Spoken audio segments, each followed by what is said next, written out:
while we are going to always need high-level experts, we're always going to need people who are literate enough in many disciplines, at least literate enough to know when your own knowledge is too short and doesn't fit the challenge, and how you should then reach to others to come and complement your understanding. But because life challenges don't come to us in nice little discipline packages, transdisciplinarity is going to be a very important factor.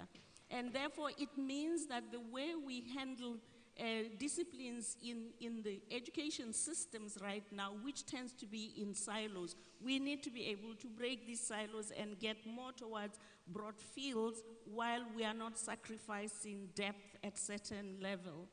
Then we have multiliterateness. You know, when I grew up, the literacy was the 3 R's. And those 3 R's don't cut it anymore. And now we have digital literacy, cultural literacy, financial literacy, health literacy, and the literacies go on. What is even more challenging is that the depth of these literacies is not particularly as shallow as it used to be. It's quite deep. And the multiliterateness means that at any point in time, the type of literacy that is demanded by the context keeps shifting. If you are in a multicultural setup like here, we might need to know how to interact with other cultures, which is about multiliteracy. But as soon as we start to discuss the future of work, you might need to be an in-depth microeconomist or in-depth educationist. And if I were trying to see if my kids are eating healthy, I might need a different health literacy, but at all times these literacies are required for us to be able to function. Then when you look at these competencies, they interact and they are called on, all of them at the same time. Right now, you can say that I'm here maybe exercising my knowledge of a certain discipline, but I'm also talking about other disciplines, but I'm also using communication skills, and hopefully I have a certain value disposition, like respect for the audience, respect for my moderator, who will soon tell me I've run out of time. so at any point in time, so below these macro competencies, the 7 ones, are the micro competencies, what you normally hear, creativity, collaboration, teamwork, self-management, and so on and so forth. Now, if you look at the macro competencies there quickly, is that they are more stable over time, whereas the micro competencies is what gives us the ability and agility to adapt to context. So we think that these are some of the core competencies that are required in the future. Thank you very much for the elaborate overview. Mr. Aga, if you look from a trading perspective, what kind of competencies are you looking at? Well, I think from what my colleague here has said, there should be one overarching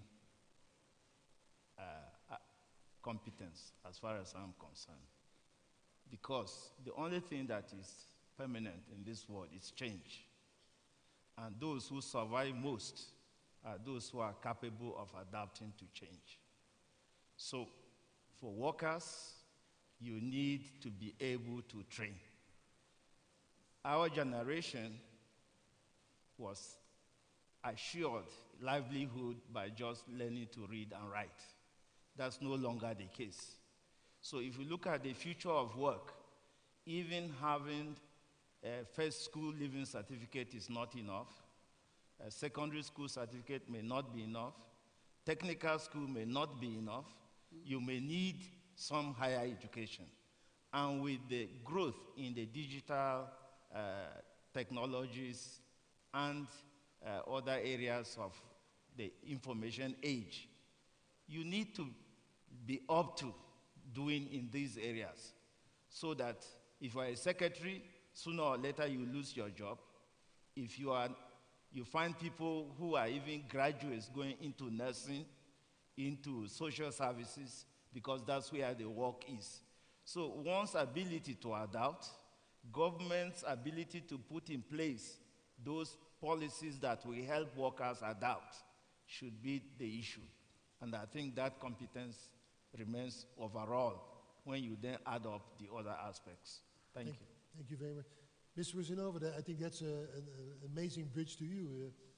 How does the Bulgarian government see this? The Bulgarian government see this as one of the big challenges, because we no longer talk about education and not only skills, but we talk about talents of people. And we have to fine-tune our educational system, our vocational qualification system and life learning system in order to have very quick possibility to train people. So the universal key for every job, I think, in the next 15 years would be the IT skills, either general IT skills or more proficient IT skills. And the next key is adaptability, because if we are adaptable and the workforce is adaptable to meet the challenges of the new world, then it's easier to retrain people. We should also try to forecast and fine-tune the legislation and be able to really motivate young people, because one of the big challenges in Europe is the motivation of young people. Today we have young people from all over the country together with us, who I believe would be inspired from today's visit and tomorrow's visit of the Webit. And I'm sure that this inspiration is also very crucial for the new forms of employment and the skills needed for the labor force. Thank you. Mr. Young, my son wants to be an entrepreneur. You invest in entrepreneurs. What are the competencies he needs for the next 50 years? Well, unless he hits a home run early on. It's less than, so the gentlemen and ladies here talk about like skill sets, expertise and all that. I think we're in the age where we're gonna see in the future where the domain expertise is not the most important thing because it keeps evolving. It's not the most important thing. And what's important is really, again, like a little bit like what Guido said, how do you develop this problem-solving capability? But on top of that, I want to talk about also the ability to synthesize, right? So a lot of if you go into college today, a lot of the 4 years you spend there in any kind of department, like the EE or any kind of engineering or science or social science, you spend a lot of time doing analysis. You do a lot of analysis, and that is one of the things I don't really like the current university education. It doesn't give you an environment to try to create, right? So some of the colleges are starting to give these programs, allow you to create a project in a year and try to see if you can do something. And we just don't put enough emphasis on that, because a lot of these disciplines were trapped in the let's say the problems that you feel that the more you know about this, the more you're more powerful. But it's not the case. It's not the case in most of the domain. In most of them, we go into the society, join the company. It's new. It's brand new. I don't know how to do this. I don't know how to create something. And so if I'm going to do something, if I'm going to give some advice to your son, it's more like, can you start to create something yourself?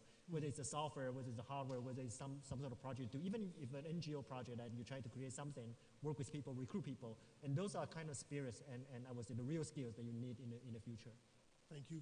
We will be running the last few minutes together, and I think the big question is, if we need to do lifelong learning and we need to be agile, we need to do all these kind of things, are our educational systems good enough, or do they need to be disrupted?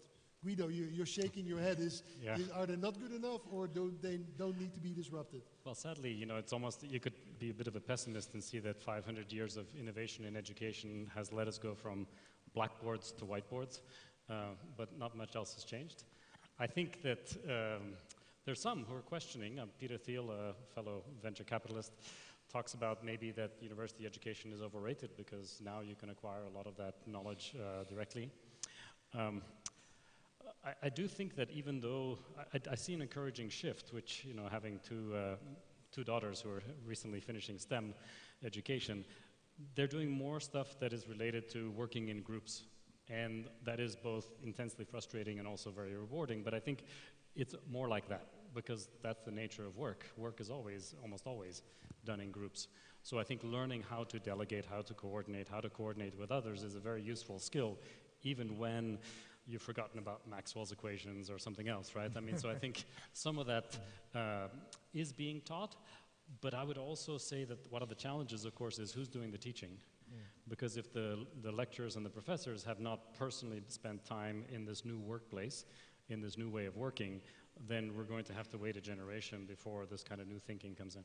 I want to cut in a little bit because you mentioned Maxwell equation. Yeah. So Maxwell only adds the displacement currents. The four equations were there beforehand. He was the one who added one more element and connected. And that's actually a good example, right? So he was not the one who invented the four equations, each one of them, but the one who glue them together and make them so powerful. So he's a synthesizer. He's a synthesizer. There you go. Mr. Aga, what do the future generation, where need to be educated from a trading perspective? I think the disruption you tried to talk about has already happened. If we look at the level of graduate employment, and this is course across both developed and developing countries, tells you something is wrong. And if we are to learn, I think India presents a very good example, where the government has gone back to basics. Even with your master's degree, you can enroll in an apparel training center. You can enroll in fashion designing. You can go for makeup, if that's what the ladies want. You can go for footwear making. So these basic skills help people become more self-employed.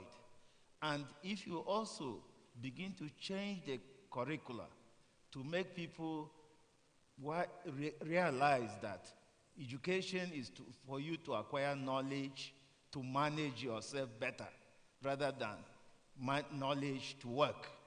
And I come from Geneva. You have many international organizations in Geneva. And most of the young men who come out with basic skills need to do internships to have experience.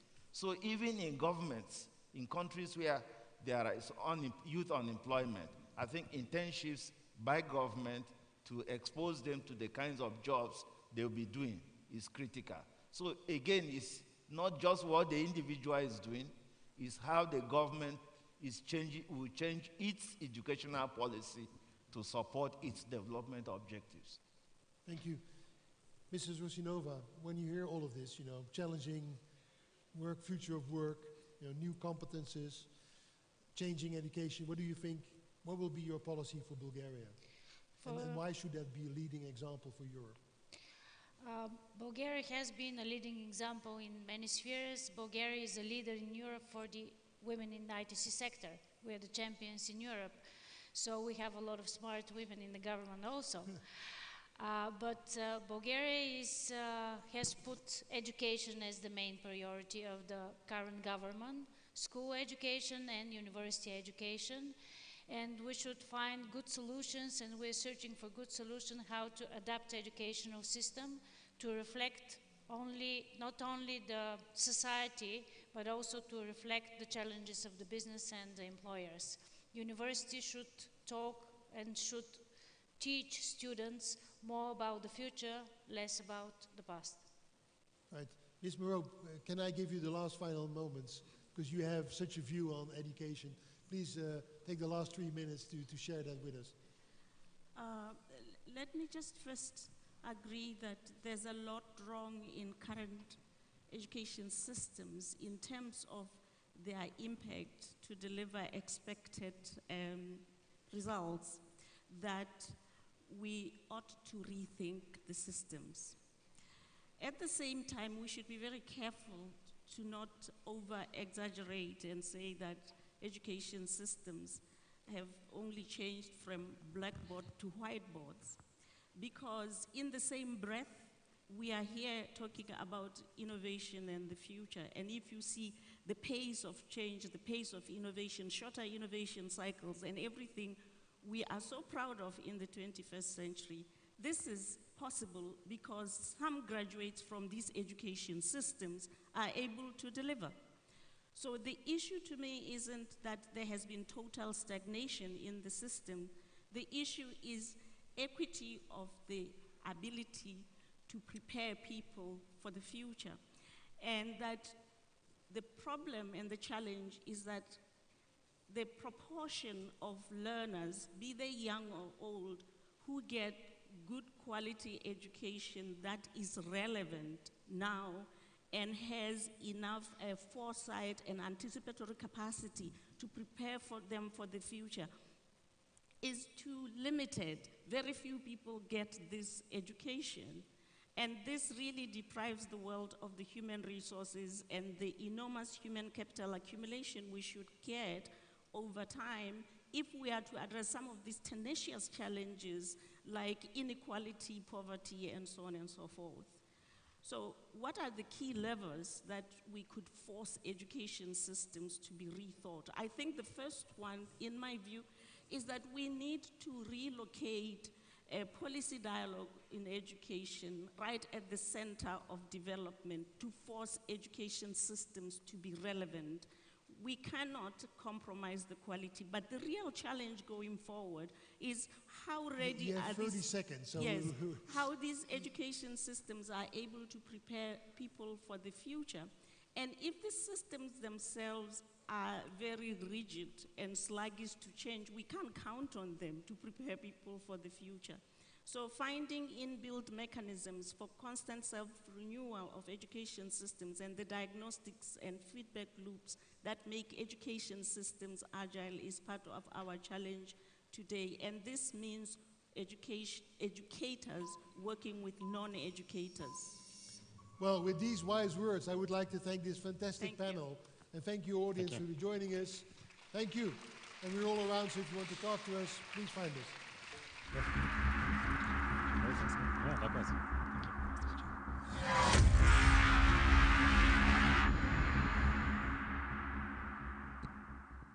And now it is time for our next demonstration of the day. He is the Chief Executive Officer of Cybershoes.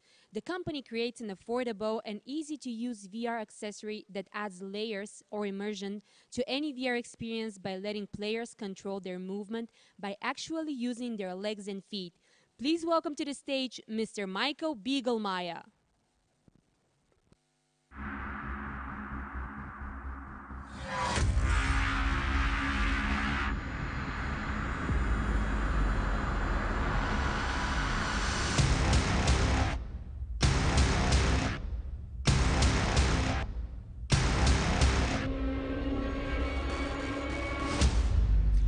Good afternoon, ladies and gentlemen.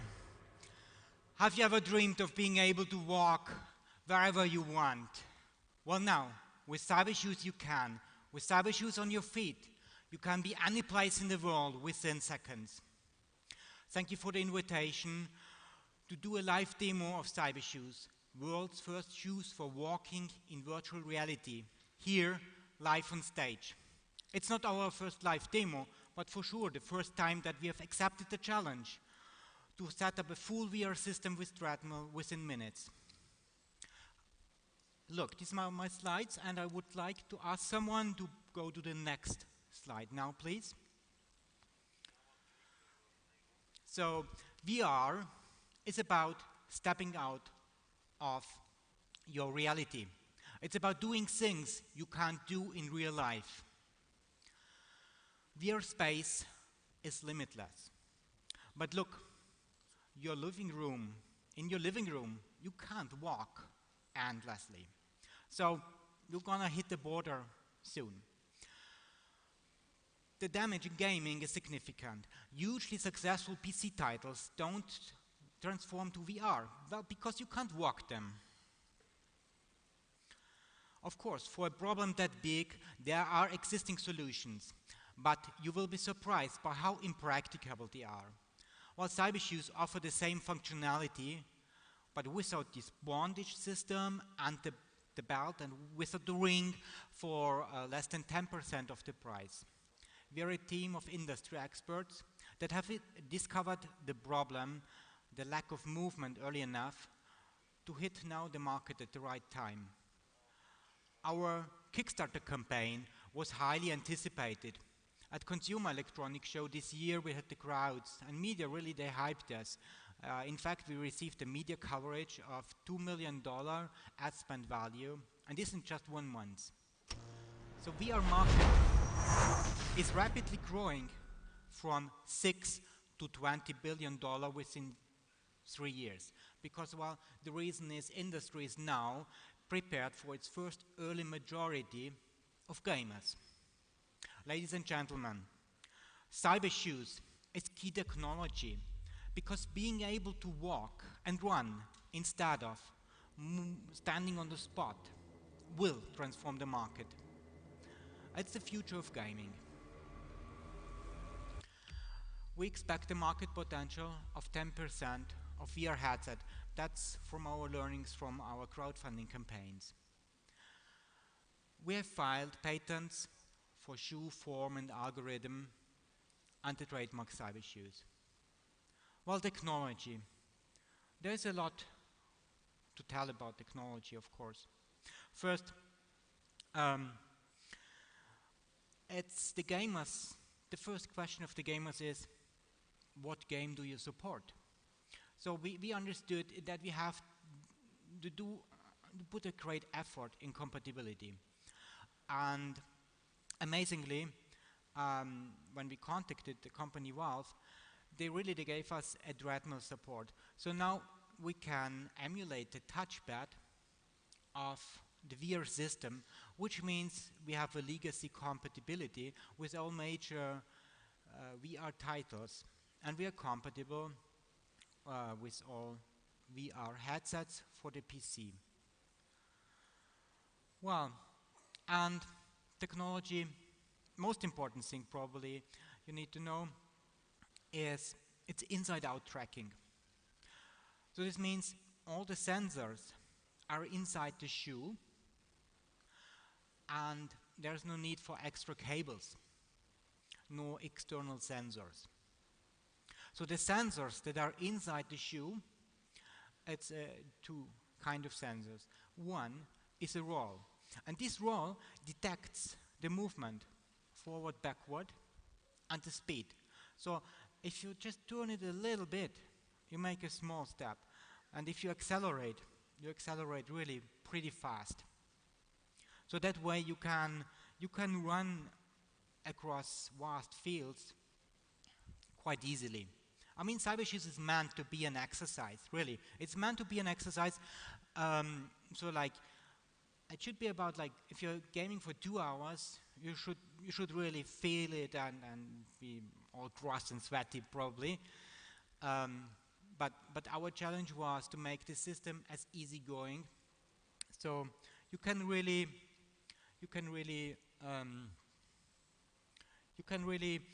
move without a big effort. So until they are ready with setup, let's take a quick look.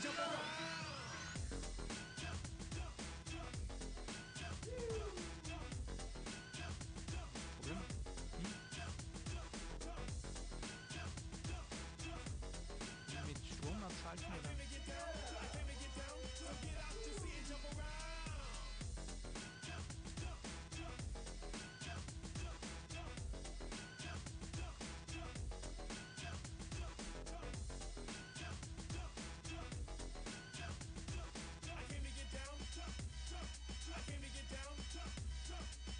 So with the cyber shoes on your feet, you can jump and run.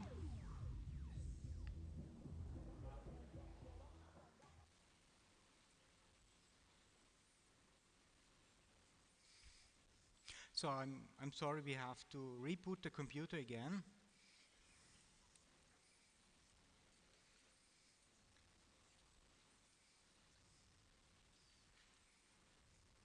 This is the reason why we have never accepted this challenge to do it within 10 minutes.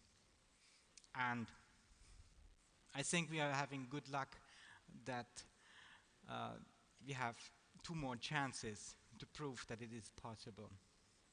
You know, backstage, in 3 minutes, it works. Maybe we can switch already to VR, so because Nanda can control everything from inside VR, and so you can also take a look how the system is starting, at least to get some more technical insights.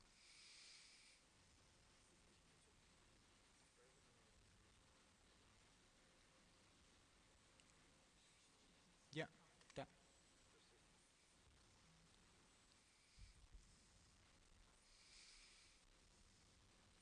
So we are running now here Windows Mixed Reality We choose this system for the on-stage demo because it is also inside-out tracking. Otherwise, we would have to set up additional external sensors.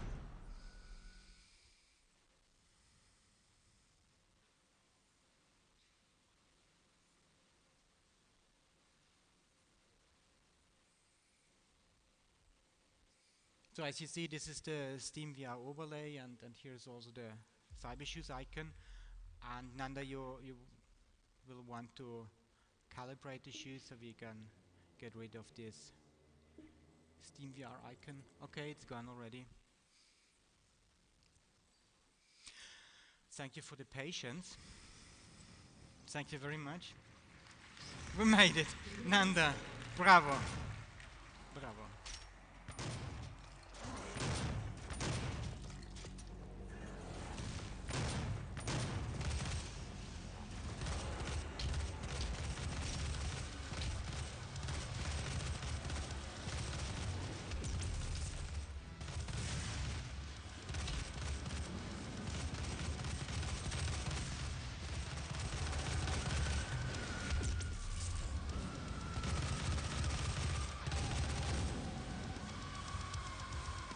I think you can go again, as I see we have 6 minutes left.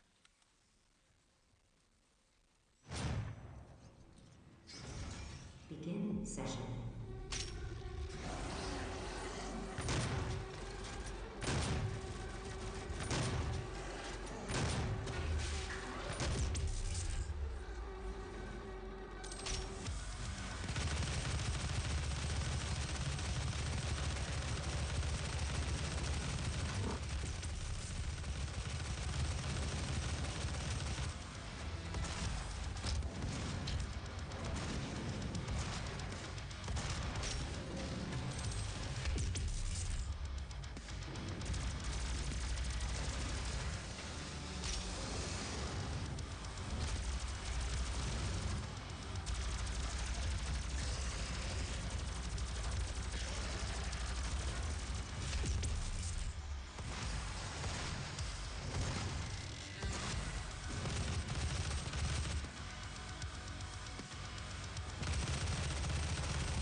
The chamber is clear. Please proceed to the nearest exit. Your actuary is waiting.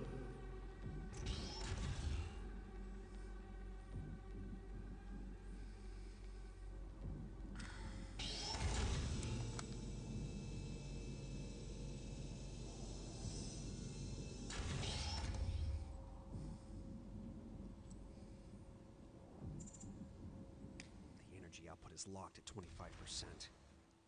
But I should be able to access the overrides from the mainframe control center. Okay.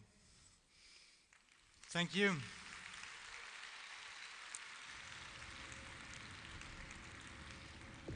Now it's time for us to leave. Thanks a lot for your patience and the applause.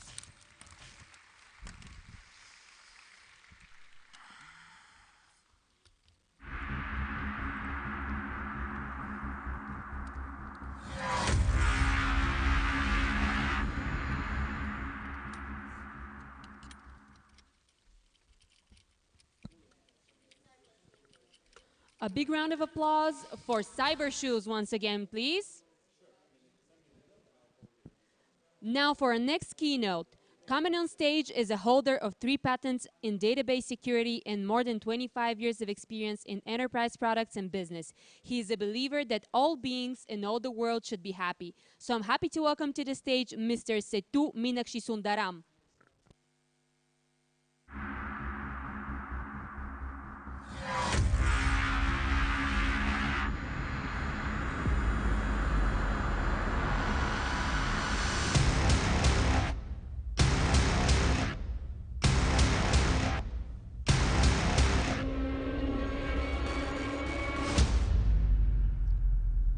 Hello, Sravati. Thank you. So I'm going to be talking about intelligent interconnectivity. You may be wondering why SAP is here. SAP is the #1 business application leader in the world. 77% of all GDP transactions right, that affects the GDP run through an SAP system. 85% of all B2B transactions touches an SAP system. More importantly, 23% trillion transactions that consumers do today, goes through an SAP system. All these things are great. We are in 25 industries. But the most important thing is, at the same time, customers and consumers are wanting to interact with multiple channels. They want consistency. They want, consistent experience, not creeping out experience like you're at, some store, buying something and things like that. They want an omni-channel experience, cross-channel, experience around, across all of those, interactions that they do. So with that, let me see whether I can just go to my next slide here. Okay, so multi-channel experience, what is intelligent interconnectivity, right? If you take WeChat, WhatsApp, other social channels, people interact with this, these channels so much these days, not in person, not through voice. At the same time, there's a lot of challenges of creating, if you're a world traveler, you may be going to China, WeChat, WhatsApp may not work, WeChat works, and you want to basically get that consistent experience from the enterprise, and we can help. And we basically built the intelligence in the network so that you don't need to worry about wherever you are, whichever channel you prefer, we can get you that experience. That's very important. At the same time, we'll get the personalized touch, right? You may be traveling to China, tomorrow you may be traveling to San Francisco, where I come from. You want to basically use WhatsApp, and we can provide that consistency. One of the major reasons why chats basically helps is that, if you look at the open rates, the conversion rates, is significant. More than 70% of the, messages is opened, there is acted upon, and those are very good, right, for any marketers who want to basically use this. At the same time, knowledge management, loyalty, customer service, all of that is critical, and all of that can be basically done in, intelligent interconnectivity-enabled systems. On the other side, SAP has system of record, as I mentioned to you. We have sales, service, support applications, our C4HANA, CX systems, and obviously there is developer enablement capability. So let's talk about a couple of things. So intelligent interconnectivity creates a new category called experience management. What is this experience management? If you look into it, experience management is something that where you have an experience in doing a business transactions. We collect the experience, we collect the system of record, and bring it together to get the best ultimate experience that you're looking for. The why it happens, why the customer is buying something, what the customer is buying, that's the system of record, making sure that all of this happens in the channel that they prefer. That's very critical to them as well, right? Intelligent interconnectivity improves organizational efficiency, transactions, processes. Gone are the days where you have 10, workflows, approval processes, going through emails or browser systems and things like that. People want, wherever that they are, a simplified process. Much more, all complex things need to be simplified, all simple things need to be automated. That's what people want, right? And this intelligent interconnectivity, the interactions into these channels helps in getting there. It improves revenue, it improves market share because you have much better conversion rates.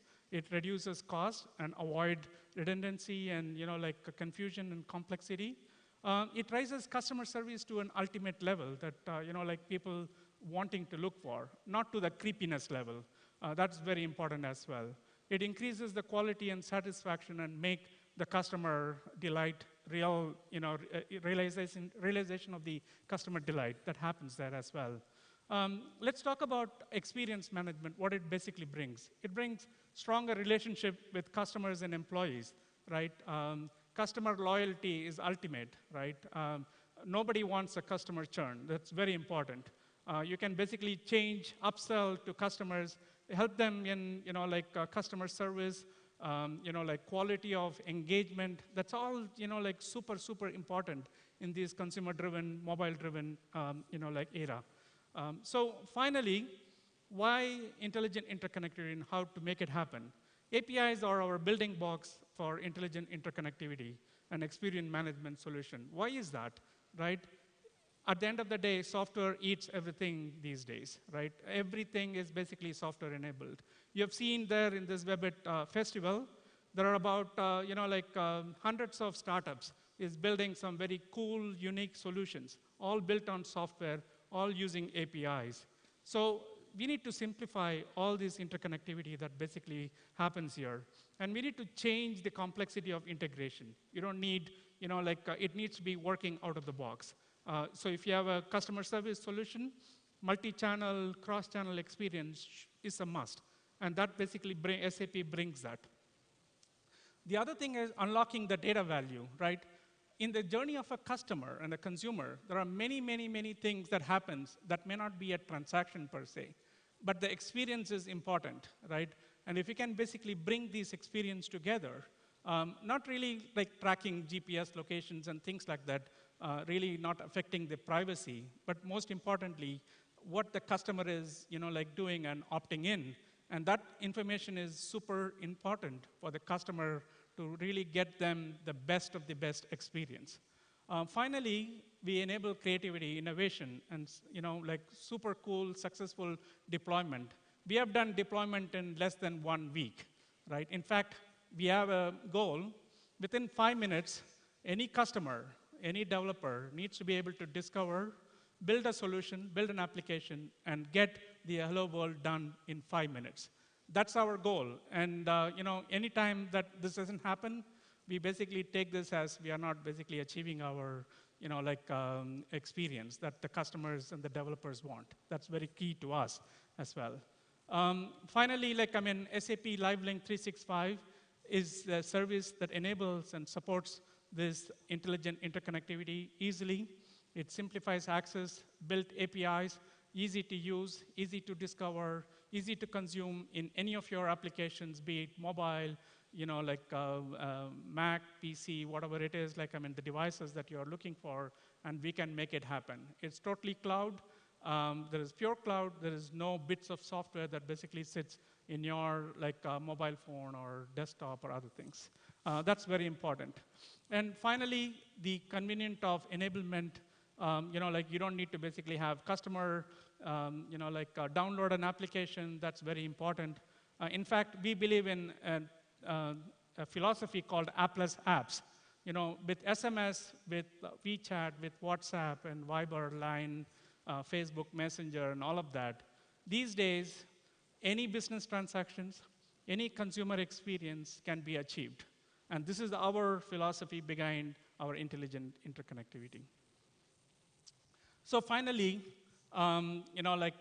we connect businesses, employees, consumers, customers with various channels, simple SMS to push, MMS, social channels, IoT data, 4G, when 5G comes, we'll be ready, we'll be there, LTE, and all kinds of device connectivity that we can basically bring.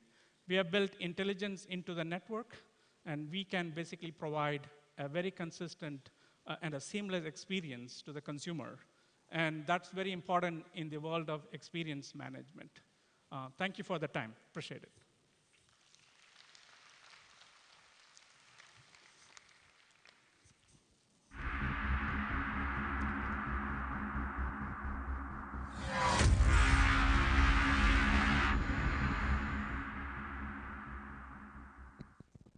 He's an Amazon veteran of almost 20 years, where he advocates Amazon's culture of customer-focused innovation. He's been awarded with the Distinguished Achievement Award. He was Intel's Manager of Telecommunications and Computer Technology Policy, and in the middle 1990s, led the Computer Industry Internet Access Coalition, which included Intel, Microsoft, and IBM.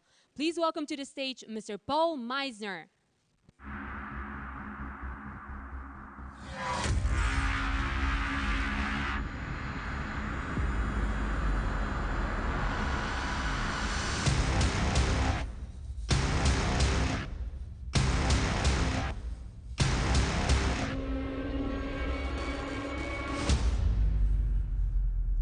If you could have any one wish, anything, any wish at all, what would it be?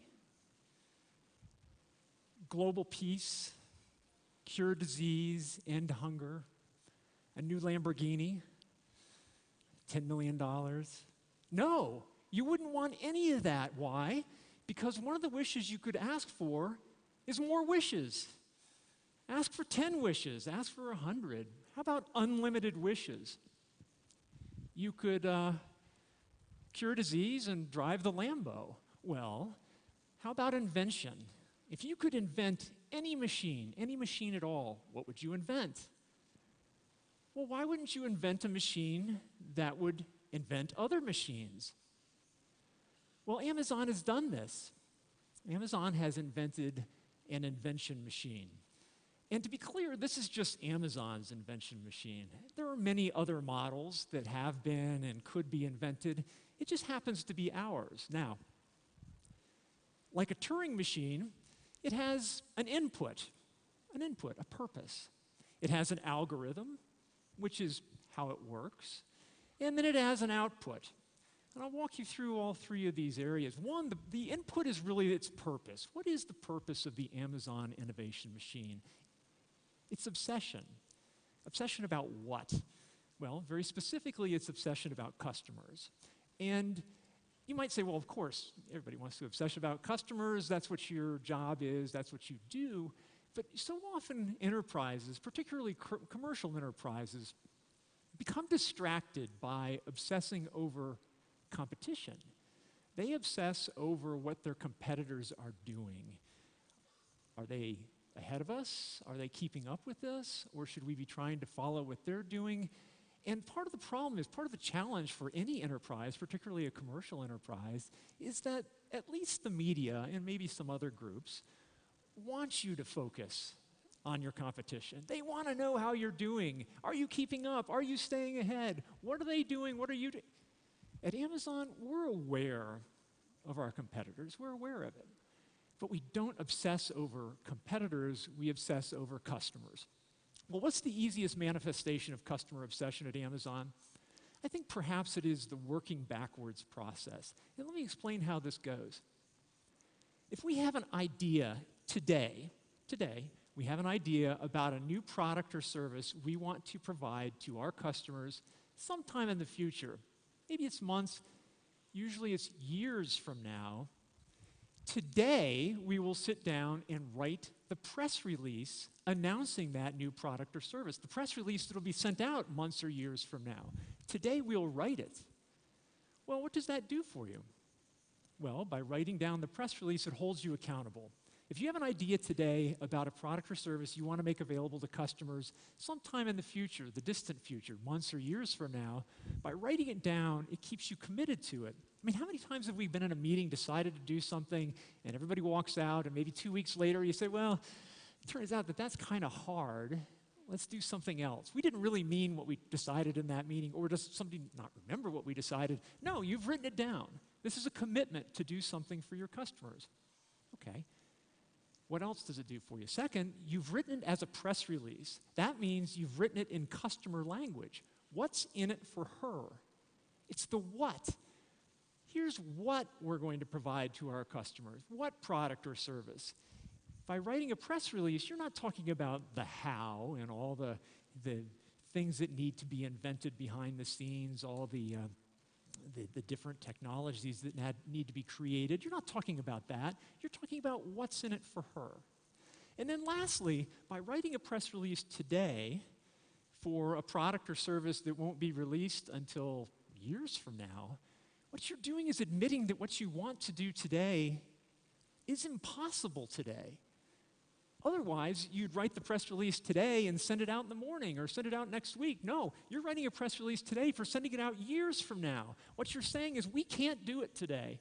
We need to figure out a way to invent, to innovate ourselves to that point where we can offer that product or service. It's actually quite liberating. Well, a few years ago, I participated in the writing of a particular press release in this style at Amazon. It had to do with Amazon Prime Air. I don't know if you've heard of this, but this is our future package delivery service by drone.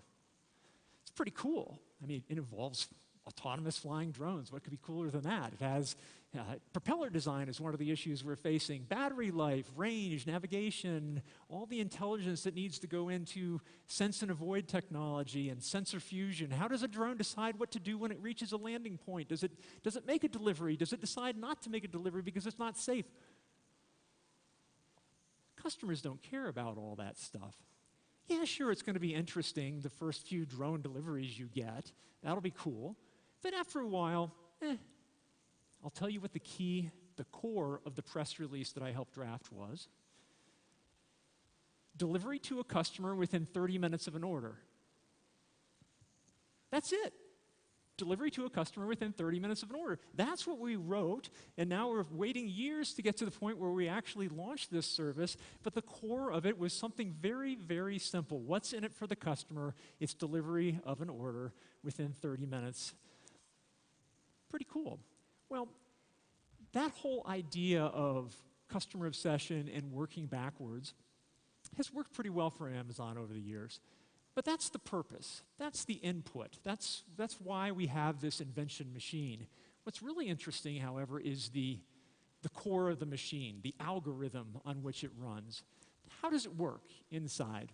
Well, the core of the algorithm is innovation. You might say, okay, innovation, that's kind of cool. It's in everywhere, right? You see it in advertising today. Everything is innovative. Every company is an innovative company. Every new product is an innovation. Okay, maybe that's good. I think that's a good thing. But here's the thing about innovation that is particularly difficult, which is core to the algorithm of innovation at Amazon, and that is a willingness to fail. Failure is part of innovation. It's a necessary part of innovation. It is impossible to innovate without the possibility of failure. Think about that for a second. Every time you do something truly new, or you experiment with something that hasn't been done before, failure must be a possibility.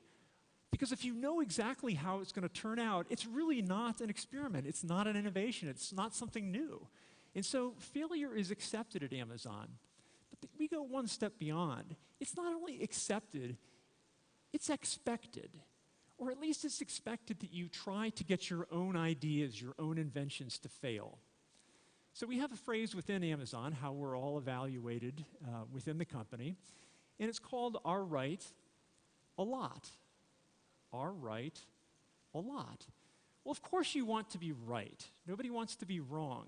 But the point is this, that you have to be right a lot, which means that you can be wrong. In fact, you can be wrong a lot in the context of innovation. You can fail a lot, and you're expected to try to disconfirm your beliefs. Now think about this. This is actually verbiage inside of Amazon, how we evaluate ourselves. We actually must work to disconfirm our own beliefs. This is a very active way of trying to overcome confirmation bias. But in practice, what it means is that if you have a new idea for a new product or service, again, that you want to offer to a customer sometime in the future, you actually have to personally try to make that idea fail. Repeatedly, try to make it fail. And if you fail to make it fail, well, then you can have some confidence that this might be actually a good idea.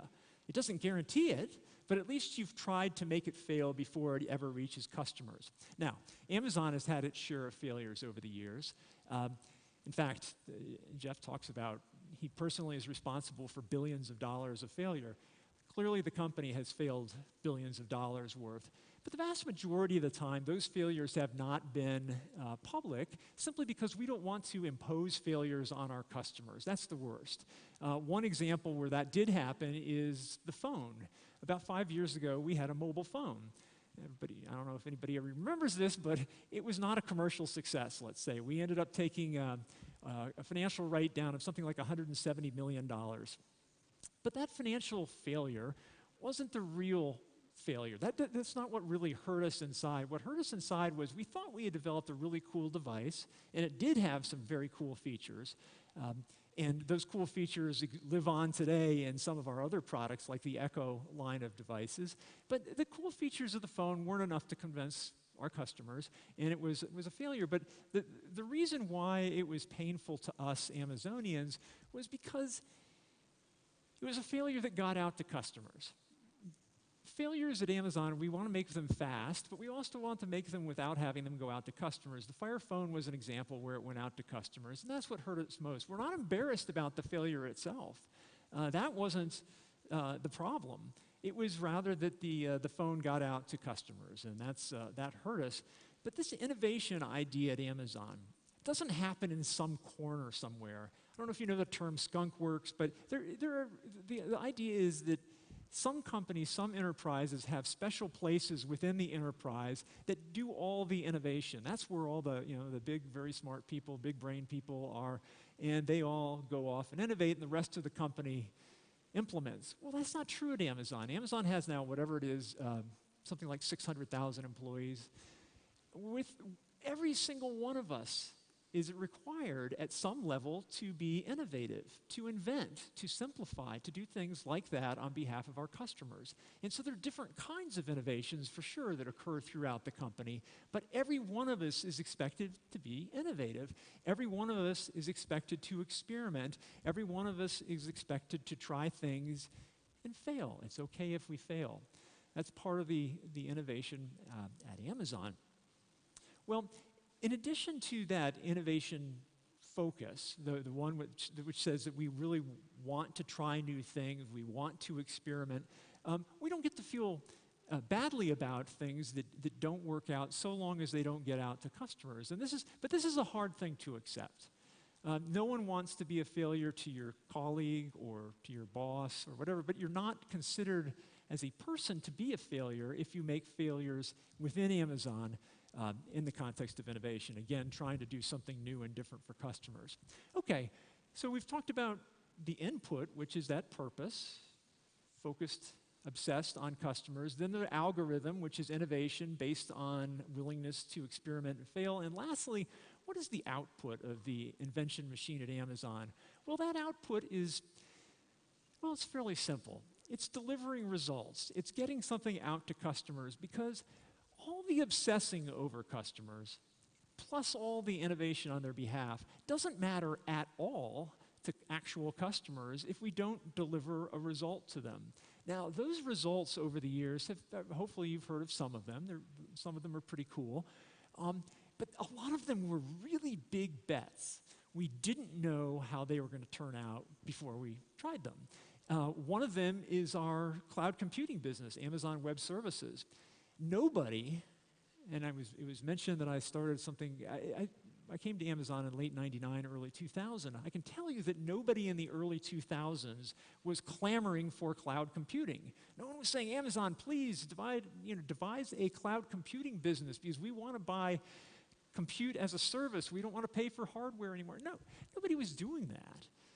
We thought of it, and we thought, well, maybe customers would really like this. This is something that had been a challenge internally to Amazon, and we had witnessed this in a few of our enterprise customers where they didn't really want to do the heavy lifting of buying hardware, paying developers to work on it, et cetera. So we thought, why don't we make computing available as a service? And we launched it. It was a big risk. We didn't know how it was going to turn out. Fortunately, it did turn out, and our customers do like it, which of course is the measure of whether something turned out. Customers like it. But it was a big bet. Now, how do we at Amazon get away with taking such big bets?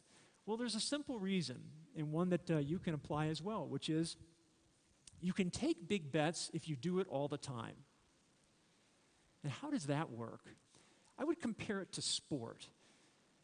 If the Bulgarian national football team plays a match against 5-year-old boys, and both sides play their hardest and they play a full regulation match, what's the final score going to be? Well, it's going to be something like 75-0. Maybe it's 100-0, something like that. It's going to be an absolute blowout. You've got the Bulgarian national team and these 5-year-old boys. The Bulgarian national team gets out of this one win. The score could be 75-0, but they only get one win out of it. That's sport. Business is not like that. Business has no upper cap on success.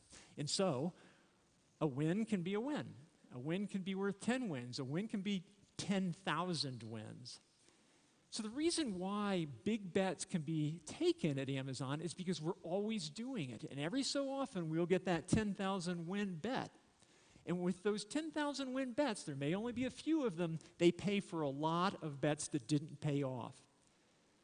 Now, the mistake a lot of enterprises make is to be successful at something, to have a great patent, a great service, a great product. They've been writing this patent or service for years, maybe even decades. And then something happens. After 2, 3, 4 decades, they've been doing a great job. Their customers happy, they're making money, everything's good. Suddenly something changes, an external change. The environment changes, a competitor comes along with a different way of doing things, and all of a sudden, the enterprise must innovate. We got to find something quick to replace what we've been doing for 3 decades. Well, that might work. You might luck out and find something to replace that great product or service that you've been riding for decades, but most likely no. Most likely you won't. Remember, most of these innovations don't work out, and certainly working out on the scale of an entire company is unlikely. So, the idea is this: you don't wait till the last minute. Start innovating today. Take the big bets continually over time, and a few of those big payoffs will take care of a lot of losses along the way. That's Amazon's innovation, and that's the invention machine at Amazon. There are many others that are out there, I'm sure, others that could be tried, others that already are working. It just simply is Amazon's, and I'd welcome you to borrow it. Thank you very much.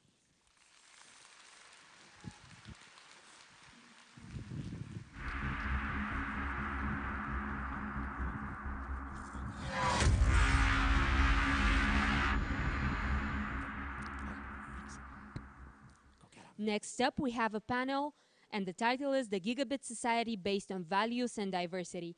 Please welcome on stage your moderator, Randall Lane. He is the editor of Forbes magazine and believes strongly that entrepreneurial capitalism and market-based thinking can solve the world's problems. He co-founded POV magazine and then launched Double Down Media. Please welcome to the stage Mr. Randall Lane.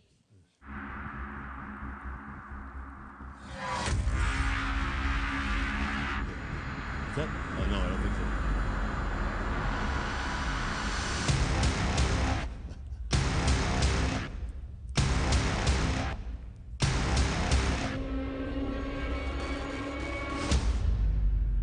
And now for your panelists. First up on the stage is going up Berne Ullman, who is the Regional Managing Director of Visa for Southeastern Europe.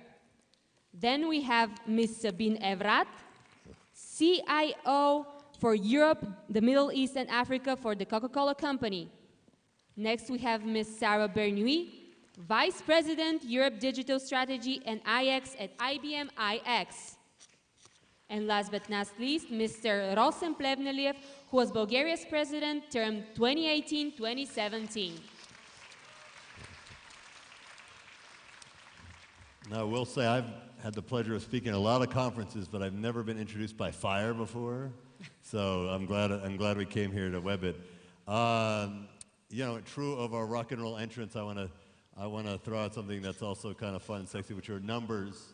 Although these numbers are somewhat depressing as we talk about diversity. I come from the United States. In the US last year, of all the companies funded by venture funding, 2.2% of them are led by a woman. And I come here to Europe, the numbers in terms of how many are women-led are even smaller. In the UK, it's 1%. And even in Europe, 93% last year of the companies funded by venture capitalists had no women at all on the management team, not even talking about the CEO. So we have a problem. And as technology, which is a great democratizer, this is something that's supposed to make business more accessible to everybody, comes in, and we talk about this gigabit economy and the idea that any of us can do anything. We have to acknowledge that we have a problem, and it's not necessarily getting better if we look at the statistics last year. So we have a great panel, and we want to talk about what we're going to do about it. And so maybe I'm going to throw it out. The first question will be, we have a problem. Maybe each of you could tell us one idea, one big idea that maybe this group hasn't heard of, how we can address going forward this inequality, this lack of diversity, both in gender for sure, but also in race, also in socioeconomics. We would love, we have some of the greatest companies in the world, and we have a former president here. one great idea. Anybody? Do you want me to start? Or? Please. Yeah. So I think we talked about recruitment before, and recruitment is kind of cliche, and it's easy to say that we need to make sure that we have sufficient women when we recruit. But if you truly want to make a difference, the point of recruitment, I think, is crucial. So one of the things we're trying to do in our company is have, at least for senior leaders, is have a balanced panel of candidates and a balanced panel of interviewers. So that's it. It's all easy. The reality is... So you're talking about making the pool, making sure you're making the pool of candidates is truly diverse. And I think what I often see is that for a lot of leaders, it's extremely easy to recruit fast because you recruit from your group of friends, from the boys club, and all of that. And the longer you wait for recruitment, the longer you need to step up as a leader because you have to cover the gap. And I've truly learned when you want a market, and I can tell you, if you work with your HR services and you have that patience, you're getting to your 50-50%. If not, you keep on fishing from the same pool. So I think it makes a big difference. I fully agree with this, and what we've noticed is you cannot change behaviors like this. You have to change the mindset.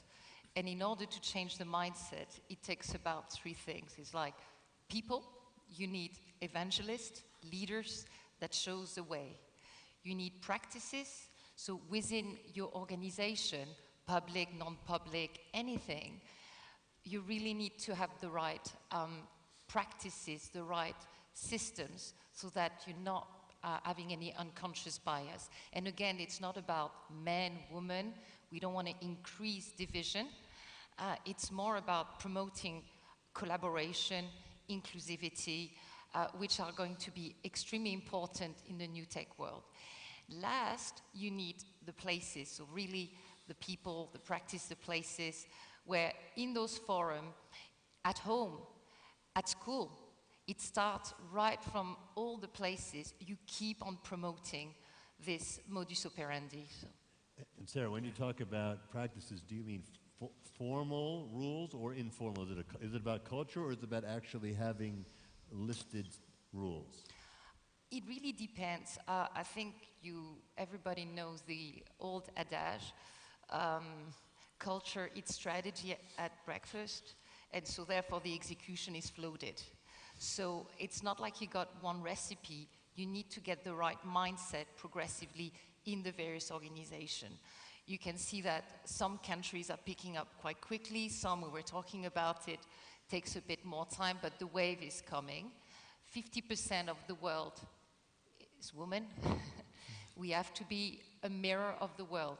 And I'm really proud in IBM. It's always been an organization that's been leading at the forefront of inclusivity for more than 100 years. But we see a lot of those models all across. And every country, every organization will have their own practices. It's about sharing those practices and see what works best. And Rosen, you were Mr. President, yes. And you need good examples. Now, let me tell you a story very quickly.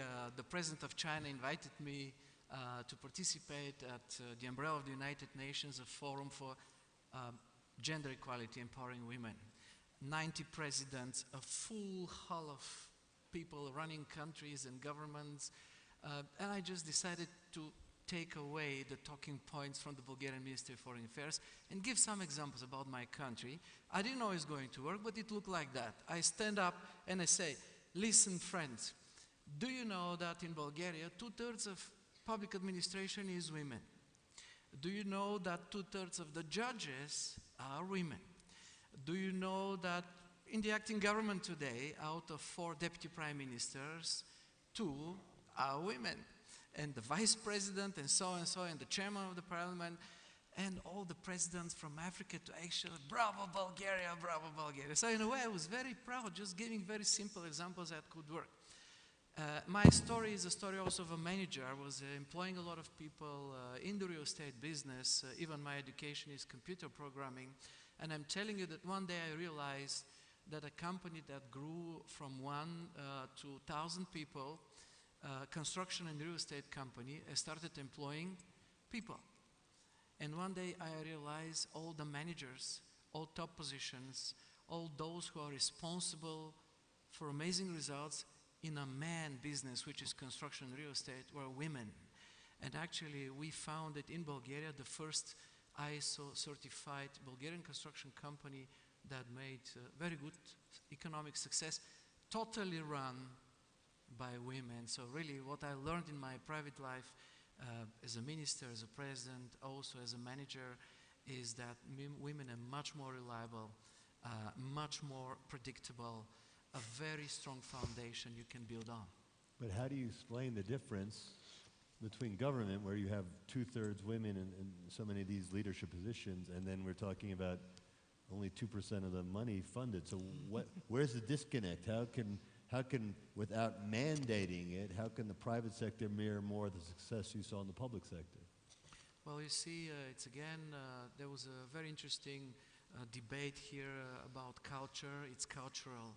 And I'm giving you another example. When I was having this speech at the United Nations Empowering Women conference, my delegation was just women and myself. Getting out, actually, there was a delegation coming in. They smashed my delegation. One of them fell on the floor in the United Nations. And I look at them, it was, guess who? Japanese delegation.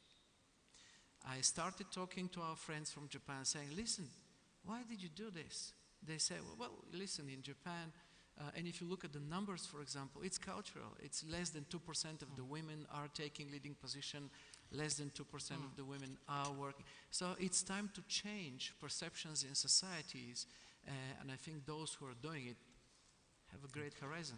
But I think in Bulgaria still, it's the highest number of females participating in university studying tech. Yeah.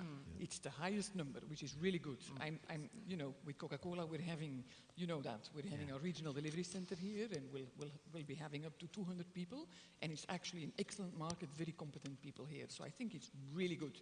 I'm personally from Belgium. I'm very proud to say that Belgium is second in the people having the degree, but the uptake in the industry is a lot higher here than in Belgium. So I think there is some good work happening. The lesson there is you need a country that begins with B for progress. Speaking of B, Berna, one big idea that could push this forward. So one big idea. So I think, you know, what you just touched on is very important. So we talk about gap in pay, so pay gap in terms of gender pay gap, but we really don't talk about gender investment gap. And it's big, it is huge, you know, 2% in the US, 10% in EU. So however way you look at it, it's way below 50%. In an environment where women actually are women startups are 2 times more successful than men-founded startups. And there's research that tells us that women actually tend to undersell their idea. They are, in terms of the business models that they have built, you know, there's, again, research tells us that the assumptions that they use are more conservative. In the pitches, they're questioned more, especially on technical knowledge, So I think, you know, first of all, there's got to be awareness and some conversation that needs to happen on this investment gap. And on top of it, I think it falls on all of us to do something about it. And it falls on the accelerators, it falls on the governments, it falls on the women entrepreneurs themselves, and also the investors. So if the investors are smart enough, they would actually pick women-founded startups over, you know, and it, you know, bring it to a more balanced situation. So, yeah, I think, you know, I would call, you know, my big idea is for the investors to become aware of their unconscious bias and to kind of listen to women-led startups pitches a little bit closer. Well, in terms of what we all can do, I mean, I'm sitting here, you know, the 3 of you in the middle represent probably over $1 trillion of market cap in terms of the companies that you work for. So what can big, and you know, we have another multi-trillion out in the audience, what can big corporations do not just in terms of their own internal policies, which all of you are explaining are better than the average startups, you know, in terms of how they're allocating money, in terms of the VCs, in terms of allocating money. But what can big corporations do in terms of actually taking action that can accelerate that in the startup community or with their vendors? Anybody want to jump in there, Sarah? Well, we really apply, and we try to be on the good side of tech, artificial intelligence in recruiting, so that the unconscious bias with transparent algorithm, because there is nothing more dubious and or mystifying than sometimes artificial intelligence. And what you realize is already in the recruitment process, just going through and applying artificial intelligence and looking at the CVs or even the interview process from a completely unbiased way, when you have to screen through a lot of CVs, that's something that can be absolutely leveraged and share with clients. Again, it's not like a black box. You do it with a client, you iterate. And that is very important for society, because as investment decision, as many decisions will leverage on AI, AI will need to be transparent, but AI can be a force of good, because it's a bit like you want to double check with your calculator the right number. In some aspects, it's like, have I taken the right decision? If I'm recruiting that person or that person, you have 3 or 4 people, but we all are a bit slave of our cartography of mind, and at least having a different engine be able to balance as well. And we had a lot of aha moment, even in our organization or with our clients, when they realized the bias they were. That's Watson on the case?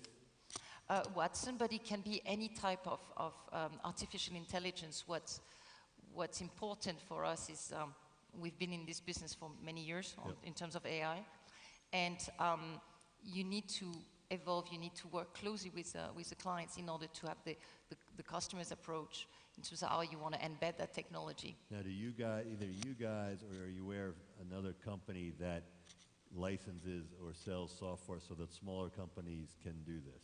Yes? Absolutely. Okay, so there we have one solution. Good. We're solving problems. Anybody, you know, any other thoughts on this? Yeah. So maybe I can jump in here.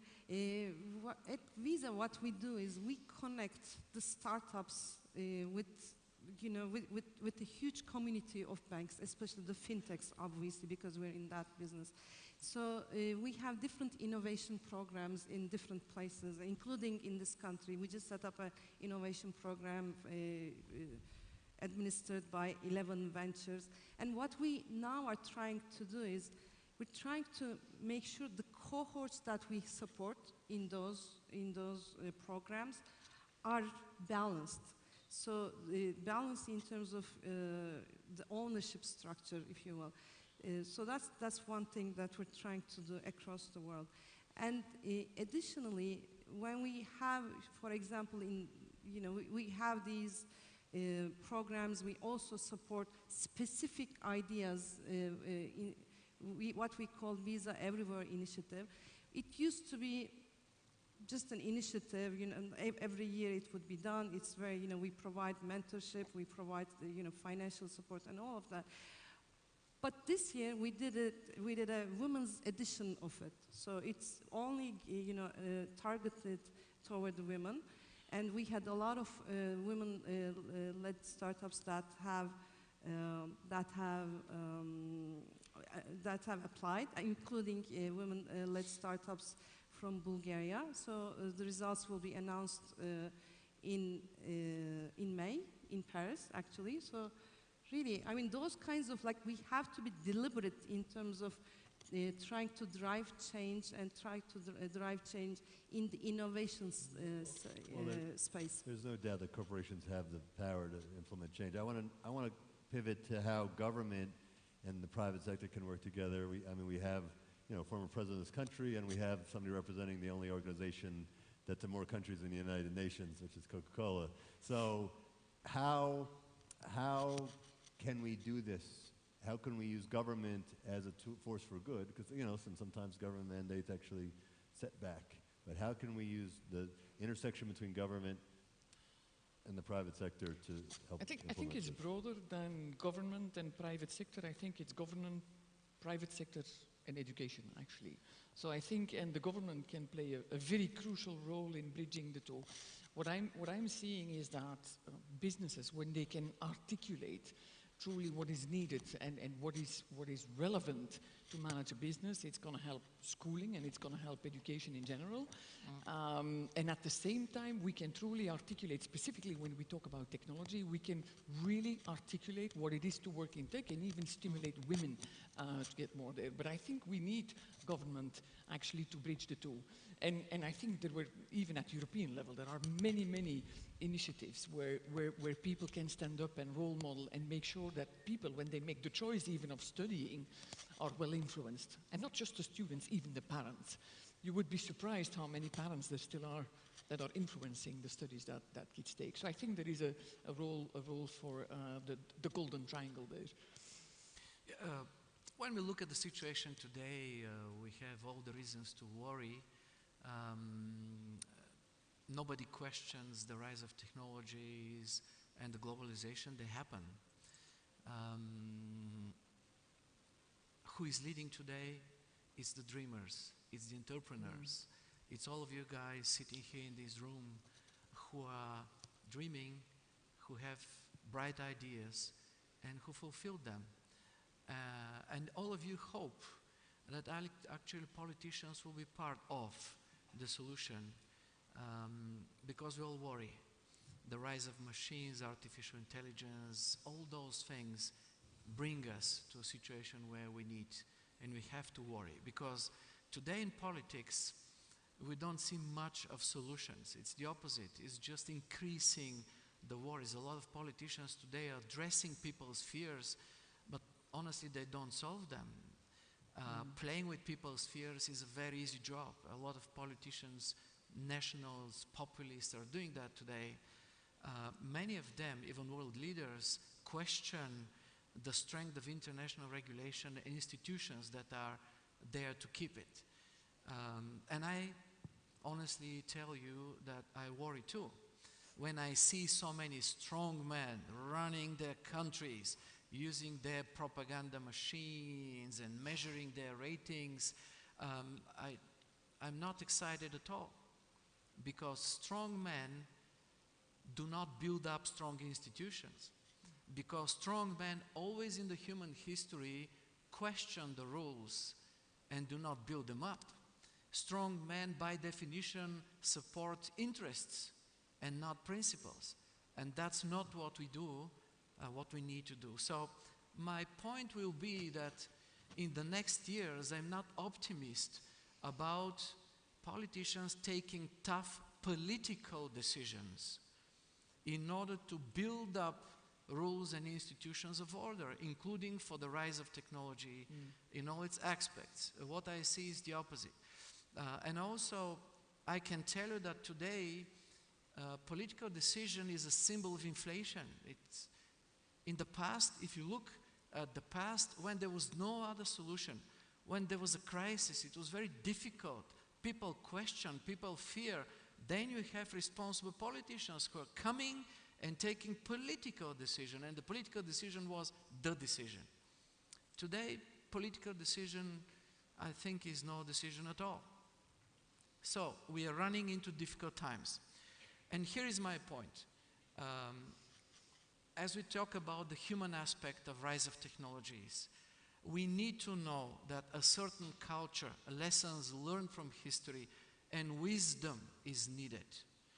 So we better pray and hope and work hard so that the next president of the United States, the next president of Russia, or the next president of Turkey or Bulgaria, whoever it is, the next presidents will do not pretend to be so strong men, but be wise men who will understand how important it is in this crucial phase of dramatic rise of technologies and fears of people that are normally linked to that, will come up with an effort and an attempt to regulate. I can tell you a secret, for example, that I had a conversation with Bill Gates 2 months ago. He said to me, Mr. President, we are in a way giving up this hope that someone can regulate the cyberspace, but counting on the European Union. And here is a point that actually, as the President of the United States or China or Russia and many others are playing their own strong games, being a great powers, the European Union has emerging amazing power and role to play as probably the only institution and union of countries today who understands how important is regulation and who is capable of bringing regulation because of the sheer size of its market to be a global standard. Just look at the GDPR. GDPR happened because of the European Union, and that's just one amazing example how the European Union can be a global power, can help the rise of technologies to be peaceful and not lead to chaos and strongman games, but to solving people's fears, bringing hope, horizon to anyone. We've been talking a lot about gender. What can we do in terms of this conversation? Also talk about class. There is certainly, and race as well. There are studies after studies that show a diverse workforce, from socioeconomic background, race, and gender have better output. So what can we do in terms of this conversation we've had for the last 20 minutes? Anybody have a thought on what we can do to take what we talked about in gender and how it might be different when we're talking about class or race? I think there's two angles. What we could do is government and education need to have a very strong review of their curriculum. What do they stand for? Sometimes we are pushing education in such a very theoretical narrative, and it's more a system of failure for students across Europe, but across the world as well. Well, those people, if you look at the EQ, if you look at their sport or art or creative, if you look at design, they are surely a force for good as well. So I think we first may need to reprioritize what we consider as good through the educational curriculum.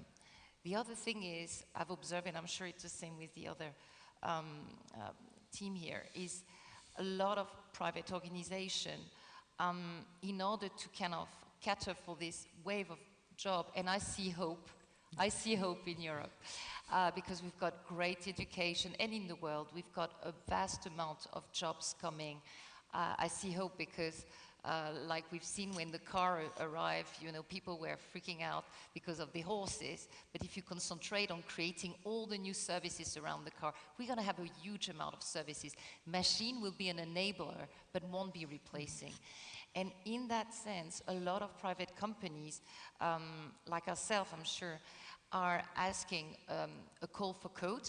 In IBM, it's very strong, but we hear it with many organizations, and ladies of the world join in.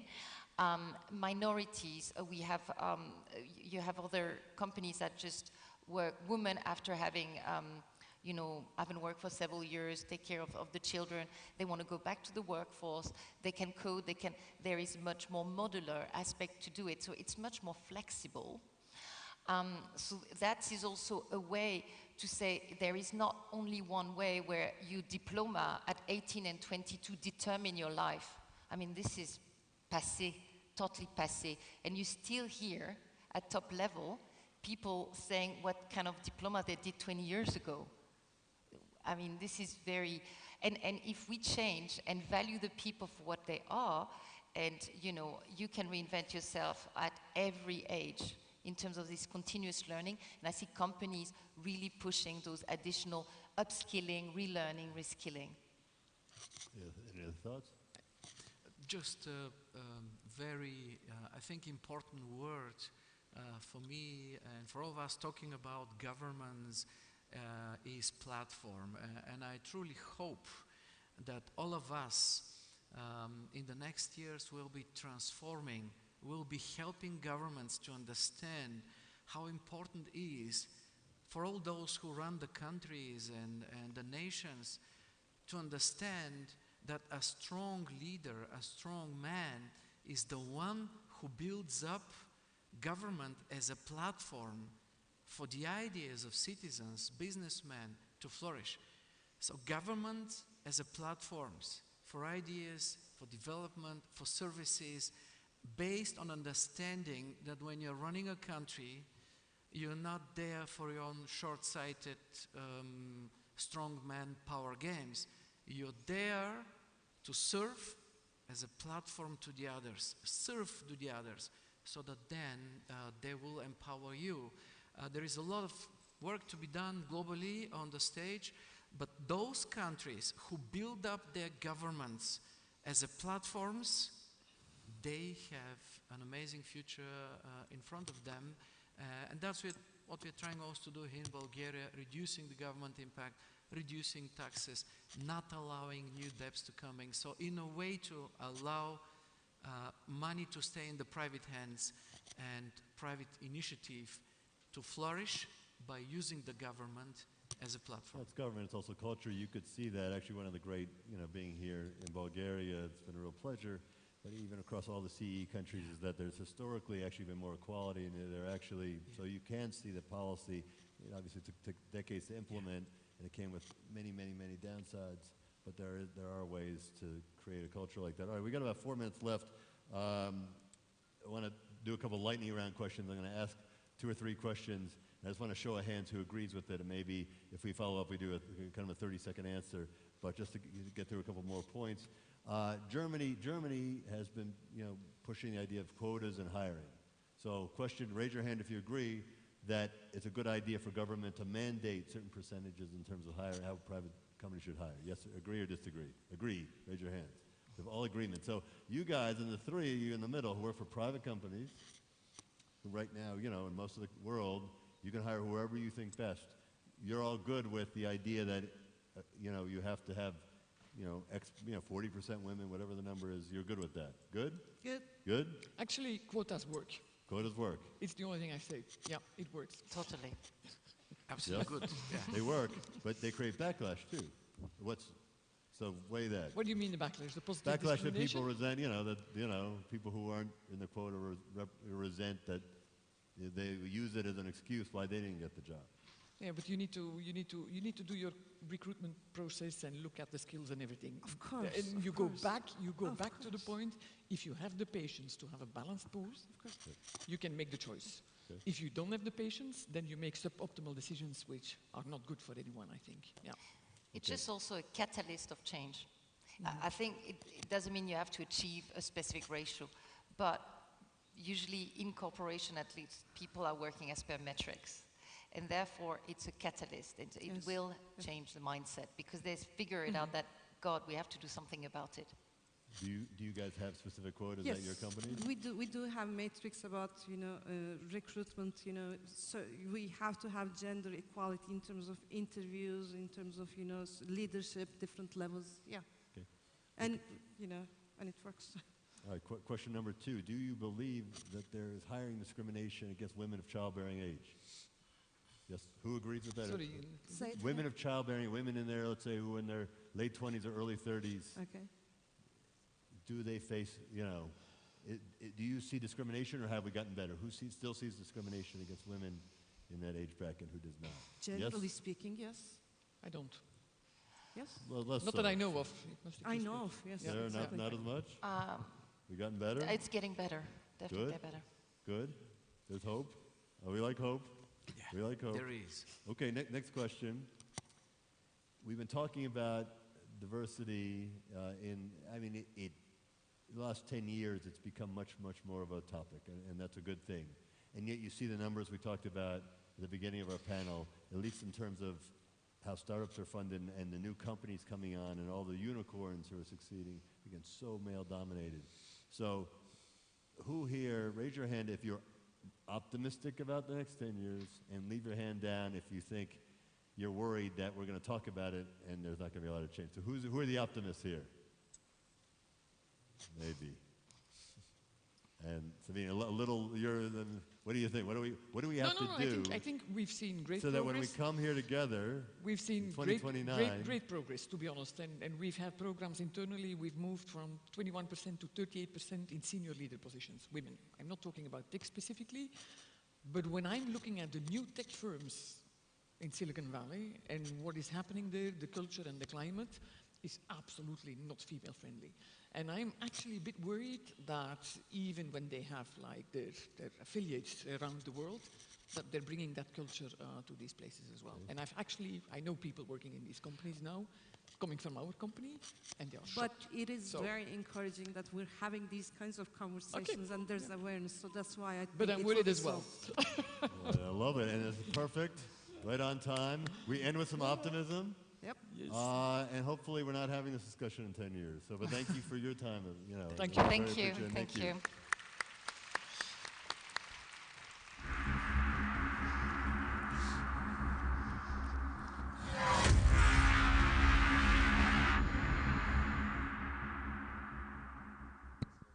A big thank you to our wonderful panelists. Our next speaker is currently a McAfee Fellow and Chief Scientist, and the Cloud Security Alliance's Chief Innovation Officer and Special Advisor for the European Cybercrime Center. He was inducted into the InfoSecurity Europe Hall of Fame, won the Virus Bulletin Peter Sore Award, and was named in the UK's top 50 data leaders and influencers by Information Age.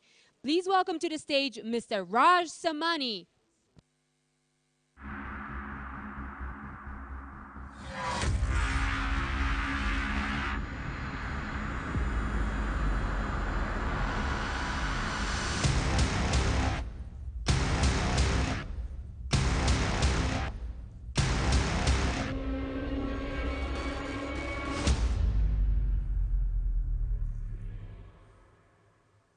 Thank you.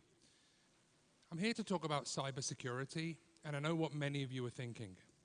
Cybersecurity is all about major hacks, and actually in many cases, we read these big headlines that absolutely frighten us. And equally, we look at the growth of malware as slides to kind of give us an example of why this is an issue and why it should matter. But actually, I would argue that we as an industry, we as a society, have got this completely wrong. You see, cybersecurity is not a computer-related issue. Now, I was reminded of this a few years ago, and some of you may remember WannaCry. WannaCry was an attack, a ransomware attack, hitting predominantly hospitals, in particular in the United Kingdom, but actually all across the world. Now, I was actually in a hospital the day after WannaCry, and I actually physically saw the impact that it had, and you can see there, that's the comments that was given from a doctor in the National Health Service. But I actually saw the impact that a piece of ransomware can have in real life, because at the time we have a family member that's in a hospital, and I saw the impact that not being able to get patient care, not being able to get access to the internet had on him. And if you think about it, it's ridiculous, because we live in a world in which, in the case of Hollywood Presbyterian Hospital, in which individuals were being turned away for emergency care because a nurse clicked on an email. And beyond the human cost, this impacts all of us, because there's a huge financial cost associated with this. This is actually a CSIS report on the economic impact of cybercrime. And as you can see in Germany, the impact of cybercrime is 1.6% of GDP. Now, to put that into perspective, that's your jobs. That's the jobs and economic future for you and for your children. This is the real cost of what we see. And personally, I was reminded of the impact of cybercrime just a few years back. As you can tell, I'm from England, and the United Kingdom are currently facing leaving the European Union. And I remember waking up the morning after Brexit, absolutely adamant that we were going to stay in Europe, and being surprised at the fact that we weren't. And for a few months, probably more than a few months, I began to question, did I truly misunderstand the underlying resentment of the UK population? Of course, we later read and we later learn about a nation state that was using social media as a vehicle and a tool to swing the vote in their favor, not in my favor, not in the favor of my children, not in the favor of the UK population, but in the favor of a foreign national entity. And just last week, there was a piece of research which came out that showed the same actor is going out to manipulate the European parliamentary elections. Cybersecurity is not an IT issue. It impacts the very fabric of our democracy. And we're seeing companies all across the world, and all of us begin to recognize that there is value in the information about us. And we're giving all of this information away to platforms, huge social media platforms that understand every component of who we are. And these devices that you have in your pocket that you call mobile phones are simply tracking and monitoring everything that you do. They understand so much about you. Now, I would argue that there are some social media companies who haven't really done right by the way that they look after you and me and the data that we have about us. And we saw this just recently with the #DeleteFacebook campaign. People were so angry at the way that Facebook harvested and sold on their data that it started a campaign, #DeleteFacebook. And what you saw was this particular campaign was more popular than the #TakeAKnee campaign. And so if anybody says to you, people don't care about privacy, I would completely refute that, because quite frankly, as you can see, there is concern. There is visceral anger out there about the way that we are being manipulated into the data that we have about us. But the reality is that all of us today are buying devices, putting them into our homes, and allowing large corporations access into the very fabric of what we do. You know, my daughter, she got the Google Home, and I remember her plugging it in. And I asked her a question, and I said, do you really want a microphone always on in your room and somebody listening and waiting for you to issue a command? And in some cases, we don't even know it's happening. This is actually taken from a smart meter, and smart meters today have the ability to learn and understand every single electrical device in your home. So therefore, your utility know the fact that you're coming in at 8 o'clock in the evening to cook your dinner. But just ask, what more could they do? Is it possible that you may be off sick and you're on your treadmill at 8 o'clock at night and your utility can contact the insurance provider and say, isn't he supposed to be sick? Why is he on the treadmill at this time? And what's even more remarkable is if we decrease the polling interval, they can even tell what TV shows you're watching. I've said in the past that utilities can potentially have more data than Facebook, and absolutely they can. So what do we do? Most of my talks are relatively depressing. But I want to stress that there is a new way of approaching the way that we look at the information, the devices that we purchase. And actually, I was reminded of this just recently with Boxlock. Boxlock are a company that we worked with, or actually we didn't work with. They effectively produce a smart connected padlock. And our researchers, what we found was we could unlock this padlock by bypassing all of the verification and security of this particular device. Now, that's a bad thing if you're producing a security device. So what we did was we contacted them and we said, look, dear Boxlock, did you know that there's a problem with this device? Did you know that it can be bypassed? And the company were fantastic. Within 7 days, they looked at the vulnerability, they produced a fix, they tested the fix, and they rolled it out. I would encourage all of you today, if you are looking to purchase any IoT equipment for your home, begin to question things like, does the company have a vulnerability disclosure policy? How quick do they patch? If you're using WhatsApp, for example, that's a very real question. In particular, if you're working in an environment where You know, you're an activist, for example, you're a journalist. Making sure that you have systems and devices, but not only that, companies that understand the value of security is imperative. And actually, maybe it's not even security. Maybe that's the wrong word. This is about digital trust. Can you trust the devices that you have in your home? Can you trust the applications that are in your device?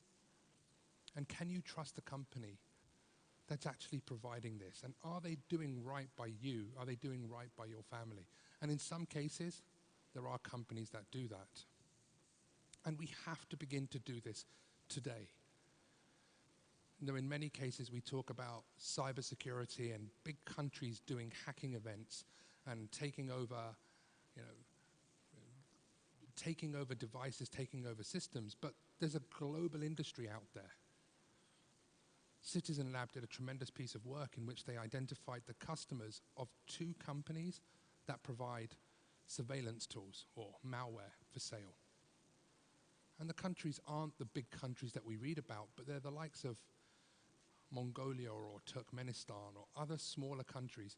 And these individual countries are migrating from traditional to cyber offensive capabilities.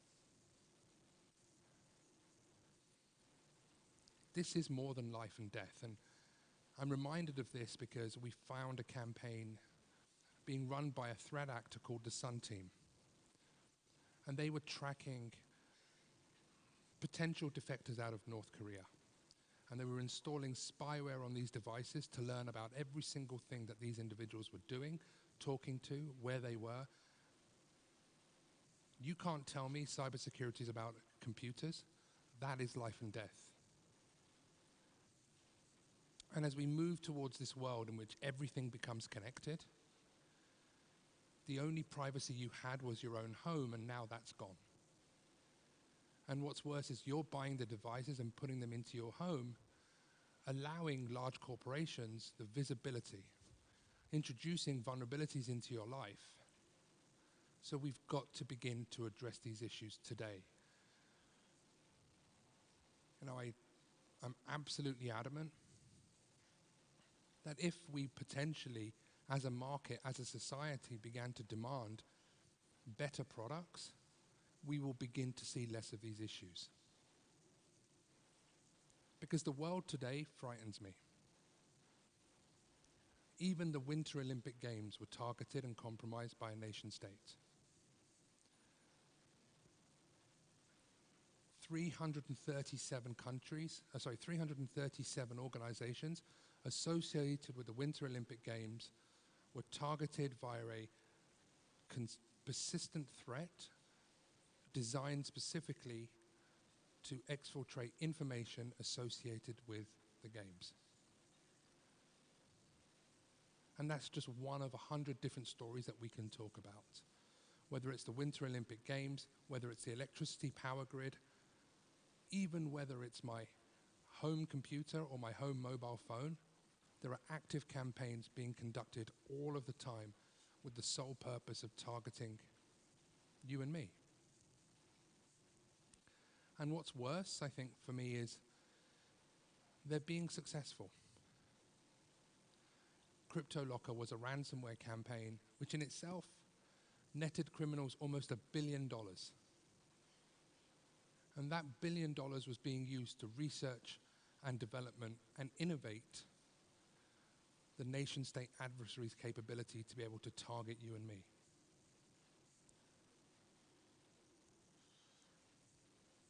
I've got a few minutes now to perhaps not only summarize, but perhaps just to emphasize why this matters. I started my career in IT on a help desk. And the reality is that everything we did was perceived as an IT-related issue. A computer virus would make your computer go slower.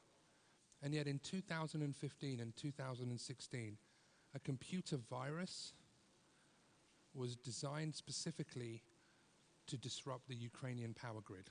Not once, but twice. The net result of that large parts of an entire nation went into darkness. Traffic lights stopped working.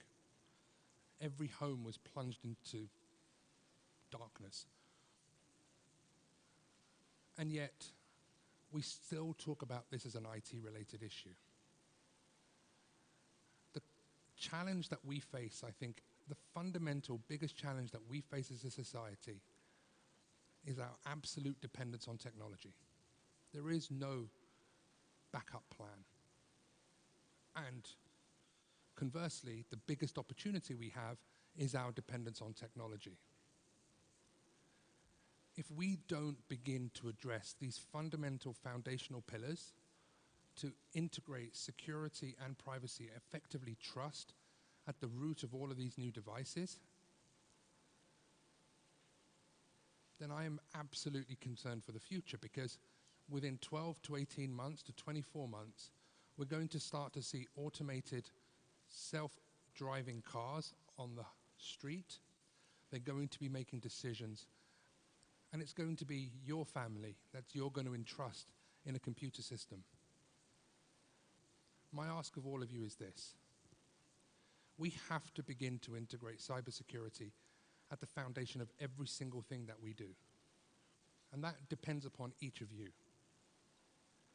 We will continue to see the rise of poorly developed products. We will continue to see vulnerabilities unless we, each of us, begin to demand more.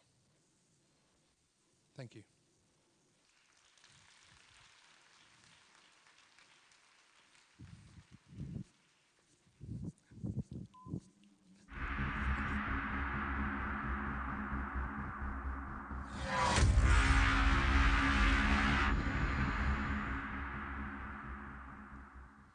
He made world headline news in 2014 by streaming a live operation using Google Glass to 14,000 students and trainees across 132 countries. He is the one who performed the world's first virtual reality operation, which was watched by 55,000 people in 140 countries and reached 4.5 million on Twitter. Shafi Ahmed is a surgeon, innovator, a teacher, entrepreneur, and a humanitarian. He was dubbed the world's most watched surgeon. He's one of these personalities that make the world a better place by, saving people's lives. He's a co-founder of the Medical Realities, and please give a warm welcome to the chairman of Webit Health Summit, Professor Shafi Ahmed.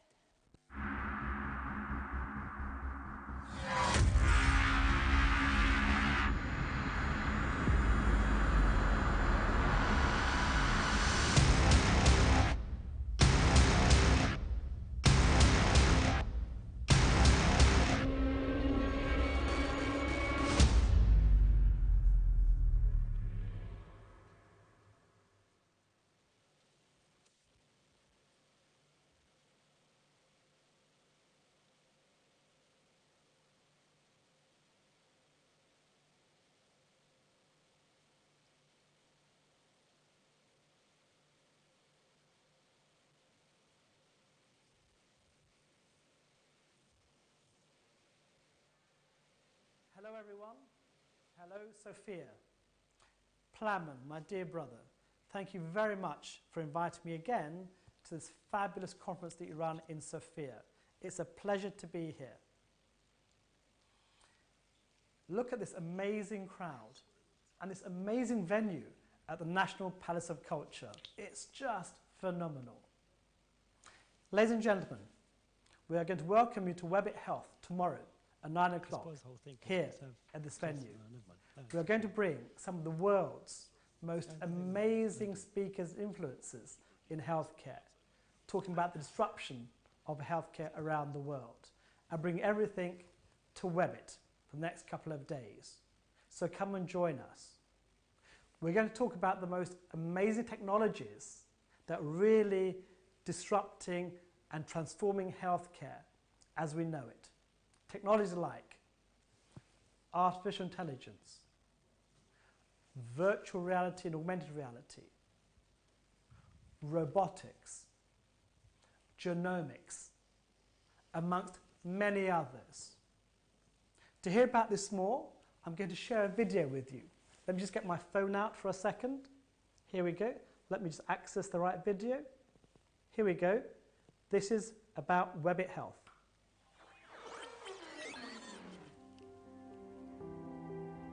This is the most exciting time to be alive in medicine. Exponential technologies will fundamentally change the way we improve the lives of billions of people. Webit Health brings together some of the most brilliant minds to reimagine healthcare.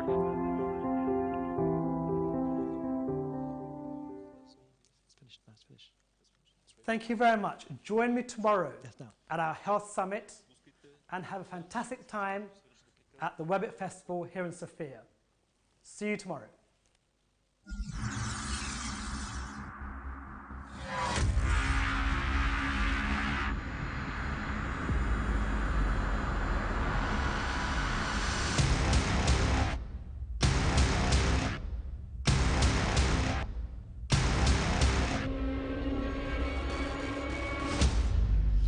Thanks very much. That was the first time we've done the virtual surgeon in reality, in augmented reality.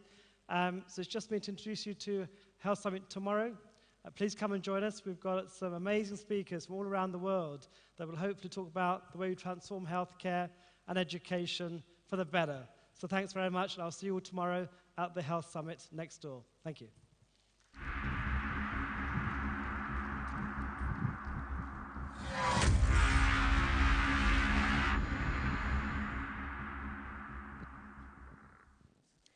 At the age of 17, he wrote a book on 3D graphics, and from his proceeds, he founded BrainLab.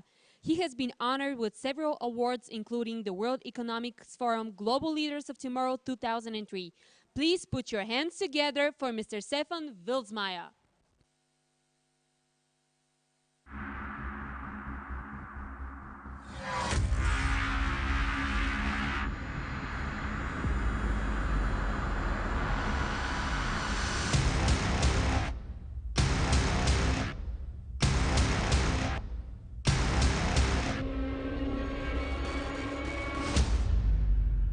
Ladies and gentlemen, it's a great pleasure to present to you today about how digital technology can transform healthcare and fight life-threatening diseases such as cancer. The first slide, please.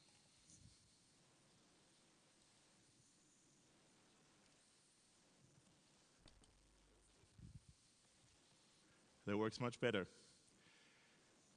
So, yeah, technology that helps to fight cancer. Cancer is probably something that many of you have friends, family members that underwent treatments for sophisticated software already today, made all the difference.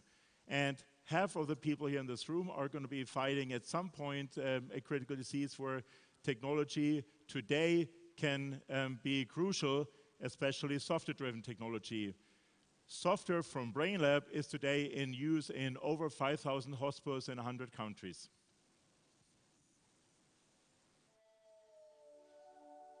Cancer, the emperor of all maladies. It is a frightening disease for which currently there's no cure. My oncologist suggested a brain scan because I hadn't had that tested. There were 3 tumors. And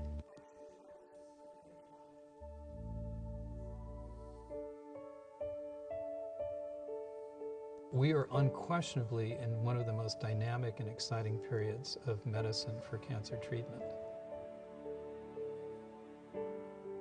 We really have to think about what their quality of life is going to be, and quality of life starts with what's up here. I no longer think about dying, you know? I don't. And that's, I think, pretty dramatic. Well, what first comes to mind when talking about digital health are all the apps and wearables that help improving management of chronic diseases such as diabetes, or all the applications that help with driving up the efficiency of an interaction between the patient and a physician. And then there are all the promising advancements through the decoding of the human genome. BrainLab, in contrast, is digitizing surgery. The operating room is the #1 value driver of a hospital, but it is also the biggest efficiency leak. In order to improve the access and consistency of treatments, and in order to disseminate knowledge and best practice, one must digitize surgery, a pretty analog thing today. And in order to, when digitizing surgery, we're able to optimize and personalize treatments for every individual patient. How do we do that? Or how do you get into writing software for medicine? Well, for me, it all started over 30 years ago. I got my first computer at the age of 15. And when you don't get into computers at the age of 7, you're probably not going to be very good at software, and I was probably the worst software engineer to ever work at BrainLab. But I knew whom to hire. So with 16, I wrote a book on 3D software, and that book went on to sell 50,000 copies in the first year. And that book resulted in my being invited by the University of Vienna to join them for some special computer project in neurosurgery. And through that project, I saw the first images from computer tomography and magnetic resonance tomography, and I couldn't believe that this high precision from those images wasn't used in a better way for surgery, that people would put up those images in the light box in the corner of the room. And surgery started manually. So for me, it was clear that software was the missing link. That's how I looked like 30 years ago. And so 30 years ago, before there was even computers, we used a Commodore Amiga gaming console because Windows 3.1 wasn't out and there was no Pentium chip, for example. We tried to digitize the anatomy and correlate the distances and relation between the different structures. And that's what we do today at scale at thousands of hospitals around the world. What I want to demonstrate today and what our technology achieves today is generating a digital copy of the patient, a digital twin. For that purpose, we need to aggregate and correlate images from a number of different sources. And when comparing two data sets of the same patient, this is very difficult because they may be from different scanners, depict different angles of the anatomy, and show different physical properties. So it is crucial that all those images are being brought in the same spatial frame of reference. We achieve that by a synthetic atlas of the patient, of the human anatomy, that allows us to map every anatomic feature of the patient. It is not a static atlas, but it contains knowledge about the variability patient to patient, how a particular imaging modality depicts muscle, body fat, or gray matter. So this can be described like a Google Maps for the human anatomy. But while there is only one world, we have to be able to map over 7 billion patients.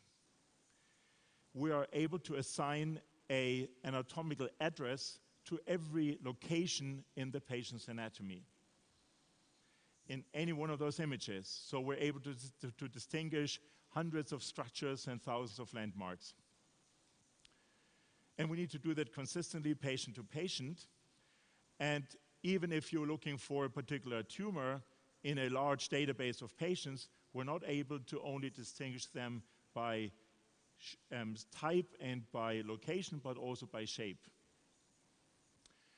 And this anatomical mapping allows us to better visualize our anatomical and our digital twin of the patient. We are able to peel off the different anatomical layers, like the layers of an onion, providing surgeons with better insights into anatomy. And those insights can be provided for a very broad range of anatomical, and this is something that is really giving us a full library of capabilities to better visualize data.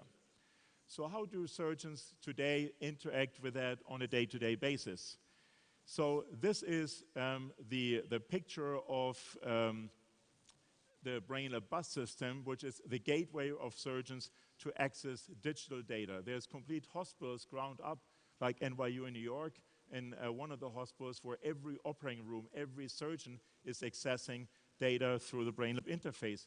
And I now want to demonstrate you, I brought one of those with me, how this is being done. So as a gateway for all the digital data, we're able to, for example, take endoscopic information and stream it to a different data set. We're able to take vital signs and are able to route them somewhere else. So by controlling all the digital data flow, we're able to even record the data and also run AI-based algorithms on them, so we generate additional information and content for the information. So now I want to go and look at just my patient's anatomy and bring that up here. So I can pull up the images, I can scroll through them, and everybody seeing that says, well, that just works like the iPhone. However, we introduced that technology 6 months before the iPhone came out. We took the idea from the movie Minority Report. You can take also that anatomy, rotate it. And so now I want to add a tumor to my data set. So I can now go and pull up an AI-based brush tool that allows me to outline the information. And I can simply take a brush tool in this area of what is depicted here as a tumor. The surgeon can just identify roughly what the tumor is, and I've generated a 3D representation of my tumor. So now I want to add fiber tracks, this colorful structure that you've seen just before. And I do that by, again, bringing up this view, and I now want to see everything, all of those fibers that are connected through the brainstem. So we can now rotate that. I can change the parameters, but I only want to see the fibers that are passing through the tumor that I've just outlined. So I pull up the tumor to my structure here. And now we can basically say, well, there's a few fibers that are not really meant to be there, but now I can take this and rotate it, and I see how those fibers wrap around the tumor as I'm approaching my patient. So this is a database that gets all the information together in one digital copy of the patient. So now the next challenge is how can we aggregate that data so we can also use it for AI and machine learning. So in addition to the data already stored at hospitals and the electronic medical records and genetic information, we're adding the anatomical information in a computer processable format. And we're able to define from that patient-specific statistical charts. And we can also map the patient's anatomy together with statistical information. So we can create statistical volumetric maps that can predict, for example, certain risks. In this case, it shows the resectability of a tumor mapped onto a specific patient. So a very exciting opportunity to have better objective decision-making tools for otherwise the personal subjective experience, so both together can provide the best outcomes for a patient. So now we need to map this digital world to the physical world. And in radiation therapy, we can achieve that by using the BrainLab Exactrack system. First of all, we have structured light that is scanning the surface of the patient, and we also have a thermal signature that is co-registered to the same space in the same frame of reference. So we're using a hybrid of different sensors to create a very stable and a dynamic link between the digital world and the physical world. And then there is X-rays shot from 2 different angles that allow us to capture the internal anatomy of the patient. So these are all methods that are required to make radiation therapy safe. In brain tumors, for example, we can aim high-energy radiation beams from different angles onto all the same tumor, so that at a very high concentration at the intersection of those beams, we can effectively burn away brain tissue. So it's in a single treatment, you can effectively treat a brain tumor, for example, with a sub-millimeter precision. So it shows how precise those 2 worlds, the digital and the physical world, need to be correlated. The same is also possible in surgery. So in principle, if we're going to the operating room, we also use a GPS system for the human body to establish and generate that correlation. So that's what I will show, here. So don't worry, it's just only a rubber head. I'm not going to do harm to any patient. So this is my instrument that I can track. The cameras here would pick up the position of my pointer. And as I move this around, you'll be able to see then the image of navigation. And if I bring that here, you can actually see that on the large screen as well. So by moving my pointer over the head, you see where the tumor is just underneath my pointer. So that's where I need to make a cut. So I'll go and simulate what that cut would look like.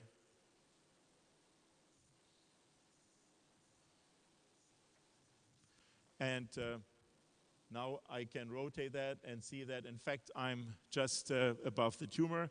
I can remove here my little flap, and now I'm navigating, and you can see how I would be able to then pass by those fiber tracks that I've just identified. So this GPS system isn't just available, in the brain, but you can use the same technology to when you get down to the tumor, to digitize the progression of the tumor.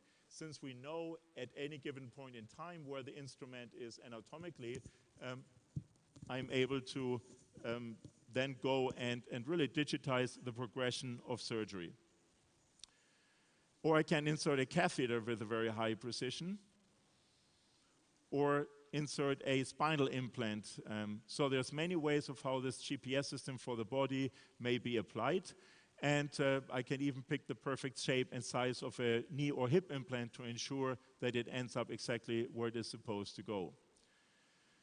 All the images are based on data that was obtained prior to surgery, and we can now take data during surgery with this intraoperative CT scanner, or even better, we put the same tracking technology on a ultrasound probe, and we're able to then co-register that to our space. So going back to our digital model of the brain and the ability of how that was mapped, all the different structures and every voxel of tissue has properties assigned, elasticity, and also how that will change through a finite element model. So we can model any biomechanical changes. And so now with this intraoperative information, we're able, visualized by those vectors, even if there's incomplete information from just one plane of ultrasound, we can simulate how the tissue is changing in 3D. So this is really the crucial technology to bring navigation also into other parts of the body where the tissue is more elastic. And then, now as we have established a super high accuracy and correlation, what is missing is, of course, robotics to more precisely implement those features. So we've designed a very clever and compact robotic arm that can just be positioned into a coarse position, and then the robotic wrist will adjust just in a fine movement the trajectory to perfectly capture the exact position that we want to hit and we want to treat. So from robotics, I'm going to the microscope, which nowadays is also a robotic device to be used in surgery. And a microscope is the most important tool of a neurosurgeon, but with the software from BrainLab, we're even taking it to a whole different level. And I'm just basically bringing up my, my microscope view here, so that you can also follow what I'm doing here. And as I take the microscope and aim with the microscope here onto my tumor, then obviously I can only see the exposed part of the brain. However, with my technology, I'm able to now also see in different layers. As I go further down, you see the fibers and how everything wraps around the tumor.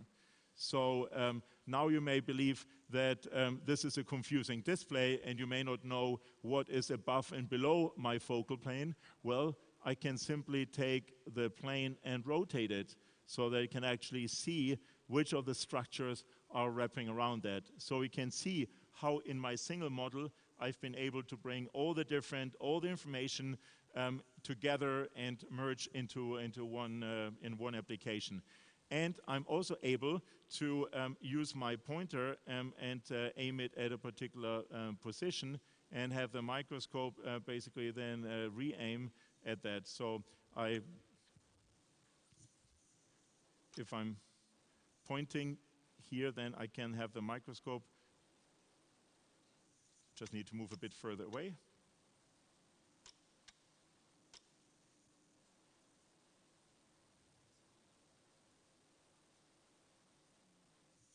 No, it's too far.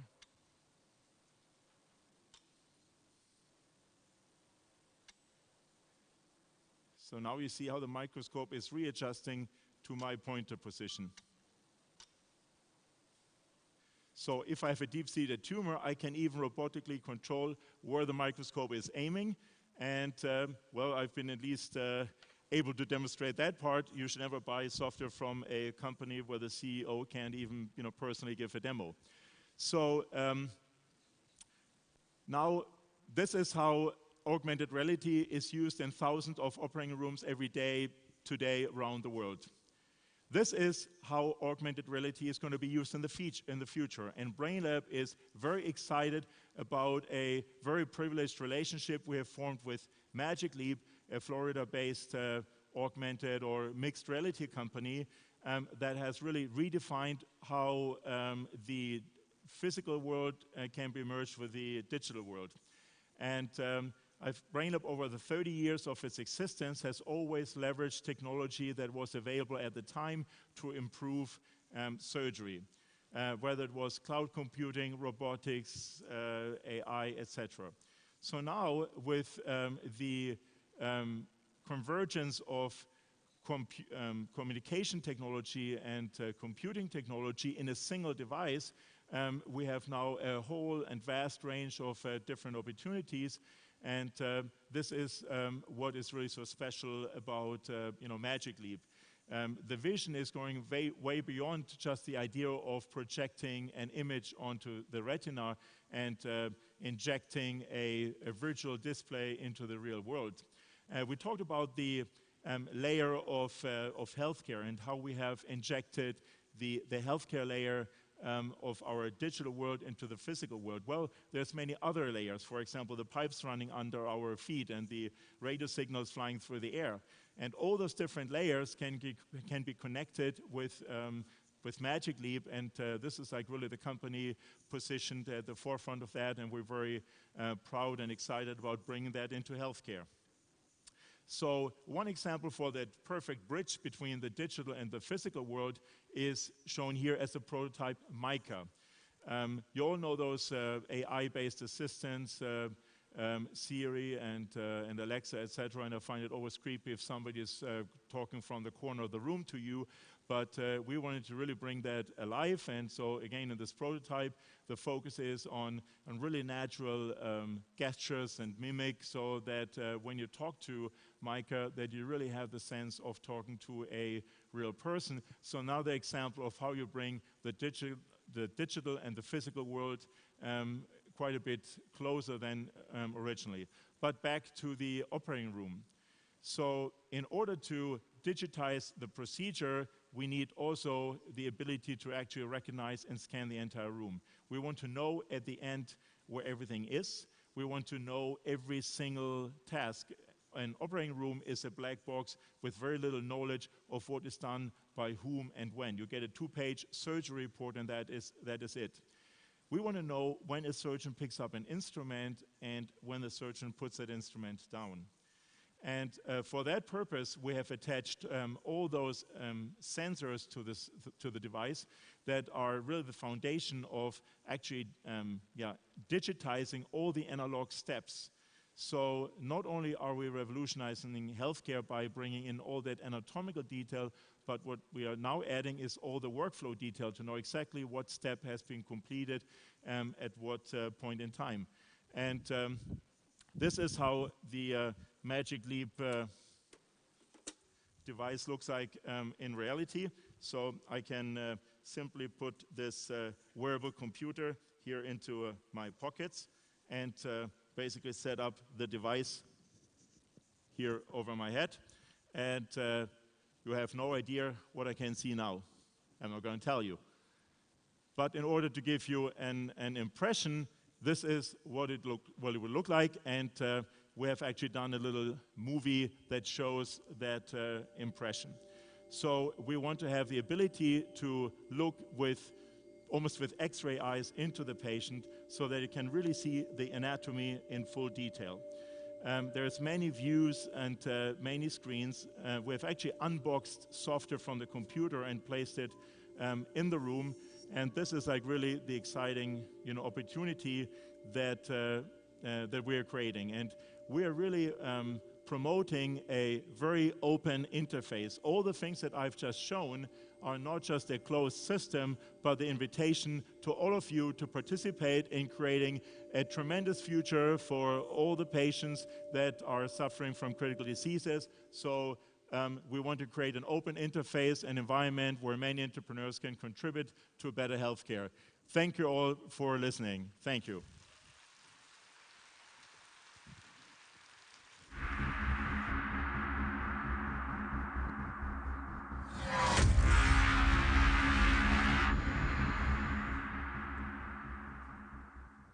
And now that we've seen how healthcare is going to look in the near-side future, I have someone very special to present to you. Because I heard that you haven't seen Dr. Rousseff in a while, and you probably miss him already, we've decided to repeat the demo with Professor Shafi.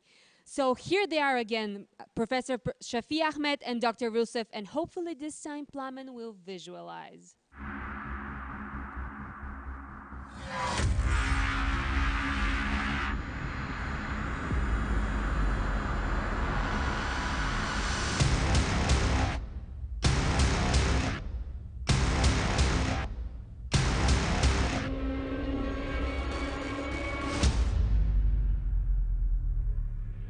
Oh, hello? All right. Do you hear me? How are you? I don't hear you. How are you? Is it fun? All right, guys. I am so delighted to have such an amazing speakers. I mean, just think about it. This whole thing came all the way from Germany just to be shown on that stage. So for you to see the future. And trust me, there will be much more coming up next tomorrow at the Health Summit, where we shall be speaking about longevity, expanding humans' lives, maybe immortality. It's truly fascinating when we see all these verticals being shaped by technology in a way that you never, ever can think. And I've heard that you haven't seen me here talking to Shafi the previous time he was on stage. Is that right? I didn't visualize, so now I'm visualized. Sometimes technologies help, sometimes it's good to be personally somewhere. That's where I am. Let's play that thing and see how it's going to work. Hello, everyone. Hello, Sophia. Hello. Plamen, my dear brother. Thank you very much for inviting me again to this fabulous conference that you run in Sofia. It's a pleasure to be here. Thank you, Shafi. Look at this amazing crowd and this amazing venue at the National Palace of Culture. It's just phenomenal. Ladies and gentlemen, we are going to welcome you to Webit Health tomorrow at 9 o'clock here at this venue. We are going to bring some of the world's most amazing speakers and influencers in healthcare, talking about the disruption of healthcare around the world, and bring everything to Webit for the next couple of days. So come and join us. We're going to talk about the most amazing technologies that are really disrupting and transforming healthcare as we know it. Technologies like artificial intelligence, virtual reality and augmented reality, robotics, genomics, amongst many others. To hear about this more, I'm going to share a video with you. Let me just get my phone out for a second. Here we go. Let me just access the right video. Here we go. This is about Webit Health.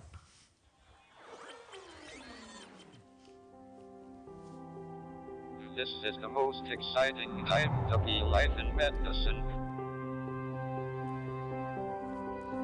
Exponential technologies will fundamentally change the way we improve the lives of billions of people. Webit Health brings together some of the most brilliant minds to reimagine healthcare.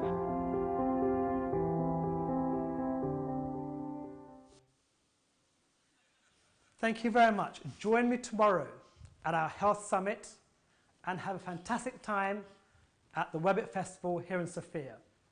Ladies and gentlemen, Shafi Ahmed. Now I want you here in flesh, if may.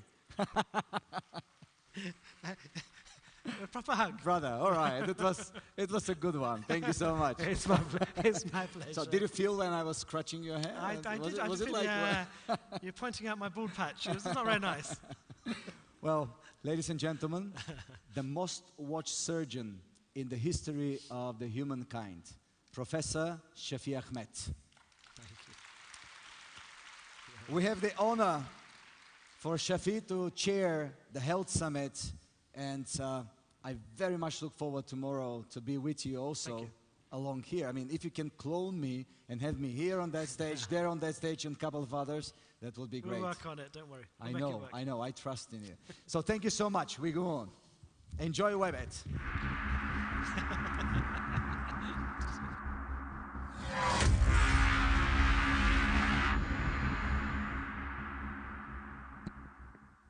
Next up, we have a panel on blockchain, improving the state of well-being. And if you're wondering who your moderator is, I'll tell you that he's a visionary entrepreneur, philanthropist, and a global citizen. He is the founder and president of Arton Capital and co-founder and board member of the Global Investor Immigration Council. Please welcome to the stage Mr. Armand Arton.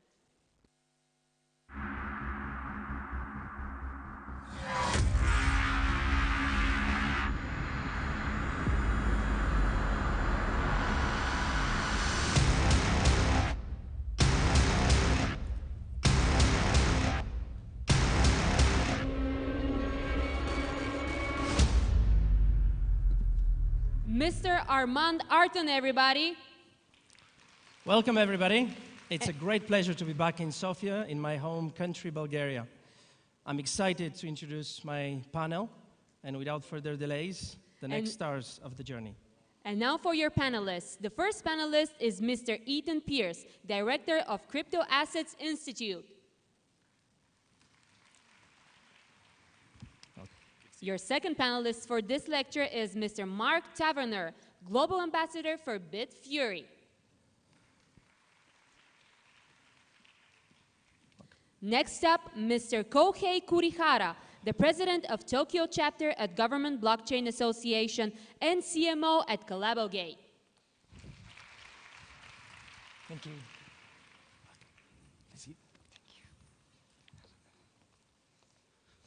Thank you, everybody. I know it's the end of the day, of an exciting day, and we just have a little bit more of insight to tell you about how we believe, as experts in this panel, more them than me, about how blockchain and how technology can have more impact into our social lives, in a positive way, of course.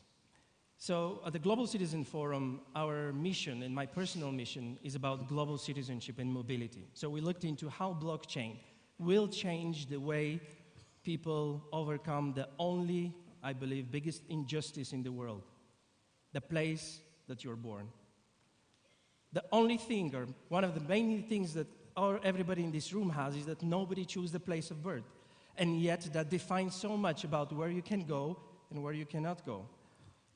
We believe that nationalities and borders, as Stephen Hawker said, are not the reality of this world. When you look from the sky, there is no borders, there is no lines, and such should be our life. Blockchain could be one of these technologies that will change the way we'll cross borders, will change identity, documents, medical, and so much more. So without further delays, I would like to ask some of the panelists and experts here. Mark, tell us, what do you think, in your perspective, will be the next technology breakthrough into social impact? Which sector, beside the cryptocurrency we have seen, use the most of it? What will be the next big thing? So at Bitfury, we're tremendously hopeful that the public sector is going to be something which will, or is going to be a sector which will embrace the opportunity of blockchain. I'll give you a couple of examples by that to illustrate what I mean. We've worked extensively with several governments around the world. The most notable project that we've worked on to date has been in the Republic of Georgia, where we've built a land registry service, which is live and has been live for the last 2 years across the whole country, with approximately 300,000 properties now registered on the blockchain. And why that's important and why I think this has such potential for positive impact is because now for the first time, a citizen in the Republic of Georgia can prove without doubt that they own what oftentimes is going to be their most valuable asset. And that's important to the citizen in the Republic of Georgia because even if there is a natural disaster that might destroy the public records, that might wipe out the paper-based records, that might wipe out the databases that hold an attestation of the fact that they own that land, or if there is political turmoil and something happens and some bad men with guns come and force people away from their property, there is still an opportunity for that individual in any of those scenarios to prove to the international community that they are the rightful owner of what is going to probably be their most valuable asset. And when the situation returns to normal, which we always hope it does after a bad event, a natural disaster, or a political upheaval, that citizen can go back and demonstrate that that asset now should be repatriated to them because they can prove that they own it through referencing the blockchain. And that's just one example of where what we call registry services can rebuild the trust that citizens have lost a little in politics and somewhat of the trust that they might have lost in governments and in international organizations. Absolutely. So I'll pause at that point. Thank you. Eden. Yeah, I think title insurance is definitely a very interesting one, and we're seeing that's a great application that we can do right now. Blockchain is this ability to replace historical trust authorities, these intermediaries that we've developed, like the people who, whether it's notaries or whoever are attesting to the fact that this piece of property is yours.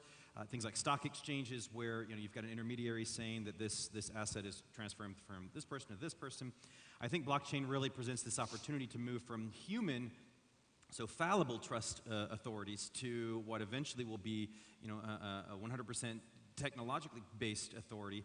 So, whether it's fraud or just mistakes, we see, the potential for humans to cause very expensive mistakes in the finance world and elsewhere, and we can potentially replace those intermediaries with the blockchain. So I think look at a few other examples. Definitely, if we look at e-voting, we don't have confidence today already potentially in the voting systems in a lot of places. We definitely should not have confidence in most e-voting systems because they've been all proven to be pretty weak or pretty, there's just issues there. If we can trust that the data is being recorded correctly, if that data is being recorded onto a blockchain, then it's immutable, meaning that it can't be modified by anybody at that point, and we start to go to a point where we can actually trust this data.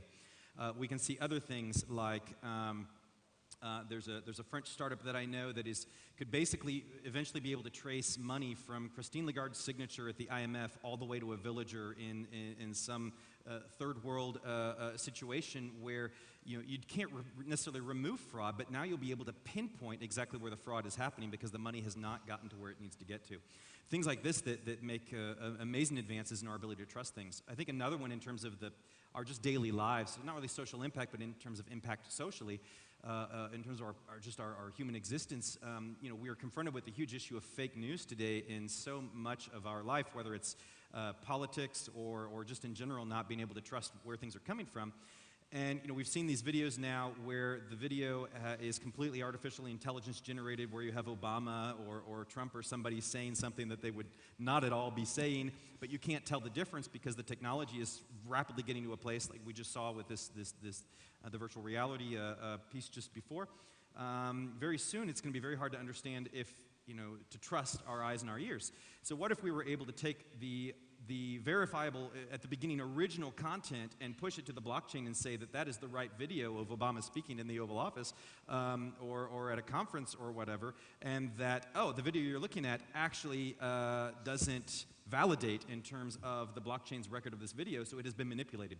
I think there's things like that that could be very interesting to kind of give us more trust in our systems and potentially replace some of these systems with trustable technology and not just humans. I totally agree. Ethan, I just came from Hong Kong on a family office UBS gathering where there was 150 of the wealthiest Chinese families talking about sustainable investment. And the main problem, all these wealthy families saying, we want to invest more into social impact funds and sustainable funds, but we don't trust the measurements. There is no credible institutions, and the UNDP is trying to take a role in certifying social impact and sustainable investments, but I think the trust is even not there at the UN level. I think a technology that, as you said, can verify and trace the investment from the wealthy principal to really the impact and measured in terms of science, in terms of climate change, this is where the investor will feel much more impactful and will invest more. Yeah. Tell us about in Japan, Kohiya. How do you see this industry growing and having an impact on the society? Sure. To me, I personally believe the education is the one with a great impact with using blockchain technology, because the kids and child's record has been really important to figure out whether their progression is how it works. Because I was experienced with the non-profit and educational sectors. They have facing a lot of the very difficulty to overcome it by themselves, and educational record is not shared between the schools, teachers, which has been big barriers to overcome the student issues. I want to introduce one example. The Japanese company, the Sony, has been working on this matters right now. The Sony Education, they providing the robotics education through the online, which is a class the students can easy to take it in the class. So they try to put the blockchain technology in the futures, because the educational, each of the kids' records could be installed through the PC updates, which is kind of the solution for the kids can easy to be shared their own progression between across the schools. Once you go to the next grade, you have to be submitted your own data to the teachers, because the teachers need to understand the status of the kids and students to provide them appropriately. So this type of thing that happens in Japan, and also the other example is in South Africa. The one project has been tried to put the social impact index. This project is called IX Foundations. They try to make their own technology and protocol. The one application has been created. The name is Ampred, which is a project to figure out the accuracy of the attendance of the school kids. So they track the record of each our education is working well now. Once the record could be working so well, the social impact can be easily to track and how much of the impact they can credit. So this type of things will happen in the education sectors. The blockchain has been a new type of identification for the schools, kids, as well as the other the external people to come on board the education space. Thank you. Thank you. Now, from perspective of regulation, it's the big, I think, the next step of the industry. How do you see geographically regulation interfering into the growth of the sector? Is it stopping it, slowing it? Is deregulation the answer? What do you see in Europe? So yeah, so the institute, the Crypto Assets Institute, we work with a lot of corporates and funds on tokenization and the blockchain economy, but specifically with governments on advising around adoption and regulation. And what I'm seeing across Europe, but also generally in most of the Western regulators that are looking at this, it looks like from the outside that a lot of them aren't doing anything, or they're being slow, but the reality is they're taking the time to figure this out and to do it well. So 3 weeks ago, at the Ministry of the Economy in France during Blockchain Week. It was the first event ever for crypto and blockchain in that building. And it was to announce this new law on economic development with a bunch of really cool kind of crypto assets, blockchain economy ideas baked in. No more capital gains on trading crypto. No VAT tax on raising crypto funds like an ICO and having to pay 20% on top of that. So doing things like basically only pay income tax when you take your cash out of an exchange because you've made some money with it. Things like that, creating a digital asset service provider registry, meaning companies that deal in crypto and help people deal with crypto in some way or deal with tokenized investments will have to be whitelisted to say that they do exist and that they have the best in practice solutions they need to put in place to manage these assets for people like any investment bank or large financial services company would normally need to do anyways. So that kind of stuff you wouldn't have expected from France necessarily historically around a subject like this, and all of a sudden they go from being maybe not in the middle to top places to all of a sudden being a leader in Europe and very innovation friendly but regulatory correct place. And so I think what we're seeing is eventually I believe that the technology, blockchain, as we talk about these intermediaries, these trust authorities, can become the regulator. But in the meantime, humans need to be regulating these things. We saw lots of bad behavior in ICOs and other things, so we know that happens. So we need regulators. I don't think regulation light is going to benefit anybody. If you're going to a jurisdiction that is making this easy on you to be regulatory compliant under securities laws, you're going to lose in the end, even if you're gaining in the short term because of that. I think that trustable businesses dealing in a global economy, whether they're dealing with corporates or with governments or whatever, are going to want clear, transparent regulatory compliance. So I think we're seeing that it's all catching up. And it's all going to encourage, it's all, Germany, I guess you were saying just today or yesterday published something, I haven't seen the details yet. This, maybe you have more on that. This is all snowballing, and we're getting there very quickly. So I think regulation is catching up, which means the innovation will be able to start moving forward again at a faster pace now that they have the right to. Absolutely. You're right. I think Malta, Germany, France are all trying to step into this area. But Mark, you're in London, so that's a different world. How it's on the other side of the border? So the other side of the border. So London is still part of the European Union, at least for a little while, and those of us that live there. I'm French, by the way, so I'm very passionate about Europe. We're hanging on to it with our fingernails. We don't want to give up. Did you get 50% of us. I think, to my mind, London and the UK is dragging a little behind. And they had an opportunity to drive this maybe 2 years ago, and they kind of seized it with a lot of what was going on in a part of London that we referred to as Level 39, which is down in Canary Wharf, so in the heart of the financial centre, where the team that founded that, under the direction of the British government, created what was Europe's largest fintech incubator. And it was out of that that a regulatory sandbox idea was born, so that fintech innovators, not just blockchain companies, could play around in a safe environment, engage in a really constructive dialogue, not just with the regulators, but also with government, who issue the laws that the regulators then enforce. And I think the UK, partly because of Brexit, has suffered and has fallen behind a little. But what's interesting is if you look at this globally, and I have the best job in the world because I travel all around the world talking to governments, talking to industries, coming to events such as this and listening to lots of people, you see a lot of opportunity for regulatory arbitrage amongst either honest players or slightly dubious players in this space. And I'm not sure that's entirely helpful. So you do have some of the smaller nations, I won't mention names, who have been very early in enacting legislation to try and attract innovation, maybe to steal some strategic advantage, and to see if they could get some interesting businesses to come and locate in their jurisdictions.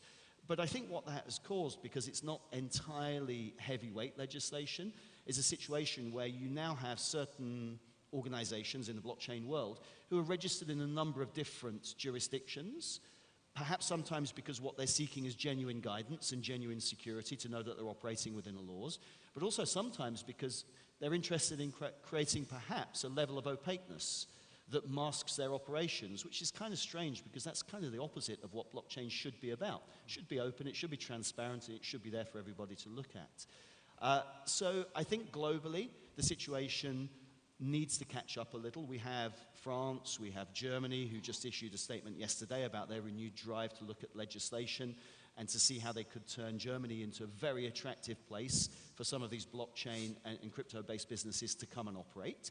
But also the European Commission. You know, there is an awfully large amount of discussion and work and thinking happening within the European Commission.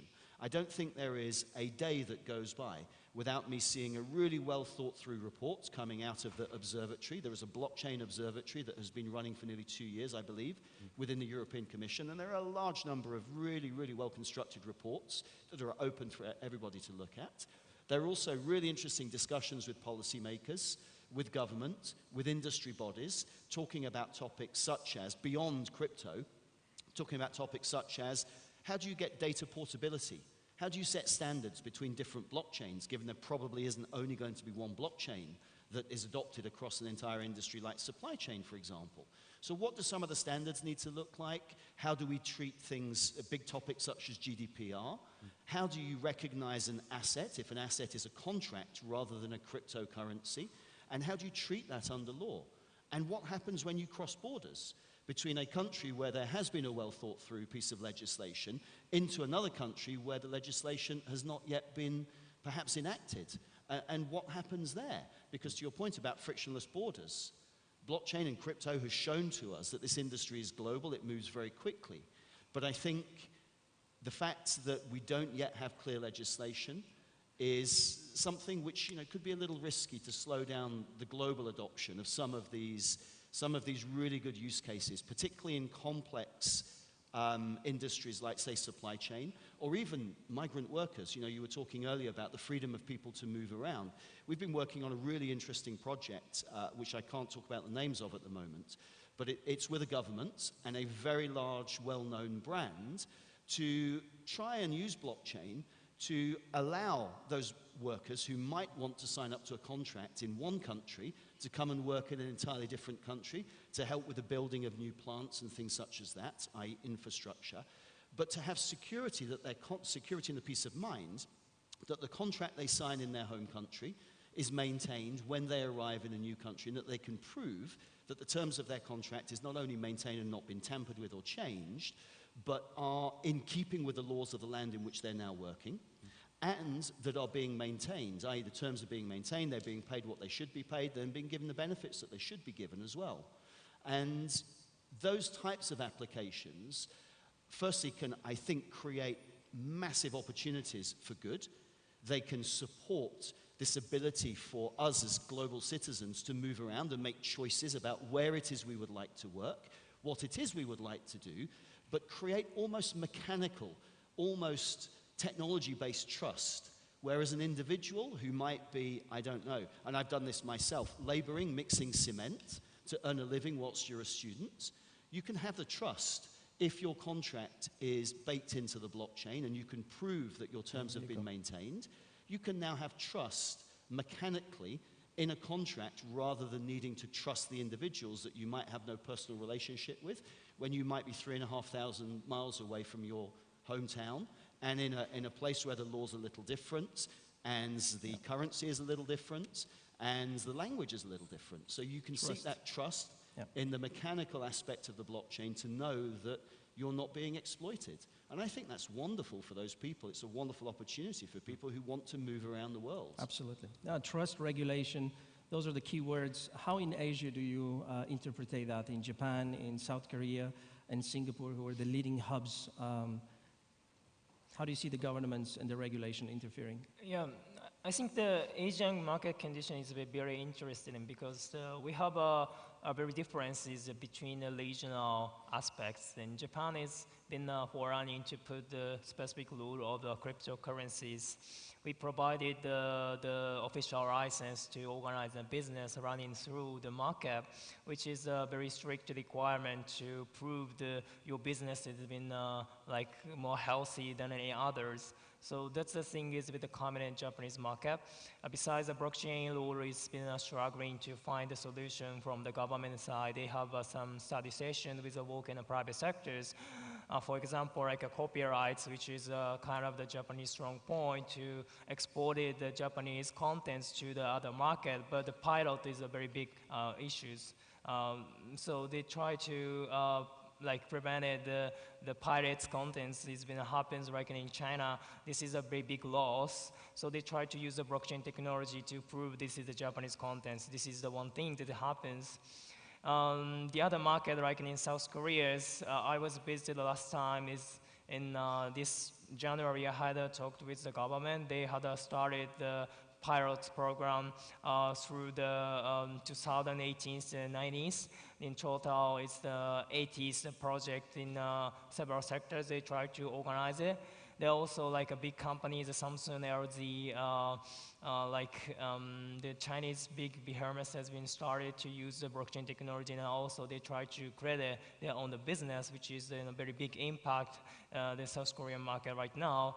The China has been the against of the crypto market. They had prohibited to do the business regarding the crypto. Since then, some of the Chinese business has been excluded to the outside the market. Then some of them is go to the South Korea, is go to the others is to the Singapore or somewhere. But the Chinese government has been pay attention with the blockchain technology itself. Not only for the national government, but also the local government has been very proactive to invest in the local development. Like Hanzhong is one of the biggest cities. The Alibaba, the headquarters is there.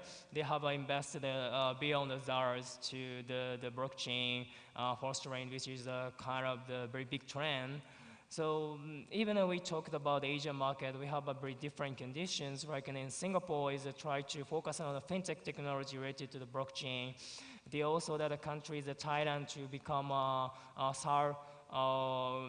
exchange centers behind Hong Kong and Singapore. This is the kind of the strategy of the government level. So the Asian market has been growing so fast, but in the blockchain space, we have a very different background, different identities to grow up with the entire economy right now. Thank you.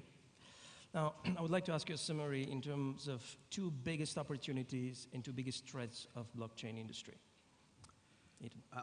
Opportunities and threats. Well, I think to start on the threat side, I think we do some of this technology does have to get to a point where it can scale well. I think a lot of the public blockchain projects are that's one of their big issues right now. So we see a lot of promise, but the technology has to catch up. I don't see that really as a real threat, but it is the negative right now that I think we would have. I do think for a lot of the solutions that I could maybe talk about as opportunities, then people will have to, I think, the unknown is how much will the market really adopt or accept the new ways to look at these things. If we talk about trust authorities and replacing some of these historical intermediaries, is our markets open to that? Will people actually trust technology more than they trust humans, even though we can very clearly show how the humans make plenty of mistakes or plenty of fraud along the way? So, but do those things actually change? In terms of real opportunities, I think there's all kinds of stuff. We mentioned all these other great examples of how we can change these systems and change the I don't know if it's not well-being, but in the sense of our confidence and our ability to be comfortable with how these things work. I think the great opportunity for me really is in tokenized securities moving forward. So tokenized securities is this idea of security tokens. It just simply means investments that are regulated by the specific government regulator.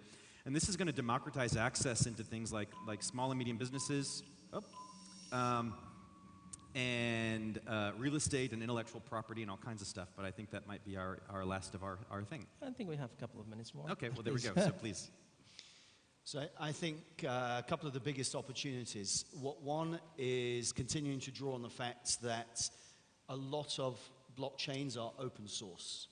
And what that means is that it's the technology, the software, the knowledge is open to be discovered by any entrepreneur, any government, any organization that wants to exploit and build on top of it. And there was a great example just today I saw, or maybe yesterday coming out in the press, about Microsoft.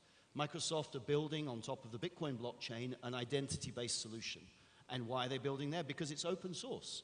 And in this Microsoft statement, they said something along the lines that open source was the only direction in which you could travel to build in this way using this technology. So I think that's a big, big It's a different way of thinking, and I think that's a big opportunity. I think the second big opportunity would be to look, and I come back to public services again, or the public sector, is for governments to reimagine the way in which they govern, whether that be through better governance, using things like the blockchain, more transparent governance, which can be mechanically checked, or whether it's ways of delivering service like registries or ID or voting. And that for me is super exciting, because back to the topic of making a difference to people's lives, that would make an enormous difference if trust was reestablished and the cost of delivering services was greatly reduced. A couple of threats, just to finish up. In fact, I think I'll finish up with three, and it's a lack of. A lack of, number one, education. Number two, a lack of education. And number three, a lack of education. Well said. Yeah, I think that this is the opportunity and challenge, and that we have to make a new standard of data sharing ecosystem, so that we need to make a collaboration regardless of your background, genders, or something like that. We've been working on some consulting advisory for the enterprises. They just want to remain their own system, but the society has been changed and more flexible and more collaborative to achieve something that they want. I guess the blockchain has been a great opportunity to make a conversation between the people that come on board. I'm coming from Asia, but I guess the Asia and Europe has been like the very big opportunity to collaborate on something new. The way like from China and America is also be impressive. So this type of thing is needed.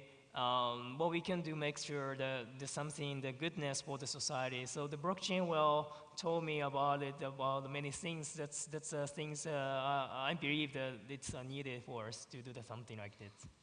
Thank you. And I agree with my colleagues. I think one of the opportunity we see it is, we have seen in the refugee camps right now, there is 50 million people without passports, without identity.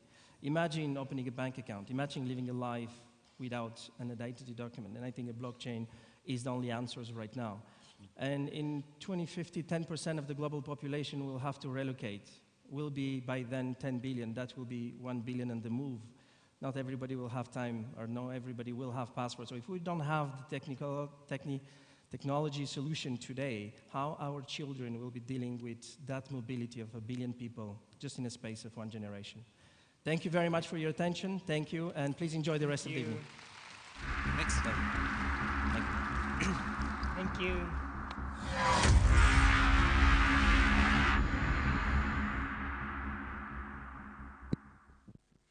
And now for our last demo for the day. He is a creative analytical strategist and is passionate about making the world a better place. He is the founder of Flight Aerospace, a company dedicated to proving the viability of human-sized multi-rotor vehicles.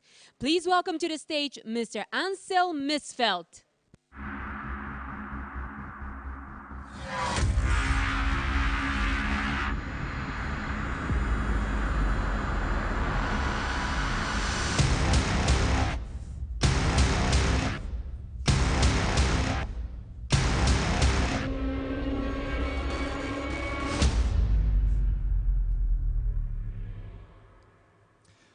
Good evening, everyone. I'd like to begin by thanking Dr. Rusev for having me here today and for allowing us to be here at Webit. I'm here to talk to you about flying vehicles. So, quick show of hands. How many of you in the audience have ever dreamed of flying?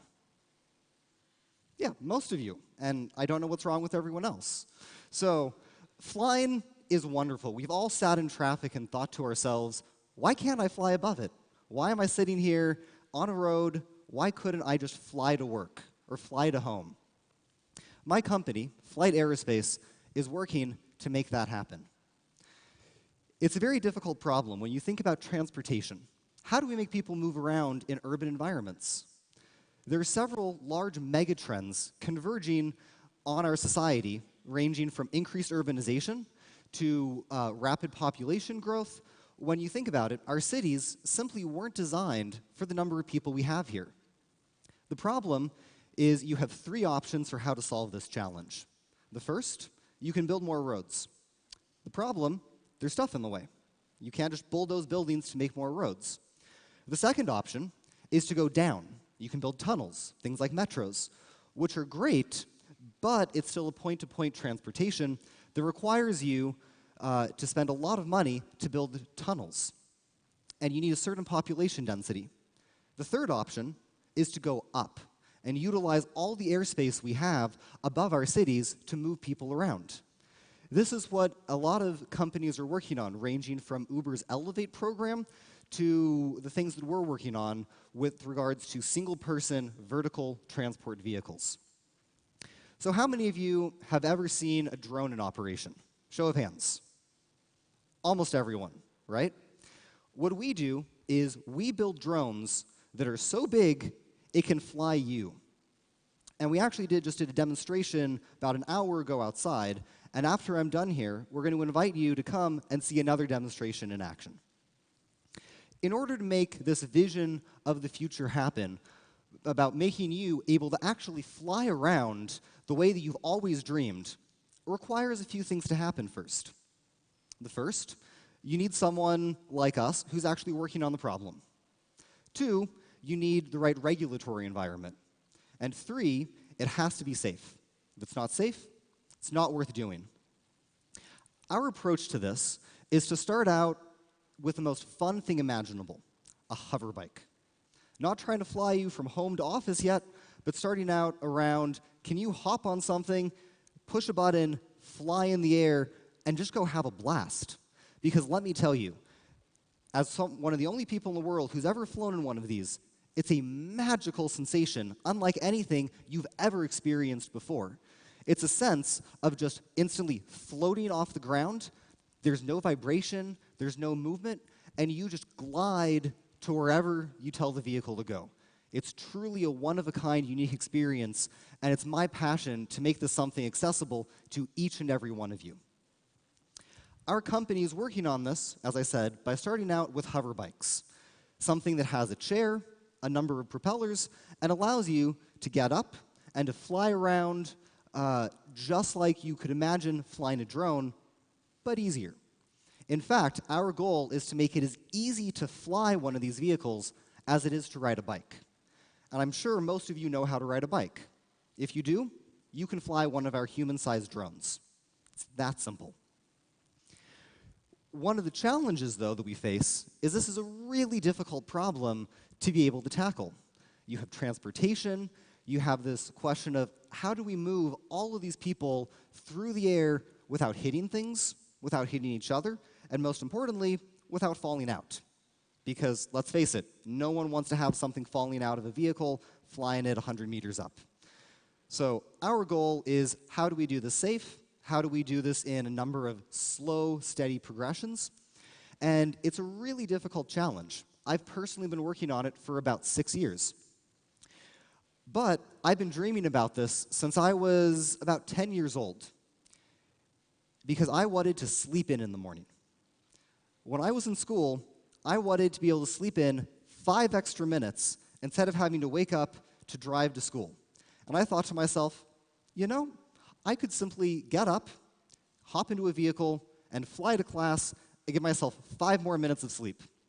And that's what got me started on a whole company to revolutionize transportation with hover bikes and multi-rotor vehicles.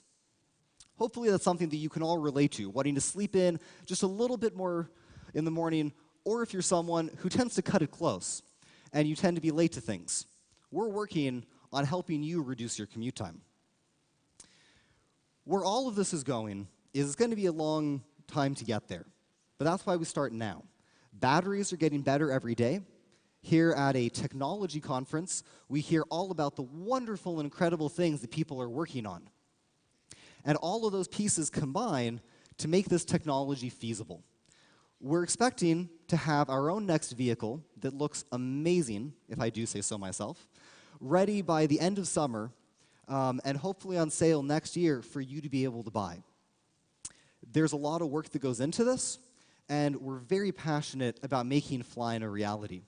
In fact, our catchphrase is, you dream of flying, we make it a reality. Because we know that there's nothing like actually seeing it in person, or better yet, experiencing it for yourself to ignite the imagination. Which is why, in just a moment, I'm going to invite each and every one of you in here to come with me outside in order to see a real live hover bike demonstration that we're going to do. As I said, we did one about an hour ago, but we know that many of you were in here, so we're going to do a second one to make sure that you don't miss it. So in just a moment, I would love to invite each and every one of you to follow me out the door and to actually come and see one of these things fly in person, because there's absolutely nothing like seeing it for yourself to make you believe in all of the wonderful things that the future has in store for us.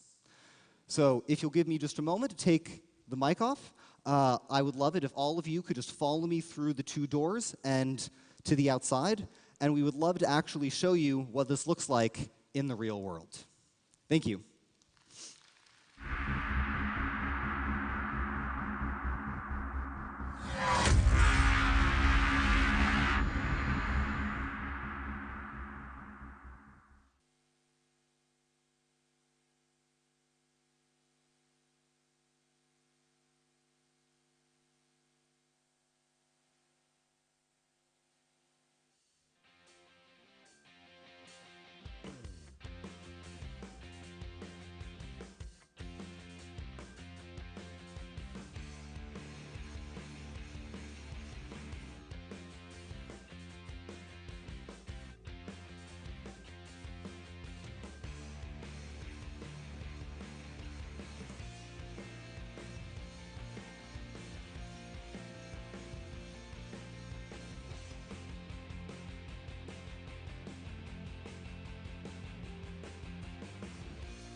Некам.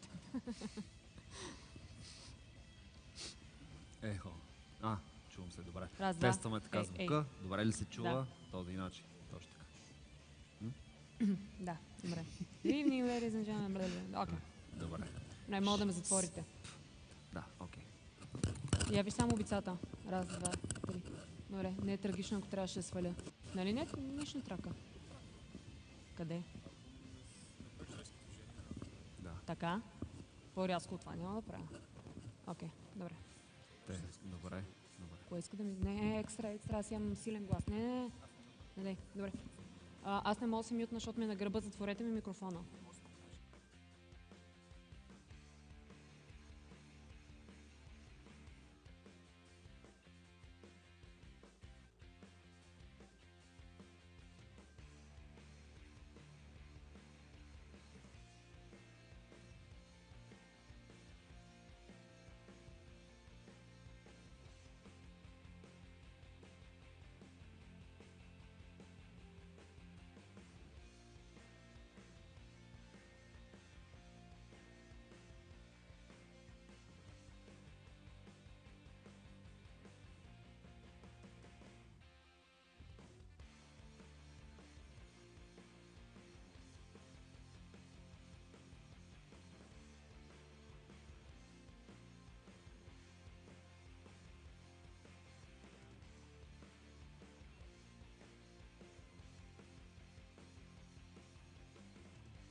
Dear ladies and gentlemen, welcome to Webit.X 2019. Please warmly welcome our wonderful hosts, Borjana Gramatikova and Darin Madjarov.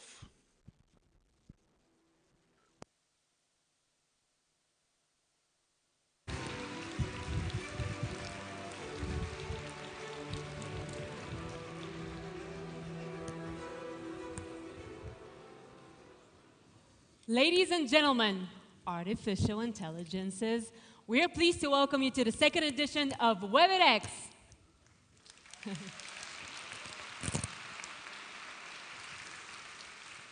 My name is Borjana Gramatikova, and I will be 50% of your hosting duo for tonight.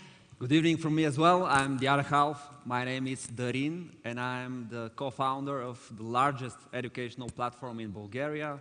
It is called Učese. We have helped already more than 600,000 students learn faster, and some of them have already achieved their dreams. That is why I joined Webit.X as the most inspiring event for the thousands of young people, the thousands of students that are here with us tonight. This is a historic event. Webit.X is the biggest platform in the world for inspiring the young, talented people of a single nation. True, and I honestly cannot see a better moment to open this wonderful event, which will also include the annual Webit Awards, the ultimate benchmark of true mastery in digital transformation of businesses and society. Tonight we'll shed light on the big ideas that are changing the world as we speak, and meet you with the visionaries behind them. One of those visionaries is born here in Bulgaria and is responsible for this event. Please welcome on the stage the founder and executive chairman of Webit Foundation, Dr. Plamen Rusev!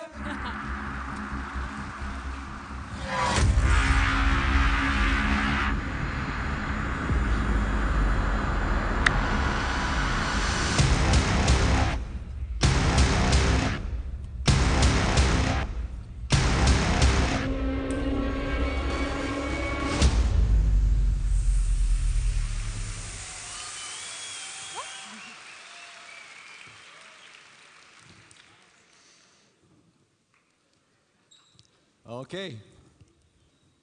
Добър вечер. Добър вечер.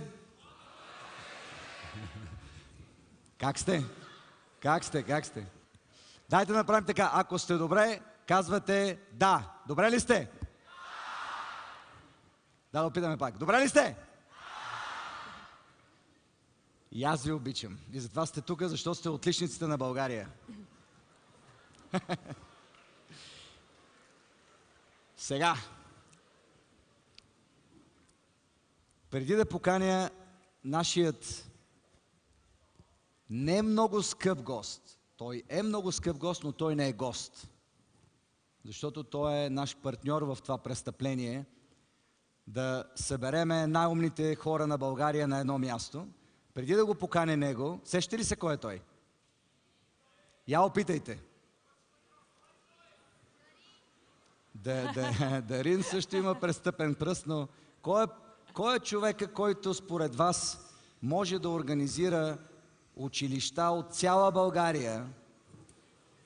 Кой? Ама аз като ви казвам, че сте най-умните хора на България, това е доказателството. Сега обаче това ще бъде от мене последната дума на български пред вас. И ще ви кажа защо. Не защото не съм горд българин. Тези от вас, които ме познават, знаят, че съм горд българин. И където и да отида по света, аз винаги ще бъда българинът Пламен Русев. Ще мина на английски, защото вие стоите на тези седялки, на които стояха 120 държави. И моето послание към вас е следното. Ако искате да бъдете успешни в световен мащаб, българският ще ви помогне до толкова, доколкото през него да изкажете най-красивото, което имате, своите мисли и чувства. Оттам нататък за бизнес ще ви трябва поне в следващите още 3 до 5 години английски. Колко от вас не говорят английски в тази зала? Вдигнете си ръката. Вие сте готови. Thank you, Wembley!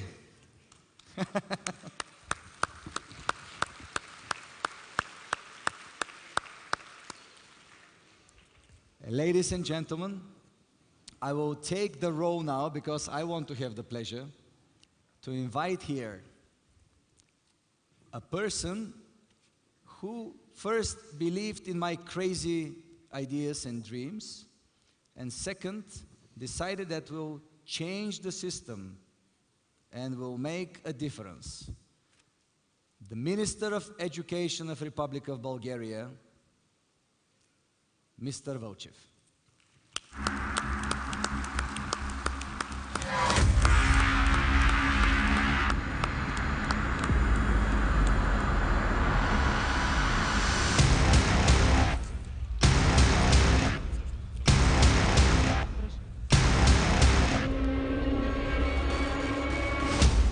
Няма как да говоря на английски на български министър. Господин министър, благодаря ви. Благодаря за това, че ето тези страхотни млади хора са тук сред нас.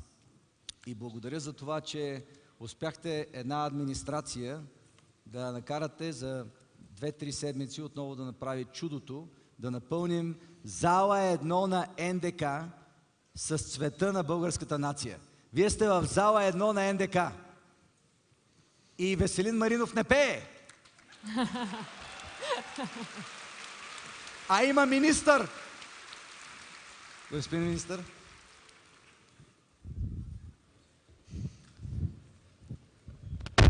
Благодаря на Пламен, благодаря на всички вас, че дойдохте, че се отзовахте на поканата. С Пламен се познаваме от няколко години, но още първия път, който се запознахме, ми направи впечатление колко е вдъхновяваш. Аз не мога като него, признавам се, мога да говоря равномерно, сравнително интелигентно, да водя нормални, да създам добра обстановка за ползотворен делови разговор, но не мога да вдъхновявам. А днес най-важното е да ви вдъхновим. Образователната система има много задачи. Образователната система трябва да ви научи да прави така, че да придобиете знания, да ви направи пригодни за живота, да ви възпита. Но най-важното, което днес трябва да направи образователната система, е да ви вдъхнови. Да вдъхнови младите хора. Не само в България, но в всички части на света. Вдъхновението е това, в което най-голяма степен определя и човешкия живот. Заради нещата, които ни вдъхновяват, заради вдъхновението ни правим важни житейски избори, развиваме интереси в една или друга област, задълбочаваме се в една или в друга област, заобичваме нещо или някого. Човешкото научно и технологично развитие се е движило най-вече благодарение на вдъхновението. Едни хора със светли умове, с голямо въображение, са се вдъхновили от науката, вдъхновили се от знанието на хората, знанието създадено от хората преди тях, които пък също са се вдъхновили. И така, крачка по крачка, днес сме достигнали впечатляващо технологично развитие, което все още е твърде малко на фона на това, което ще се случи. Само ако погледнем един смартфон, който държим, или телефон в ръцете си, направим равносметка колко много открития стоят зад една технология. Технологиите ни вдъхновяват, технологиите може би в най-голяма степен ни вдъхновяват и това беше една от причините да решим да подкрепим, да участваме в организацията на днешното събитие, за да вдъхновим всеки един от вас. По-важно е всеки един от вас да се вдъхнови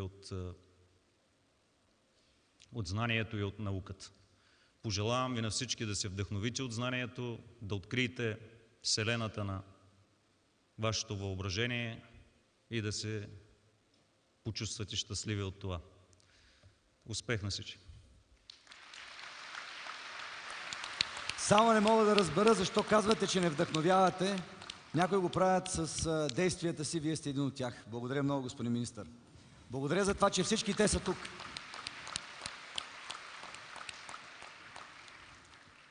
All right now. I have the right of a first keynote because I'm the organizer, so they said do it.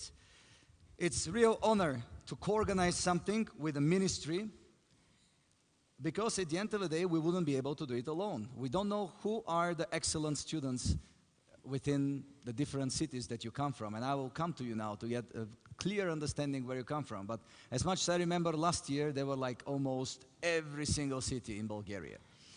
And that was the initial idea, to bring and to inspire your future. Now here you will see beautiful, amazing, strange, weird things. But that's life. We are not going to protect you from seeing the future. We want to show you the future so you digest it in your brains and find your anomaly. Do you know what I mean? Anomaly. I am an anomaly. I am from Varna, and I grew up in the East years before. And during these years, there were different type of people. Some people were more beloved than others. I was not supposed to be something, but my life changed. Things changed, you know what I mean? And I received the right, if I do things right, to have success. Not in Bulgaria that much, internationally. And the only reason I did this, because I was never afraid of the future. Only people who lack self-confidence are afraid of the future. You should never question yourself. You just need to help yourself and become better in the future. And now let me tell you what I mean. Think about it. When you were born, did you have your brain with the intelligence level that you have now? Or it was somebody like doing nothing? You cannot even stand up, right? It takes time. You don't know because maybe you don't remember, but I have 2 kids, 8 and 9, and I know what it is. It's not the brain that makes you a human. It's the heart that makes you a person. It is the heart that needs to be bigger than the brain. And then everything happens in a perfect way. Here at Webit, we bring together people from 120 different countries. You know that Bulgaria has been established in the year of 681. Since 681 till 2019, there are exactly 1,338 years. You don't expect anything new to happen during these years. But today, you are in a very historic moment. Today, something new has happened. For the first time in the history of Bulgaria, there are 120 countries landing in this city. How about that for a first time? Would you accept somebody to tell you that something is impossible? How impossible this could be? To bring people like my dear friends, for example, Jesus over there, Jesus Mantas. Jesus, may I ask you to stand up, please? I know I'm asking too much. Thank you so much. Jesus Mantas is the managing director, managing partner of a 17 billion unit of IBM. 17 billion unit. And he's here in this very room with you. How about that?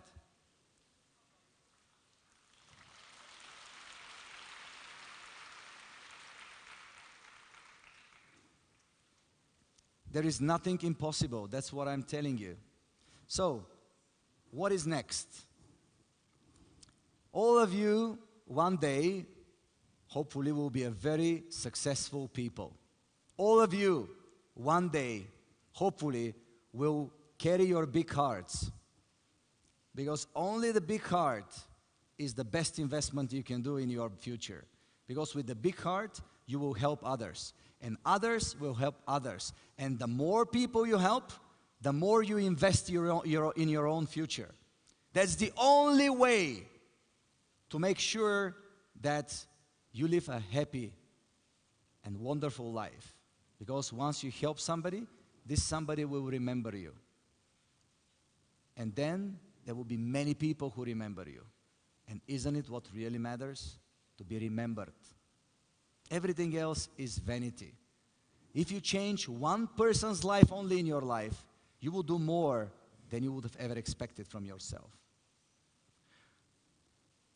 Artificial intelligence is going to change everything. Looking at me now, you look at yourself.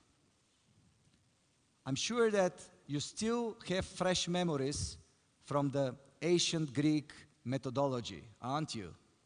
You remember the gods? You remember Zeus? Zeus, the thunder maker? I'm telling you, now there are many people here around us, because we had a defense summit today, and others, who can throw bigger thunders than Zeus. Do you know Hermes? I don't mean the producer of the bags. I mean the god. He was flying very fast, sending messages around. Well, let me tell you a big secret. We all fly faster than Hermes these days. Much faster and much higher. What I'm saying is that we are more gods than the gods of the ancient Greeks methodology. You are more gods than any god that you have read about at school. The question is, do you realize it? The question is, how do you use that goddess special thing that you are empowered now through technology to make a better world? I mean, when you read the methodology, you say, oh my God, why is this God doing this? Why is he killing this guy, or why is he doing? Well, ask yourself, why are you doing it? And what can you do better? Every second of your life, what can you do better now, at that moment? Being gods comes with some pros and cons. The cons, though, are that artificial intelligence is becoming more and more intelligent. If you ask yourself, how is it possible the man to be stronger than the lion if the lions are so strong? It's all about one thing, what I've started, community, helping each other, building layers of communication, having aligned interests. Communities are built around shared necessities. That's what communities are. Here, you are now my community, my family, and we have one necessity. Start jumping this country. That's my necessity, and I hope yours. So, how is it possible that we are stronger than lions? Because we communicate better than the lions. Because we talk to each other, share values, share dreams, and we are there. We are connected. The problem with the connections with the humankind is that we recently will, and we often become disconnected. We meet now, maybe we meet in 3 years, maybe we meet in 5 years, maybe we meet in 10 years. The beauty of the artificial intelligence, it's that it's always connected. So, tell me, you the brightest of Bulgarians, would the AI be stronger than us if we are stronger than the lions because we are connected? What do you think? Would it be? What do you think? Is it the human or the AI being stronger? What? Human or AI? So this half goes for AI, this half goes for human. I also believe it will be human, but only if we are connected. Only if we stay connected and we build stronger connections between us. But do we have to compare? Remember, if you go for the religion, it's the God who created the human. What about now? It's the human who creates the AI. Because there is nothing artificial about the artificial intelligence. It's made by humans with the values of the humans who made it. So if the values of those who made are good, we have a good AI. If the values of those who made are bad, we have a bad AI. Good and bad, who knows what is good and what is bad? What we know for sure is that when it's time for you to go for work, there will be most probably no drivers. There will be most probably very few lawyers. At that moment of development, there will be zero miners. And I don't mean crypto miners. I mean the miners who die every day breathing the dust under the ground. And there will be a lot of other professions missing. There will be new ones coming up on the market. Now my question is, where will be my country in 5 to 7 years' time? When will be these amazing people sitting in these chairs now in Zala Edno NDK? Well, I know where I want you to be, and I know where I want to see Bulgaria to be. A local superpower, a local technological superpower, a leader in the region, creating massive opportunities for young people to be here, to create more opportunities for other young people to come here. That's where I want to see my country. And I tell you how we are going to do this. It's not that difficult. First, education doesn't finish at the moment you finish school. Education from now on will go on and on and on until the end of your life. Professions are nothing to do with the professions that the history knows. Your fathers, your mothers, they start one profession, they end the same profession, they retire. Nothing like this in the future. You will be working one thing today, another thing tomorrow, and third thing the next morning. It's that fast, and it is that dynamic. And it means that you have to study and to learn every day. And as I said, every second you have to do the best you can. All the things you will see here today are things that were made by people who never stopped dreaming. Are things are made by people who never stop learning. And are things made by people who Webit believes have good hearts. Because at the end, it's all about the good heart. Because the good heart will create good AI. The good AI will create better future for all of us. That's why we care about the hearts more than the brains. But hearts are teaching our brains. So that's what I believe in. And I hope all of you young, amazing people will talk to your hearts more often, and they will tell you what's next. Because it was the heart that was beating first before your brain starts telling you even to go to the toilet. It took about a year and a half, 2 for my kids to know that. And it took those 2 hands to take the result out of it. With this, I will stop. And I'll be happy to answer any questions you might have. There are microphones over there. I don't see what time is it and how much time I have. But I'll be happy to answer questions. And one thing is for sure, you are in the best place, in the best time. There is really no better place. Outside, there are 7 companies from the Silicon Valley who came all the way from San Francisco, from other places, to pitch in our founders' games. Can you imagine how we changed the narrative? Can you imagine that a company that is in the mecca of the investments perceives Sofia as a place to be successful? Do you think that if they think that they can be successful and fly over the Atlantic, you cannot be successful? Do you think that if we can attract 120 people here, you cannot do other miracles?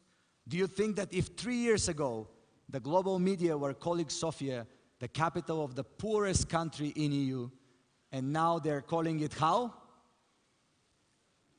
Digital capital. It's a nice change of narrative for 3 years only, before and after Webit. Do you think that things are impossible? It's the best place to be. Bulgaria now is the best place to be. A place of freedom, and I mean it, and you will know what I mean if you go and live somewhere else. A place of unlimited opportunities. Just grab them and take control. I never stop learning. 2 months ago, I did another PhD in telemedicine. 4 or 5 days ago, Harvard awarded me and appointed me as part of their faculty thanks to a dear friend of mine here, seeing if Shafi Ahmed is here. Shafi, are you here? Shafi Ahmed? Where are you, brother? In the back. There he is. Yeah, do you see him over there? At the end of the day, it matters about your heart and about the people you know. My heart connected me with Shafi. My heart connected me with Jesus Mantas. My heart connects me with everybody here. And my heart now is connected to your hearts. So, let's see where this will take us. Thank you so much for being here. But above all, thank you so much for being an excellent student. Thank you for yourself. Thank you.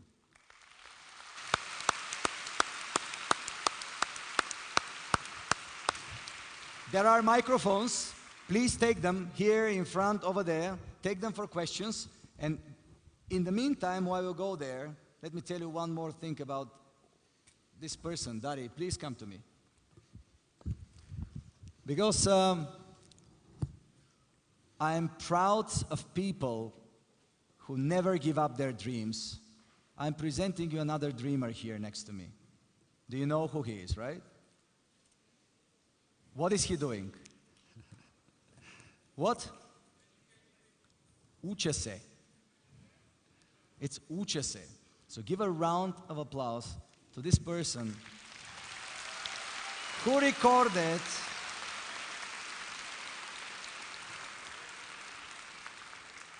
when I met Dari, it was like 2, 3, 4 years, I don't know how many, Yeah, 2, 3, 4 years ago. And I went to his website, and I already heard his voice. And every single video on his website was with his voice. Hundreds of videos, thousands of videos. This person next to me worked like a dog. Recording, drawing, recording, drawing. It's impossible. I cannot even comprehend how much hours he spent in front of the microphone, in front of the laptop or whatever he is using, and recording. How committed you should be to change or to support the education in a country, but to do this in such a way. Darin Majarov, great guy. And I am very, very honored that he accepted, together with the wonderful Mrs. Gramatik over here, to host this event. So, do you have questions? I don't see the, can you light up the room, please, a little bit? Okay, much better. Oh, full room, nice. Do you see the microphones? All right, you know everything. Thank you, guys. Enjoy the rest of the show. Before you leave, I just want to say, maybe on behalf of all the young people that are here, thank you for being such an enormous leader in Bulgaria. It is a privilege for all of us to have the chance to learn from you. And on behalf of all the young people, I can tell you that we're going to do our best to try and learn as much as we can, get better, and even get better than you, so that those... Oh, that's easy.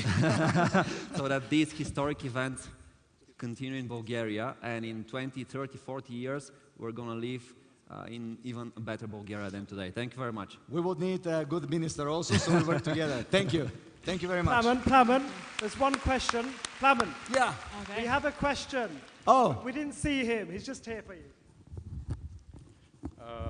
I have a rather, I'd say, could be disturbing question. I like disturbing and it is, questions.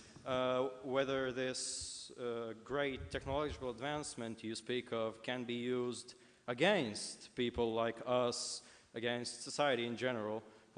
We have seen, for example, in the, I think, 70s, GPS was actually developed as a weapon rather than as a tool to, well, determine where you are. So do you think that such examples can repeat themselves in the near and the farther away future? Absolutely. What is your name and where are you from? I'm Vasil. I'm from Sofia. I study at NPMG, Academic Prirodničkov. Whoa. All right, Vasil. Thanks for the question. Well, I would give a very simple answer. Technology is a very good servant and a very bad master.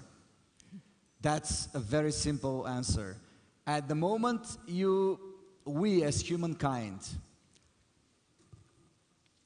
do not put our efforts in making our lives better, but put our efforts in developing technology just for the sake of developing of technology, then we have lost it. I love people. I don't love technology. Technology is my business. It is the area where I do investments. It is the area where I believe I can help Bulgaria, and we all help Bulgaria the most. And we use technology as a tool to bring all these amazing people in one place and challenge the future together.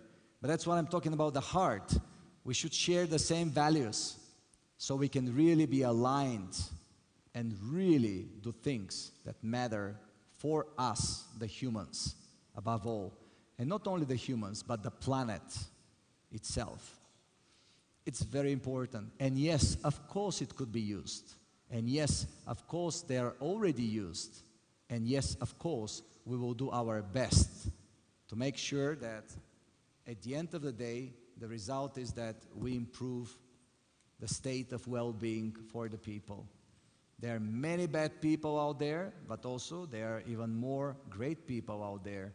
The humankind is a beautiful collection of good and bad, white and black, yellow and red. It's all amazing. The beauty of us is that we are so diverse. That's what makes us very strong. With AI, it's an algorithm. In most of the cases, there is one right answer. With us, the humans, if I ask you, 20 people, 23 opinions, and that's the beauty of it. People need to learn to cherish diversity. Our team, we have now a beautiful lady from Syria who was a refugee, and she's out there somewhere, Neely. We have Sami coming from Ghana. And Sami, are you here?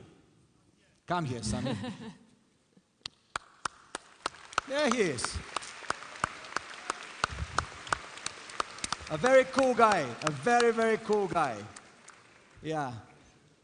So, diversity is key for our happiness. And that's our main advantage to AI and to technology. We are beautifully different. Please never ask anybody to be like you. That's the worst you can do for yourself. We should dream different. We should do different. That's the only way we can be happy. If that answers your question. To some extent, yes. Thank you nonetheless. So you're a mathematician. You want me yes and no, right? Is the algorithm there that is missing? No, not really. I just, you told me the answer. It was just kind of in the midst of everything you said. And it's that there are a lot of bad people and even more good people in this world.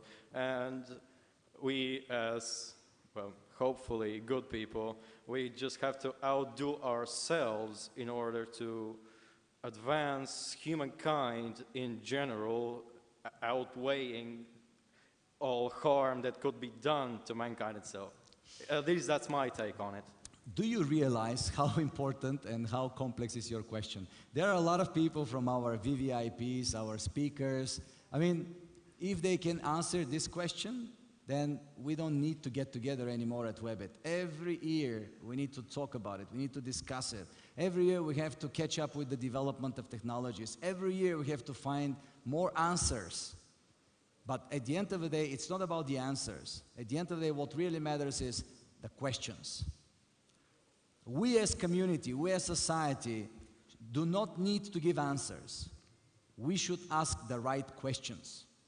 Because if you ask a stupid question, you get a stupid answer. If you get to ask the right question, then that's a great way ahead to the future. So you just ask one of the best questions possible. The problem is that that's the only answer I can give you. Of course. I still believe this question has to be asked, though, as technology by itself kind of is there, as you said, for the sake of technology. We as humans, the creators of technology, we have to also look at what we are doing with it, not only what we are doing as it itself. Take his name, I want him speaker next Webit. Thank you so much. Thank you very much. A big round of applause for Ploman. See, this is what happens when the Ministry of Education and Science brings 3,000 of the smartest and most talented kids in Bulgaria. So give it up for yourselves one more time.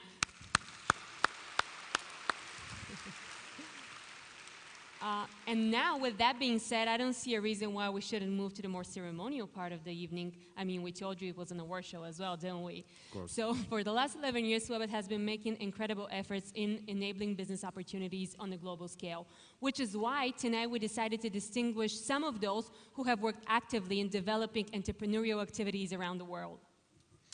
The first category that will be presented on that very stage is empowering entrepreneurial ecosystem, where we have extraordinary companies working every day to create business opportunities for others. True. Our first nominee is Microsoft, a company that has moved the hearts of every computer user with their mission to empower us to create a better future. Applause, please, for them. They deserve it. The second nominee is Lakestar, a venture capital firm that invests in outstanding digital and technology entrepreneurs worldwide. Yep. Our third nominee in this category is Airbus Labs, a global aerospace accelerator where startups and Airbus entrepreneurs speed up the transformation of new ideas into valuable businesses. And now, the award for empowering entrepreneurial ecosystem will be presented by the Executive Director of Visa for Southeastern Europe, Berna Ullman. She's a senior executive with over 30 years of professional experience in payments and finance, currently responsible for delivering strategies and business growth in 9 markets. Please welcome Ms. Berna Ullman.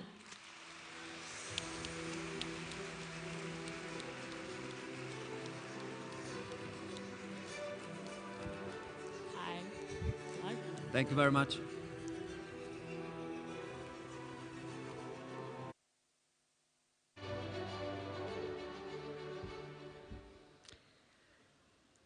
I'm delighted to announce the winner for the category of Empowering Entrepreneurial Ecosystem.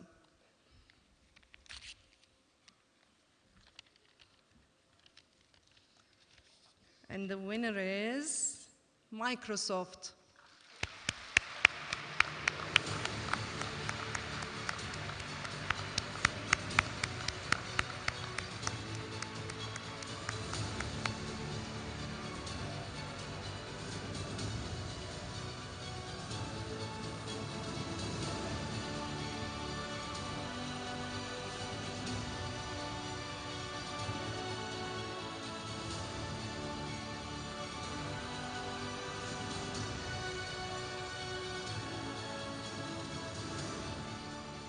Bill Gates around?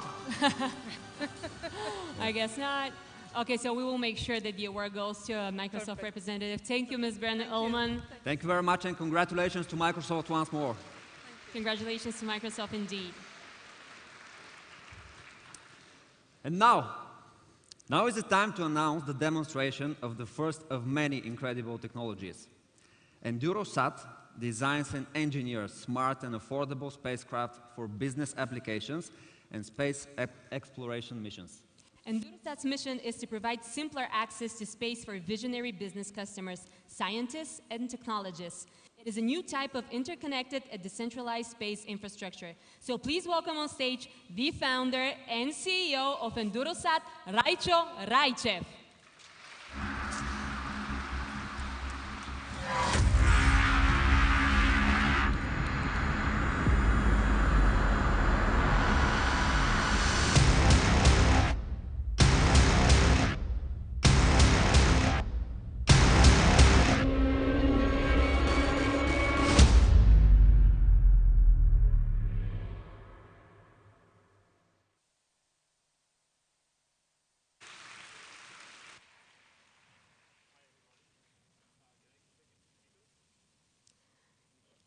Can we give a clicker to this wonderful man, Bulgarian inventor, Raicho Raichev? Thank you. He's a high-tech guy. He needs high-tech equipment, guys. Hello, can you hear me now? Good. My name is Raicho. I'm from EnduroSat, and this is what we are actually building, satellites. And I wanted to tell you a little bit about our story, about how we began, and hopefully inspire a few of you to do crazy shit in your lives as well. So I started as a kid, and I always have a dream. I want to go to space, no matter what. Now, when I was a kid, of course, I bumped my head too many times and frequently, so I don't remember some concrete aha moments that made me realize how much I love space and how much I want to get to space myself. This continued into high school years, and a word of advice, when you go the first day in high school, don't tell like me I'm going to become an astronaut to everyone that you meet. Basically, I was not the most popular kid in school for sure. But my dream continues further. I was still enthusiastic about it. I always dreamed, could I contribute? Could I build spacecraft technology? Could I go and inspect my spacecraft in orbit someday? And this continued into my late years, and after graduating university and working, I decided, okay, I cannot stand anymore. I have to really pick up my stuff and try to create something in reality. I had a really reasonable idea. I would do a private satellite company in Bulgaria. What could go wrong, right? This was my idea. And no, this is, I'm serious. Wait for the next part. So I made a list of partners, potential partners, organizations who would definitely be interested to invest and support my private Space Bulgarian program. I went, and before going to meet these people, I was thinking only one thing. Man, I will have one problem. If I go and speak with all these around 30 people that I'm thinking about, probably I'll have to turn quite a few of them down because all of them would necessarily want to invest, they would want to help me. And I was training more about how to politely reject partnerships.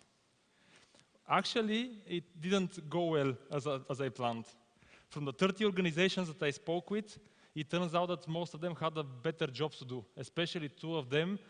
By the time that I entered and I thought, hi, I'm Raicho, I'm going to build satellite technologies, and the guys were already calling the security guards and they literally escorted me outside of their office.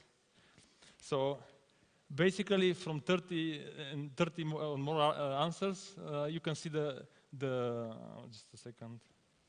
You can see the result, basically. The result was amazing. So, as a really smart guy, I fell in depression directly. And I thought to myself, you know what? People don't get me. There is something wrong. I don't know what to do. In general, 3 months passed, I was super depressed, but nevertheless, this passion about space, this somehow internal energy kept me going. And I decided, okay, no way, I'm going back to the drawing board. But this time, I'm going to take a team with me. And why do you need a team? In my opinion, when I started with a team was, you know what, it would be good to have someone to blame about the failures instead of myself only. This was my first idea. But more importantly, you rapidly realize you cannot create in your lifetime something significant without smart people supporting it, without partnerships, without people around you to really put the edge on your program. And this is what actually happens with us. I was so fortunate to start with 5 guys, the program that we call today EnduroSat as a company. And we started in a small attic apartment in Sofia, in a small building in the center, about 25 square meter office, let's call it, alternatively. And because we didn't have enough money, we were constantly going around the stairs of the building with the cables and electronics in the hands. And of course, the old lady that was monitoring all the activities, like every building has an older person monitoring the activities, she got really suspicious about us. And I don't think that I helped a lot with my explanation that we are actually building satellites. Then it became clear that we need support and we needed financing as well, because you cannot go to deep tech programs without financing. And I was fortunate enough that after 3 months, I went back and spoke to some of the people that I met during my first disastrous meetings. This time, however, we found proper partners. We found Bulgarian entrepreneurs who believed in us and put money in the program so that we can keep running. By the way, the first 5 conversations when we were really at the edge, at the beginning of the program, were also disastrous. They were from no to hell no all the time. But when I go back to the office, I consider it a partial success. This is what I was telling the team. The team was asking, hey, how did it go, the investment meeting? Oh, very well. It was partially successful. At the end of the day, we started building systems. We started building satellites, and this is when you realize you need team, you need partners, and you need to really be open about the mistakes that you do in your lifetimes, and especially when you create something significant as a satellite technology or a spacecraft. This is how EnduroSat started. And everything around EnduroSat is basically based on a very simple principles that I don't know if you believe in, but trust me on that. It was hard work, everyday sacrifice, efforts, and most of all, what we Bulgarians have in abundance, stubbornness. A lot of stubbornness. Today, the space sector has changed dramatically. Basically, 5 years ago, the satellite world had one simple game. My satellite is bigger than your satellite. This changed rapidly. Today, 5 years later, the battle is efficiency. How fast could I launch spacecraft into orbit, and how much data could I get from my spacecraft on demand? And this is what we are doing. You can see on the bottom of the screen satellite like this compared with a big system of a modern satellite. What we do with EnduroSat now, it's something that I'm really proud of. And by the way, this is a result of a work of more than 30 people, young people like yourselves, in about 4 years. Sleepless nights, scandals in the office, no ice-breaking games, no enjoyment in many cases. But today we are proud to give you a real spacecraft. This in front of you is a satellite capable of emitting more than 150 megabits speed of transmission from space to the ground. It could work in low Earth orbit. It could work under severe temperature differences and radiation. It could carry amazing amounts of payloads in the process. And by the way, this small squarey box moves with around 30,000 kilometers per hour once in orbit. And yes, we are already flying several of our systems in orbit. This spacecraft could really benefit humanity. We believe so. And this is why we are proud to work today with leading institutes, leading universities, space agencies around the planet, and of course, commercial satellite companies. What these satellites provide you with is capability that you haven't had before on a very low price to have incredible amount of payload space so that you can fly your camera in space and monitor the ground. So you can take high-resolution photos or videos. You can connect with a 5G IoT connection and networks all around the planet. You can transmit point-to-point communication. This is what this satellite is capable of, and we're really proud that the entire design, engineering, know-how, and the production is in Bulgaria. And we are keep growing the company, so if some of you is crazy and audacious enough to come and talk to me about internships or future jobs. Hopefully we are alive by then as a company and we can offer you something interesting in the process. And last but not least, I want to tell you something. Really focus on what matters in your lives. I know that today there is a lot of social media, a lot of distractions, but at the end, success comes to the hard workers. Success comes at a very high price, but it's worth it.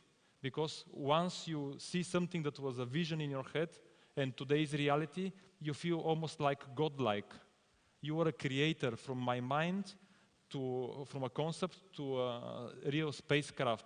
And I really trust that among you will be a lot of people, and I'm serious about it, that would not only outcompete what we have done so far, but they will bring Bulgaria and our planet closer to the stars.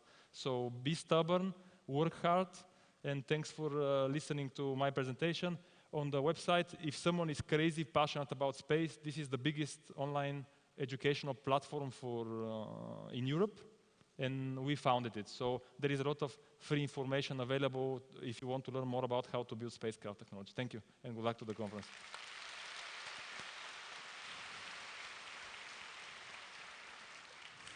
Thank you very much, Raicho. Thank you. A big round of applause for this young and amazing man. Thank you.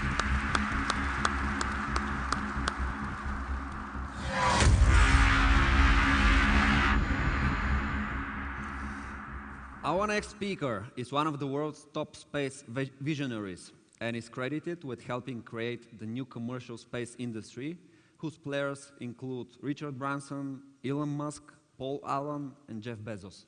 His world-changing work, in 2015, he won the World Technology Award. Considered one of the best speakers in the space field, he is also a writer, a policy expert, and a congressional witness. Please welcome Mr. Rick Tumlinson.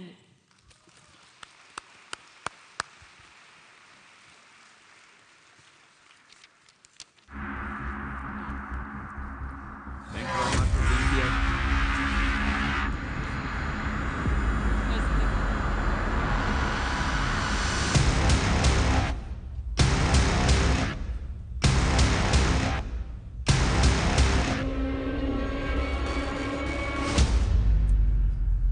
Makes me feel like a rock star. Dobro wieczór. My name is Rick. You know, they told me tonight I was going to be speaking to some students, and I thought they meant like maybe 20, 25 students. I was just going to sit in a room and chat. So I really didn't prepare a presentation. So I'm going to show you what I'm going to do tomorrow night. So we're going to cram 15 minutes into 10 and see if we can get this thing done. If we can make the AV work. There it is. So this is cool, right? Have you guys seen this? The car that got launched into space, this thing was awesome. So we're kind of going to go on a ride here tonight. And I mean, that is really cool stuff. I want that. I want to be that guy. But you know what? It's not really about this. It's not really about these guys. It's not really about Elon Musk. It's not really about Jeff Bezos. What it's really about is her, the mother world, the Earth. This is the place that we care about. I know these guys. I know Jeff. I know Elon. This is what they care about. They care about the Earth. They care about the living things on the Earth. The flowers, the trees, the living creatures that populate the planet. We have an amazing place. It's our home. Incredible. We haven't done real well with it. But it is ours, and we're in charge of it. But we're also in charge of ourselves. And what I like about human beings is actually, no matter what you see on the news all the time, no matter what you hear, the reports you hear, people are actually pretty cool. People are pretty good. I actually like people. People do nice stuff. I don't have a problem with us. So I want to save this planet. The problem is we've been locked in our thinking. We've been locked into just, this is it. Now, we started to go out into the universe at one point during the Cold War, Sputnik. We started to reach out of the gravity well and go out there. But it was a very terrible time even then. We had prejudice around the world. We had terrible things happening. We had riots, racism, the Cold War, hatred, people fighting people. We had the threat of death. When I was growing up, we actually used to hide under desks during drills because we thought there might be a nuclear war. Now, I don't know how a desk is going to protect you in a nuclear war, but it made us feel better. There was a clock that was set up. The idea was we were counting down to the end of the world. But the interesting thing is that the first space race gave us something else. The very rockets, the very technology, the very capabilities that would have allowed us to destroy the planet were the ones that began to allow us to leave the planet for the first time. And once we were out there, some other things that were very amazing happened. The very first time we were able to step back from the planet Earth and look at our mother. And we were able to see what a beautiful place we have, a beautiful place we come from. There was something else that happened, not just the technology, because there were a bunch of kids growing up during this period. Kids who were watching the space race and flipping the channel and seeing Star Trek, seeing Star Wars, going to the theater, Han Solo, Leia. We thought at the time that we were going to be going into space so cheaply, it'd be 50 times a year, less than $100 US per kilo to go into space. It didn't really happen. We ended up with a large government space station, and in the meantime, the world got ugly again. And here we are now, in a world that has so much hatred. People saying, stay out, go away, don't come into my place. We're crowded. We're changing the planet. Crystal clear. And there's so much greed. It's all about me. It's all about give me more, give me bigger, give me better. Yeah, and then we got that guy. Just skip right past him. And guess what? The clock is there again, and our greed has started to harm the planet. But guess what? Those kids that were watching those shows, those kids that were watching Star Trek and Star Wars and Space Shuttle and astronauts and cosmonauts doing incredible things in space, grew up. And they started building their own space companies, their own space enterprises. Jeff Bezos announced this 2 weeks ago. Commercial spacecraft going to the moon. SpaceX. Crystal clear. I love the fact that this looks like it's right out of a movie, but that's a real rocket ship. It's coming right now. And within our lifetime, within your lifetime in particular, in your lifetime, you're going to be able to take these ships and ride them out to the frontier of space. You. There is more than one person in this room right now who is going to have the opportunity and probably will step onto another world. Think about that. You know who you are. I can't see you from here, but you're hearing something as I'm talking to you because you know you're that person. And as we do, we get to change the way we interact with this planet, the way we interact with each other. So rather than attacking the Earth, bulldozing, tearing it apart, for the first time in the history of life itself, we will be able to carry the seeds of life into space. The same technologies that allowed us to kill will now allow us to plant. But we also have to be able to protect this world because it's going to be no good if all of a sudden a big rock falls out of the sky. So one of the things we're looking at is how do we do that? And what's interesting is we begin to go out into the solar system and study the asteroids and learn how they operate, how they fly, what the opportunities are. We're going to be able to build from what we learn while we're there. We'll be able to understand the resources of space. I had a little asteroid mining company a couple of years ago called Deep Space Industries. We were looking into that. At the same time, as we're heating the planet, we're starting to reach a point where I don't want to say this will happen, I don't believe it'll happen, I hope it doesn't happen, but we could hit what's called runaway greenhouse, at which point the planet starts to heat itself faster than it cools. and we start turning the Earth into Venus. Now, you guys are all science nerds just like me, and you know Venus is not a happy place, unless you want to bake something. But it could happen here. So what about if we were able to put objects between the Earth and the sun? Now, this is only if things got terrible. This is only if things got really, really bad. But what if we could move some of those asteroids? What if we could take large solar sails and put them between the Earth and the sun and create a little bit of shade so that we could have a little bit of time to change the planet, to save ourselves? And again, at the end of it, we've got capabilities. At the end of it, we will know how to do things. At the end of it, we will have the technologies necessary to begin building civilizations in space. And guess what? At the same time, we will learn how to work together. The whole idea of families falling apart, think about it. If you're living in a sealed bubble, that's your family. And you better bloody well trust everybody in that house. We will take care of each other. And yes, AI will come with us. And we'll be able to build. We'll be able to build incredible things. Everything I show you here is possible with today's technology. None of this is magic beam me up Scotty stuff. It is all capable. We have the capability right now to make it all happen. It's all possible. The moon, Mars, we can be there. We can go there. We can live there. It's just incredible. You and I, working together on something grand, something exciting. Space solar power plants, cities in space.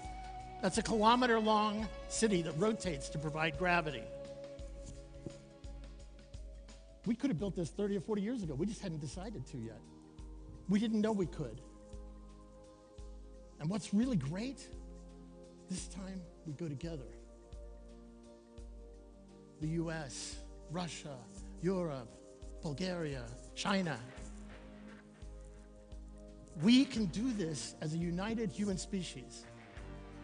We can save the planet, we can save ourselves, and rather than looking down at the darkness that we find ourselves in now, we can look up into the stars, into the heavens, and we can see a possibility of a future that we share.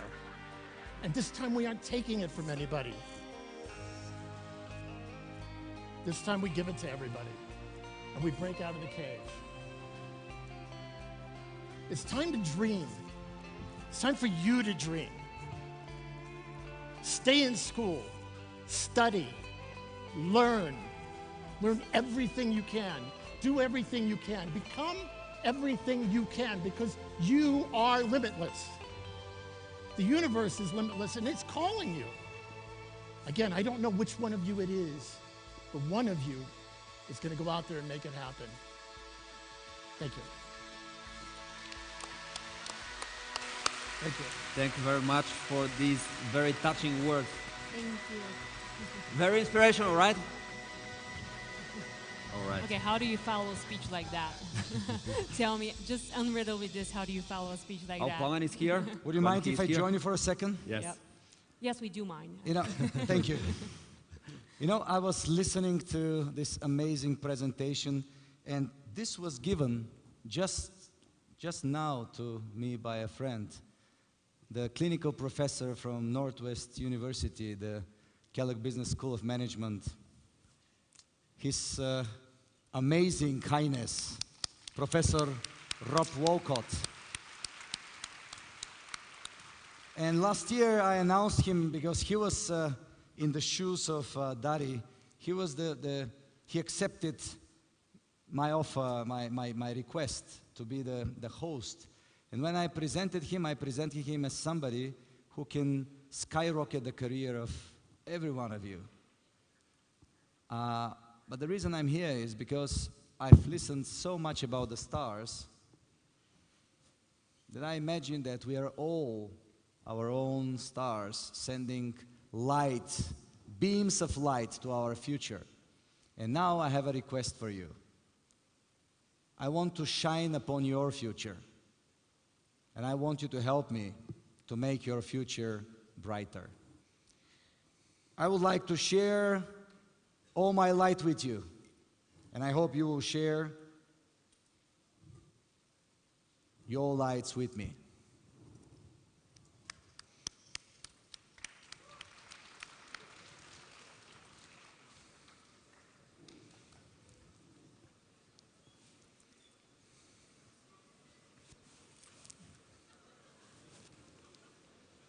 I see your lights. It is at the moment when the dark comes, when we know that light will make the difference. You are our difference. You are the difference for this country. And you are the reason for me for doing everything that I'm doing here, for Bulgaria, for Europe, for the humankind, as much as I can. Thank you so much for being so amazing. Now our lights are together. Thank you. Thank you.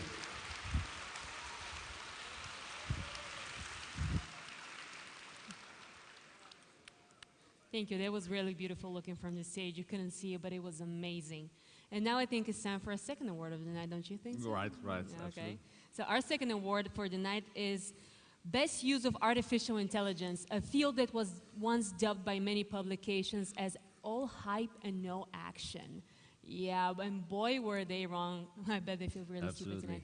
So the living proof of that are our nominees who are the living proof that they were completely wrong. And now the first nominee. He is the founder and CEO of U+, Shaukat Shamim. He is a serial entrepreneur and has founded many successful companies over the years. He led the creation of one of the first messaging platforms, Yahoo Messenger.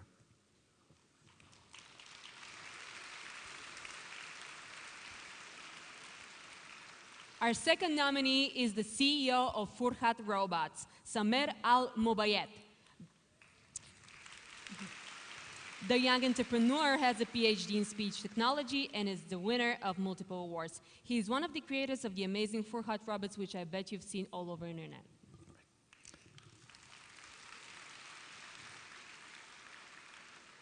The third nominee is Tatiana Kanzavelli. She has been featured in the White House blog, spoke at the United Nations, and has been recognized as one of the top 10 influential women in healthcare IT in 2015.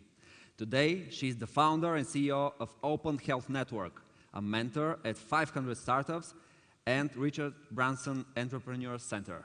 Applause for her. Yay for girl power. The award for Best Use of AI will be presented by the Managing Partner of Global Strategy, Offerings and Digital Innovation at IBM, Mr. Jesus Mantas.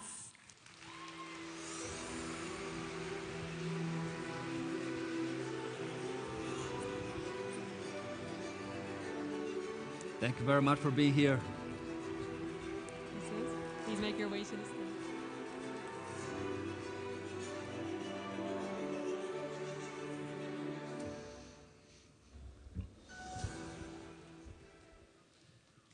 I think everybody knows me by now.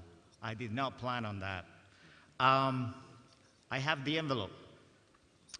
Three great individuals that have worked hard at the area of artificial intelligence, and I think everybody is waiting to hear. Oh, you want me to hold the envelope? Surprise for you. Okay, very good. The second surprise in 30 minutes for me. Before sharing with us the winner, yes, can you maybe share a few inspiring words to those hundreds of young people who are here with us today? Plumman said enormous words for you, and I'm sure that even if you say a few sentences, you can change the lives of some people here. That's very kind of Plumman, and believe me, boys and girls, I will get him for this later. You know, this is, he did not tell me this. You have 10 minutes even here, you can see on the clock. Oh, wow, That's 10 the minutes. third surprise, I'm kidding. Okay, well, whenever it goes to zero, I'll stop talking. Maybe I'll tell you a little bit. I was born in the south of Spain. And, you know, when I was growing up, a little bit like plumbing. I never imagined the kind of things that I would be able to experience.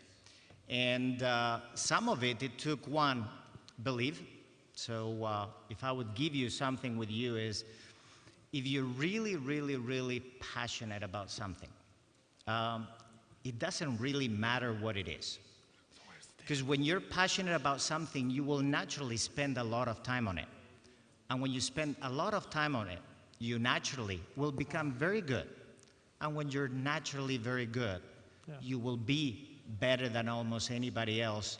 And you will certainly succeed because you will master things that will be very, very, very hard for others. So that's one thing. The second thing is there will be people in your lives that will believe that you can do things that you cannot believe yourself.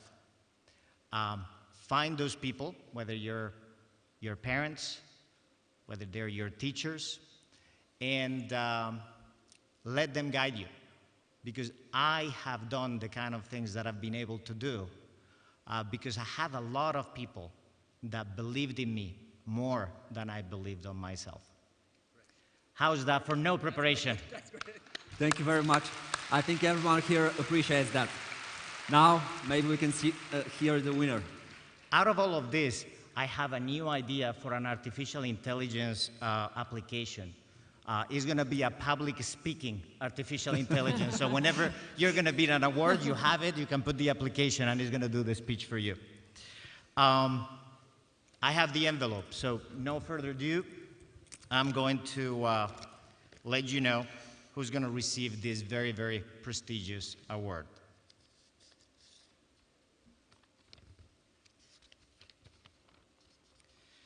Shukat Shamin.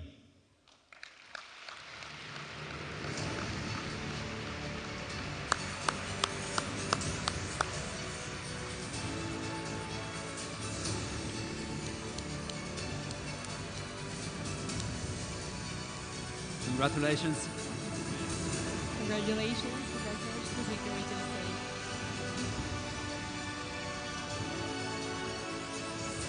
Congratulations.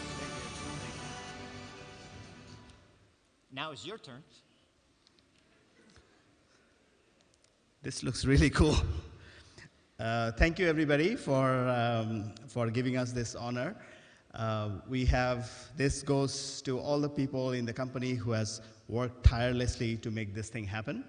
And we have some colleagues in the audience as well. Congratulations to you all. Laurence, it's her birthday, so please say happy birthday to Laurence. Thank you. Listen, thank you very much. Thank you. Congratulations one more time from us. Thank you to Mr. Jesus Mantas, who was put on the spot by Darin, but he made it beautifully job. And now it's time for our second demonstration for tonight. Tonight we will witness the arrival of a new wave of drones. The fully autonomous cargo drone Black Swan that can transport up to 350 kilograms over 2,500 kilometers. A technology like this can be extremely efficient and has the potential to transform whole economies. Please, welcome on the stage the CEO of Dronamics, Svilen Rangelov.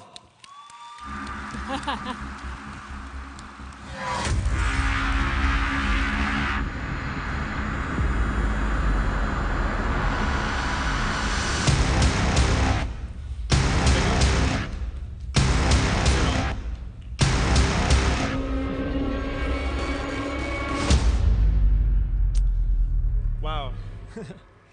It's great to be here. My name is Svilen. Together with my brother, who's an aerospace engineer, we started a company called Dronamics. And I studied economics, but to me, the power of aviation to transform how we live is really important.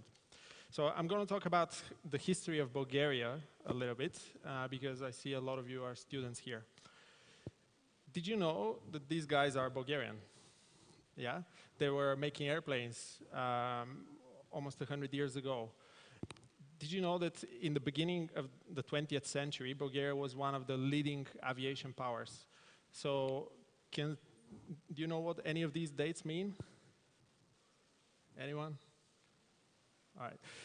Well, in 1910, Tsar Ferdinand, our king, was the first head of state to take a commercial flight out of the whole world.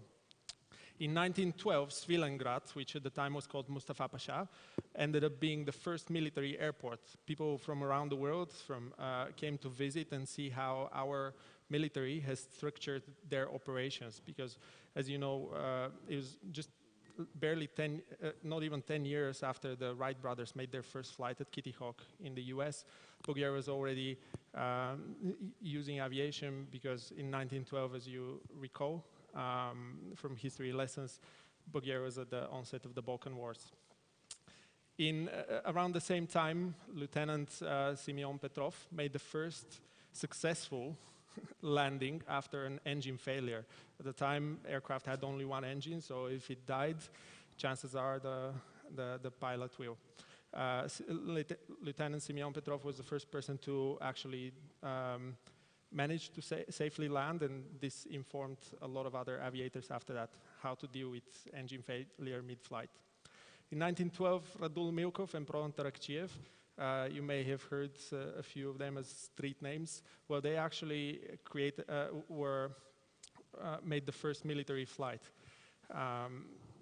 They were able to drop some ordnance during the attack of Odrin. Raina Kasabova, even more importantly, Raina Kasabova was the first female military pilot in the world. And that's quite a first.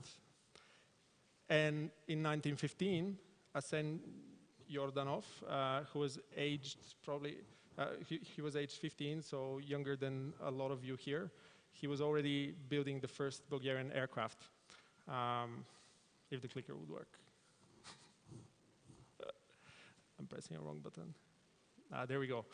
And after that, Bulgaria built 3 factories for airplane manufacturing, which in the span of just several decades were able to produce more than 1,000 aircraft and to develop 40 new designs. So these are actual photos from Bulgaria from that period. You see the Državna Aeroplanna Robotilnica, or State Aircraft Workshop in Bujurište, just outside of Sofia.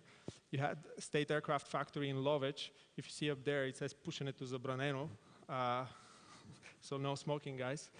And Caproni Bugarski, which is the Bulgarian branch of an Italian company that made aircraft, and they actually ended up developing aircraft in Bulgaria. And then after the Second World War, we were invited to close the factories, so we did. And for 70 years, Bulgaria did not produce a single commercial aircraft. And when we started in 2014, we decided to change that. This is the site of our first workshop. We've since moved.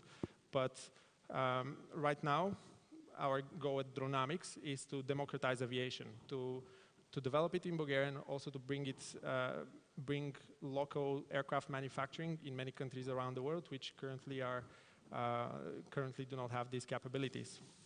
So we are now a team of 20 people. We have some really amazing advisors. And we are also the first and only strategic partner of IATA worldwide. IATA is the International Air Transport Association, or the trade body of airlines worldwide. And the big thing that we're trying to solve is that everything nowadays is on demand, right? We're here at Webit because we love the web. We love what it's given us, the power of now. You want a taxi, you get it now. You want food, you get it now. Well, same with goods that we purchase. A lot of times we don't just go to the store, we order it on our phones. But the infrastructure is not really there, right? In many places around the world, and even in Bulgaria, you could wish for better roads. Now, the way to change this is to use aviation, but aviation is very expensive. So we've tried to create a new type of vehicle that will lower the cost of air cargo to the point of almost matching trucking. And we call this creature the black swan because it's so difficult to create new technology that it's affordable. The black swan will be the size of a flying delivery van, if you will, or a banicharka, for those of you who speak Bulgarian. Yes, that's correct. We thought we need to be cheap, so we need to land on a runway, so that means we need to be offloaded onto ground vehicle. The most common ground vehicle for delivery is something the size of a bunny-charka. I want to show you a quick video of some of the tests that we've done here in Bulgaria. This is just a subscale prototype. This is actual live footage from, well, not live, but footage from an airfield near Sofia.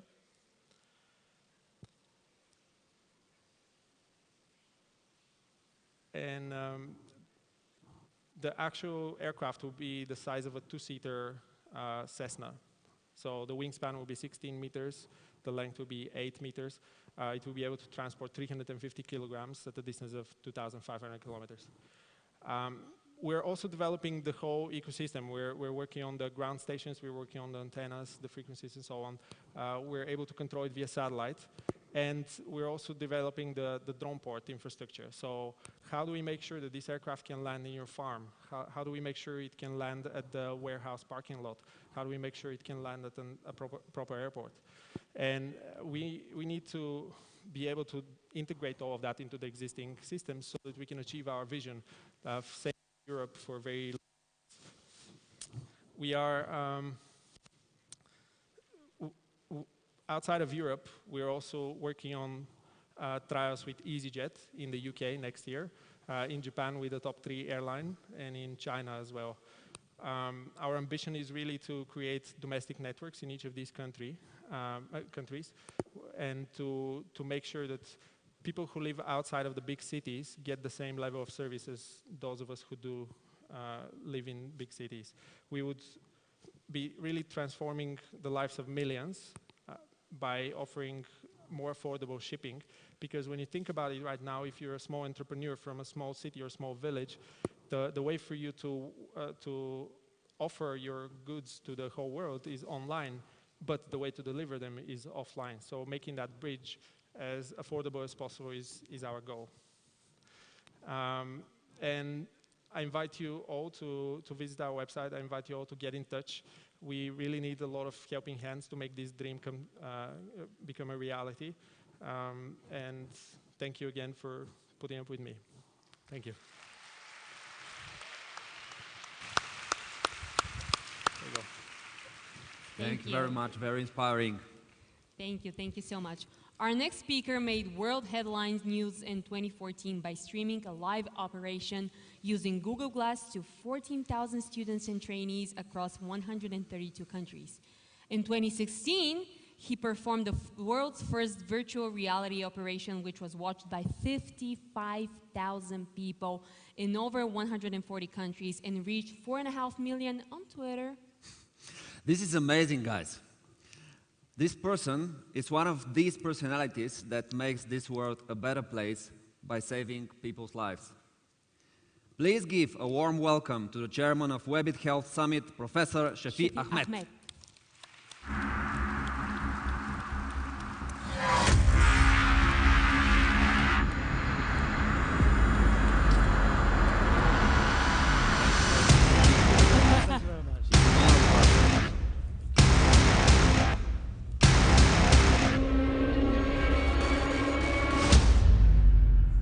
Thank you very much, and thank you for the warm applause. Thank you very much.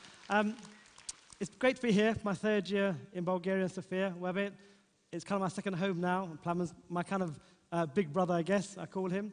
And we have shared some great ideas about how we're going to make the world a better place. It's great to see so many students here from all around Bulgaria. A lot of my work is around teaching and training, and my talk today is based around inspiring all of you. Think about how we teach in different ways, how we use different platforms, and how we share knowledge on a global scale. By the end of the talk, hopefully you'll recognize the fact that we should leave knowledge as a legacy for the world, not just to one person, not to 2 persons, but millions of people who could benefit from that. So the last 3 or 4 years, I've traveled quite extensively.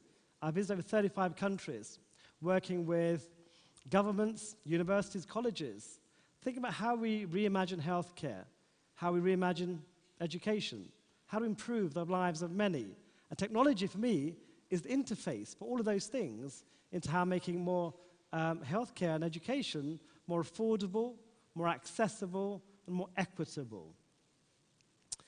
We all agree with the premise, of course, that education is a fundamental human right for everybody. We all agree with that premise, I guess, in this audience. The problem, of course, that statement is a fallacy. It's a fallacy because it depends on two things: location and resource. How much money you have and where you happen to be born to access education.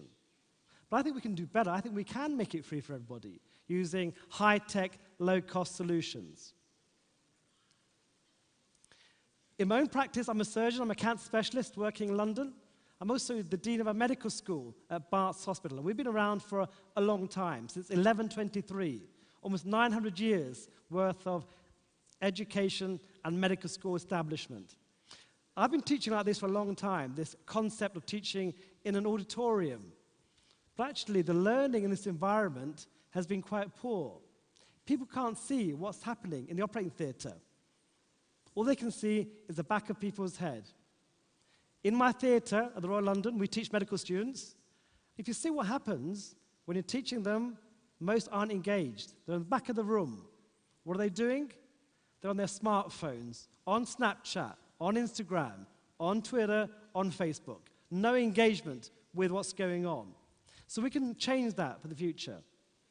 Some of you may have heard of the term, the fourth industrial revolution. We're going through some amazing changes that's transforming education and healthcare. And healthcare is a great vertical, this concept of the fourth industrial age or revolution. A new concept now I'll describe to you is education 4.0.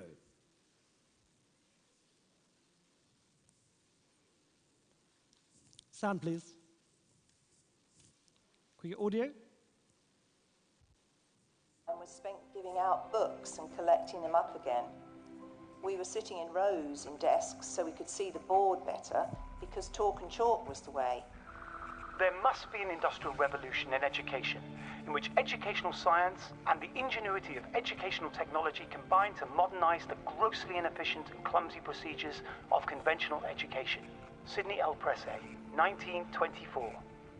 These young people are studying in a new way.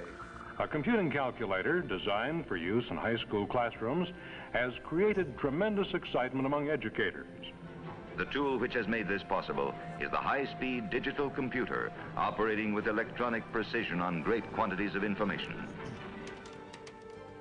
If we think about the third industrial revolution, that was PCs and the internet, and we just about caught up with that. The fourth industrial revolution is what becomes possible from those technologies. Industry 4.0 is the next big shift in the way that manufacturing operates. Digital know-how is going to be hugely important, and then people will need to be flexible because the world will change. The future workplace and future societies, we're still moulding them as we go, and technology is one of the main pillars in what is shaping what the future will look like. The pace of change is remarkable, with the introduction of these exponential technologies creating a paradigm shift to create Education 4.0. So we're now thinking about the future. How do we train the future generation of doctors, of nurses, with other healthcare professionals? Traditionally, medical schools haven't changed, they haven't evolved. We're still training doctors in 5 or 6 years.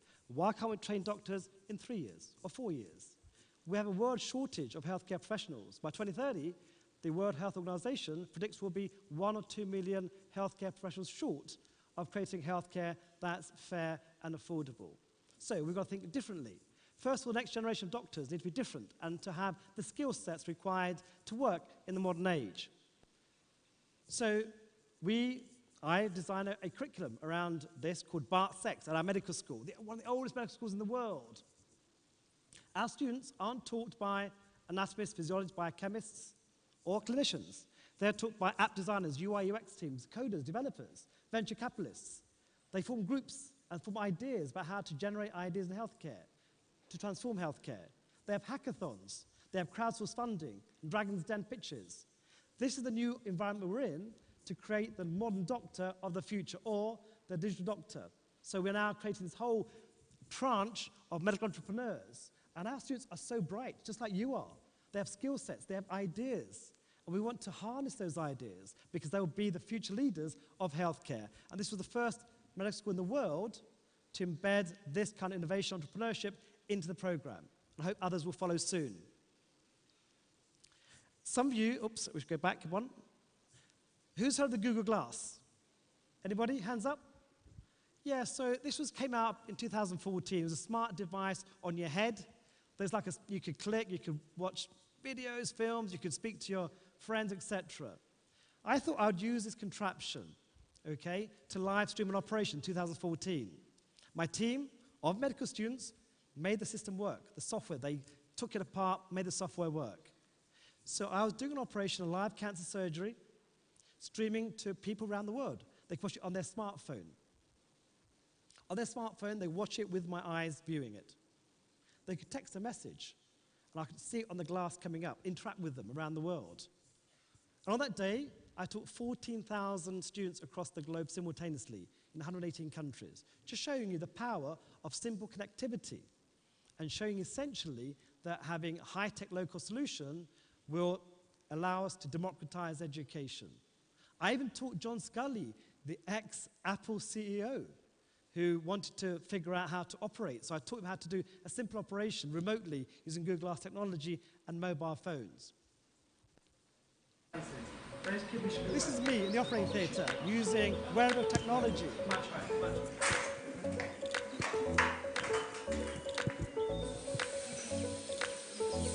As I'm teaching my students at Barts, I'm also teaching lots of people online who are interacting with me, sharing that knowledge again on a global scale. It's leaving that legacy, sharing your knowledge.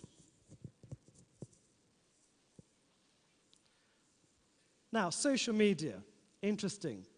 I guess you all know about social media. So Facebook has 2 billion users on a daily basis, a third of the world's population. Instagram has 300, Twitter about 200, and Snapchat about 200 as well. I know most of you who are young don't use Facebook. It's for old people, right? I'm told by my children, like myself and Plamen. And maybe Twitter is difficult because it's difficult to get followers, apart from your mum and dad and your best friend. But you all like Snapchat and you all like Instagram. I know that, right, for a fact. I've used all these social media to teach because the media that you understand. I've done live surgery on Facebook, on Twitter, on Instagram. We can share those operations, and those were shared by millions of people around the world because it's immediately accessible, and it's a free platform. What about Snapchat? Yes, you all love Snapchat, right? Would you think you could operate on Snapchat and share it with your students? Because 75% of the users of Snapchat are up to the age of 17 and 25, which is the age of my medical students. So I did a remarkable thing 2 years ago. I pushed onto my story a live operation. I wasn't quite sure what the impact would be. So this is anatomy, anterosuperior spine, symphysis pubis.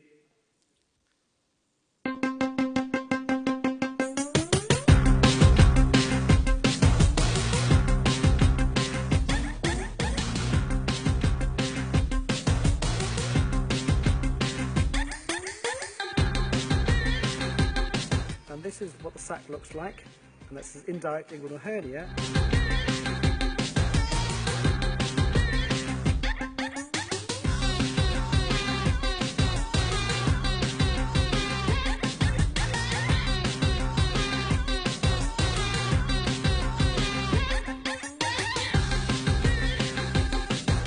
That's the operation. Welcome everybody to the world's first 360 immersive video of an operation.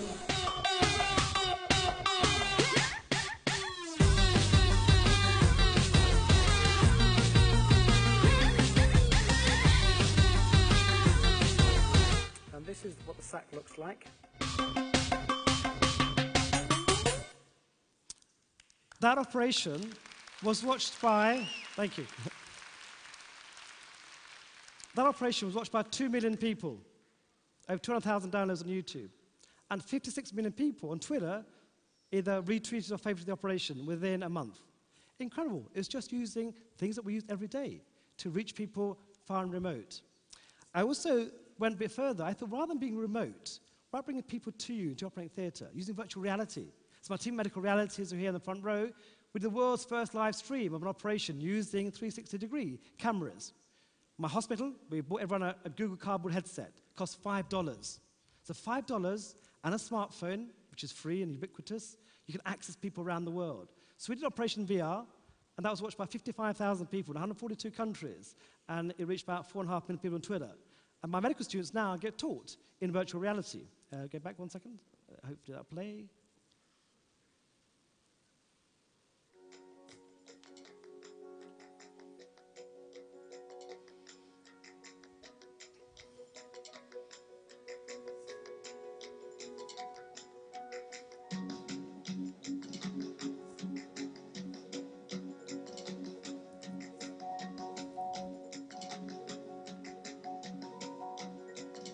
This 360 camera rig allows immersion.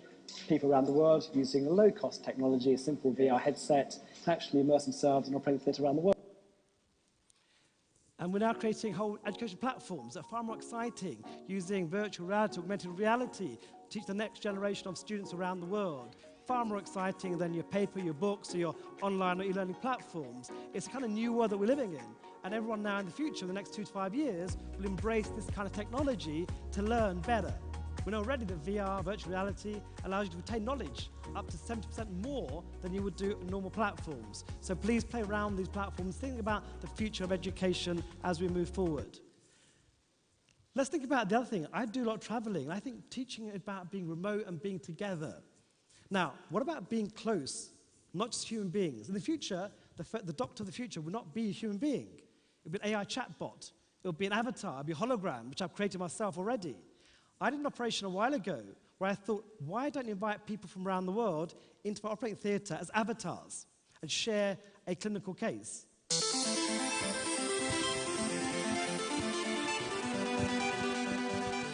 Hi, everybody. Hi, Sophie.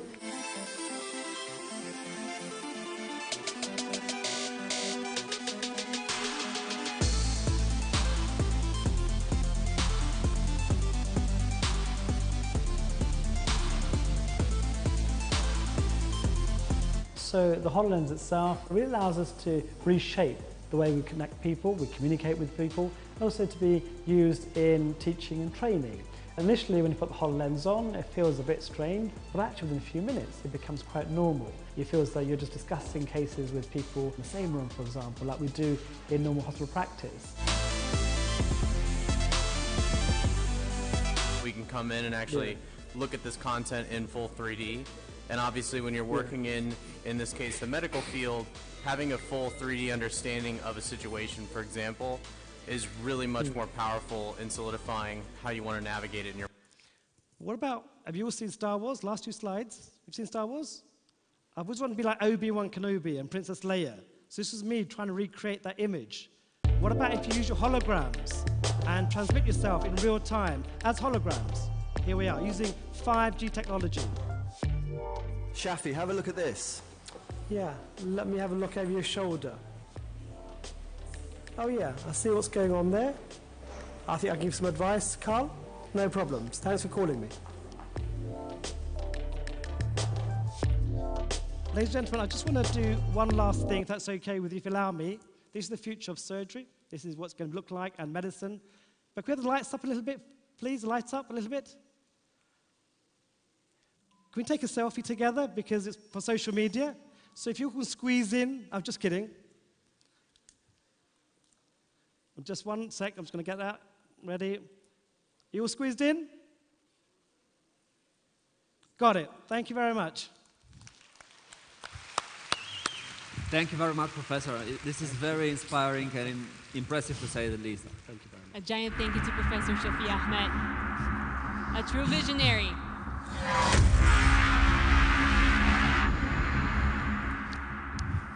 And now, while we're on the topic, it is time to give out Webit's Digital Health Leader Award, where we have extraordinary people among the nominees that make real change by implementation and development of technologies in healthcare industry. The first nominee is the chair of Singularity University, Daniel Kraft. He is a Stanford and Harvard-trained scientist and innovator with over 25 years of clinical research, biotechnology, and entrepreneurial experience. Founder and chair of Exponential Medicine, Mr. Kraft has multiple publications and patents. A round of applause for him.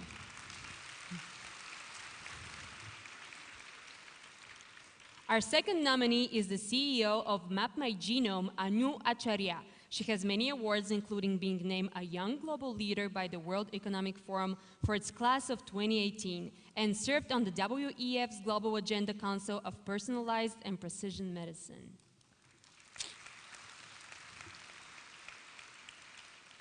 The third nominee is the Senior Advisor for Innovations at the Department of Health in Abu Dhabi, Dr. Dirk Richter. Prior to that, he was the Director of Healthy Athletes, Medical Services for Special Olympics World Games Abu Dhabi 2019.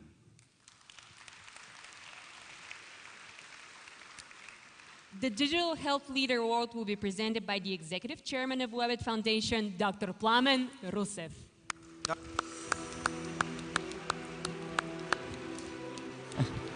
So, again me. Hello again. Don't you have other people to request on the stage? Applause for Plamen again. All right.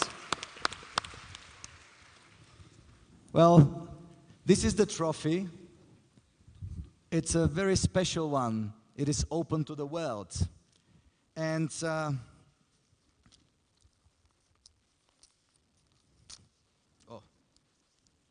paper. Aren't we beyond this? Shouldn't it be digital? Why do we kill trees with all this paper?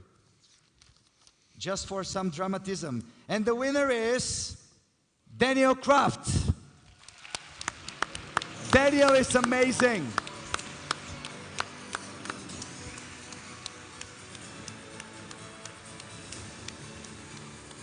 So, I've heard that actually he's not here, and my team has prepared something for him. Is he coming tomorrow? Daniel is coming tomorrow. So do we have anything from Daniel? Oh, I keep the trophy. Hello, Webit. This is Daniel Kraft. Thank you so much for this Digital Health Leader Award. It's really an incredible honor. Thank you to Shafi, to Plamen, to the entire team. I'm on my way to Sofia as we speak. I'll be there late tonight and joining you all day tomorrow. You know, it's really an incredible time now in digital health, in all sorts of forms of technology, enabling us to rethink and reimagine healthcare, from our own personal health and wellness and optimizing health span, to new ways of doing diagnosis, to reinventing therapies through digiceuticals and 3D printing and genomics.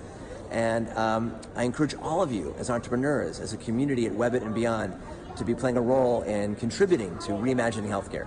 So thanks again for the honor of this award. I'll see you soon in Sofia, and let's all together catalyze the future of health and medicine. Thanks again. Daniel Kraft is a professor of Stanford University and the chair of the Singularity University in Exponential Health. And he wins the award tonight. Tomorrow he's speaking at the Health Summit. He couldn't manage to come, obviously, last minute. It's Shafi Ahmed who was the winner of this award last year. Since I have a trophy with me, do you think I should keep it for myself? Come on, it's about giving. Life is about giving, not about taking. And there is a person who is giving me so much in my life. She's giving me everything that a person needs. Compassion, love, and above all, her time. Because time is all we have on that planet. The time that we give to each other. She doesn't want to be here on that stage, but she will not have a chance if you make the ovations as strong as possible, so she cannot refuse. My wife, Aniela Ruseva. Now we are talking. Let me see if she will say no now. Let me see that. So you were convinced. Thank you. Well, I'm sorry that I had to do this to you. I know that you didn't want to be here. All right. She said, I will kill you in Bulgaria. Do you know how it is in Bulgarian? Stetobia. That's right. So, Aniela, sorry, you look amazing, as usual. I would like, you don't have a mic. Well, that's much better. It could be a wonderful life. If I speak and you just, no, please come here. I know. Laurence, I hurt you. Well, Aniela, because we have this trophy, and because our team finally managed to find one of the 100 amazing people we have from Microsoft, I would suggest that you are the one to give the award to Andrew McAdam, Microsoft. Andrea!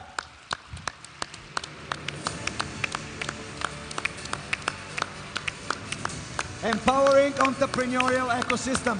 Don't tell me Andre is not in the room. Oh, now you're here. All right, welcome. Microsoft for startups. Congratulations.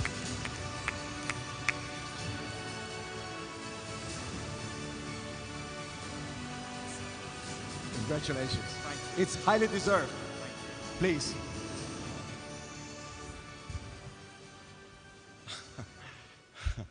He's a bad man.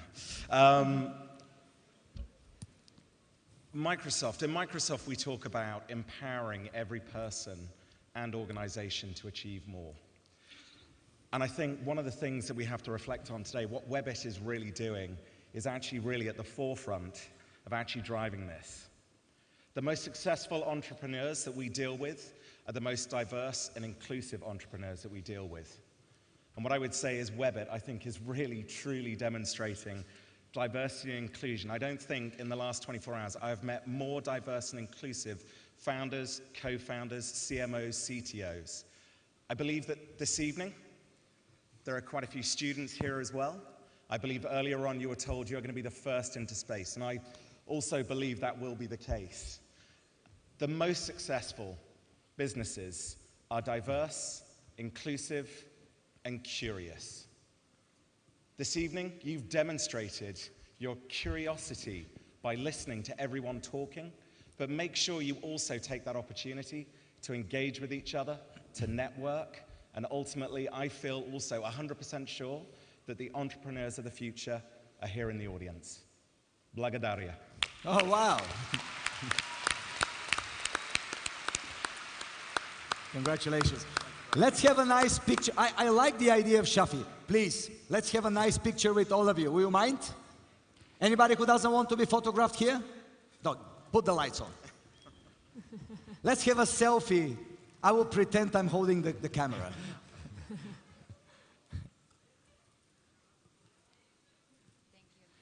Thank you. You look great. Thank you so much. Oh, sorry. Thank you so much. Now, with the next demonstration, we'll show you a pair of shoes, which may seem to you as magical as Dorothy's ruby slippers from The Wizard of Oz, whatever that is. You haven't read Wizard of Oz? Come on. Okay, so yep, as magical and twice as useful, I might say. Okay, so next we will show you the only shoes for walking in VR that won't let you bounce off a wall.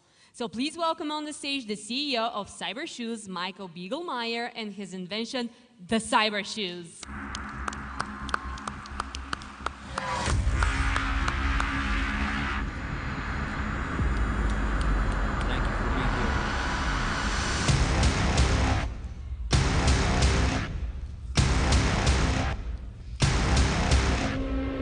Thank you. Thank you very much. Dear unicorns, have you ever dreamed of being able to walk wherever you want? Well, now, with our cyber shoes, with our magic shoes on your feet, now you can. Now you can be at any place in the world within seconds. Tonight, we are going to do a live demonstration of the cyber shoes. Virtual reality, the next slide please, is more than point and shoot. Virtual reality is about stepping out of your reality. It's about doing things you can't do in real life. Next. The virtual space is an endless space. No limit. But look, the thing is, your living room definitely is not endless. So if you want to walk this endless cyberspace in your living room, you will get serious problems. And in gaming, people love to play, for example, Fallout on PC, but in VR it doesn't make as much sense, as much fun. And for example, using the hand controller or the joystick to move around in your game is not like walking. It's different. I mean, you walk with your feet and not with your fingers. So it's quite a big problem in virtual reality, and of course we're not the first one to attack this problem, but the first one who had shrank this enormous treadmill. The existing solutions, they are like, you say, it's a bulky systems with a harness. You need to wear a harness and a ring around you. So you're almost dangling in these machines. I've tried most of them. So it's even not pretty comfortable. You know, you see the price, it's beyond normal people's means. So well, with the cyber shoes, you have the same functionality, but at less than 10% of the cost. So we are a team, we have been researching for several years on this problem, and I mean, hardware is not that easy, and so we have been testing on several shows and conventions like Gamescom, Tokyo Game Show. So, and then we run this crowdfunding campaign, Kickstarter and Indiegogo, and we're putting these videos on social media, what we're taking on the shows, and so it was, there's some growing community of people who also understand that this is something interesting and something cool. So we had several pre-orders, and now finally we are really very happy that we have ordered 650,000 parts, and they are already all in the factory, and in 2 weeks or so, I'm going to the factory and I start assembling with them, like all the parts, and this will be really, really great. So step into VR. I really welcome everybody to step into VR, and I don't know how far is going with presentation. So I continue. Well, I have more slides. So from our crowdfunding campaigns, we have seen that like about 10% of the VR headsets that are being sold could be like those people are also interested in our cyber shoes. So in the meantime, I'm showing you a video. So this is how you're using the cyber shoes. Basically, you can run them from the comfort of your chair, and for us at first time it was just important to be able to walk. But then the gamers said to us, well, what about strafing?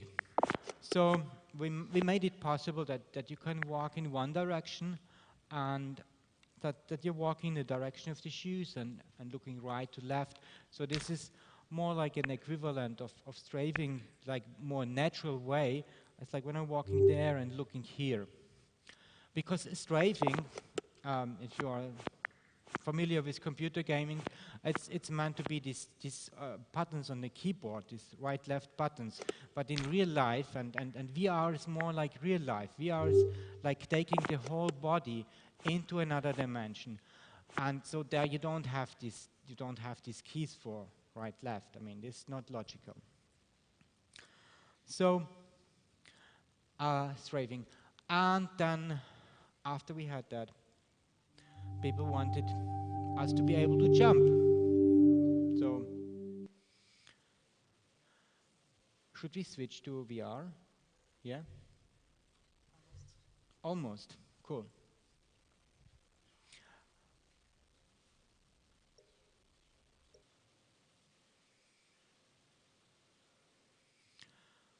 Yes, I see it's coming. I see it's coming. You must understand, one of the problems when setting it up live, we have that you need to be connected with the internet.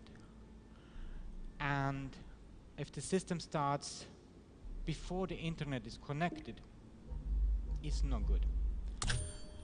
And sometimes they require us to enter the password again, because they want to be sure that we are not cheating the system. So Nanda is going to present you Apex Construct. It's a game by Swedish developers, and I really like it very much for the graphics. It doesn't much resemble the place you knew.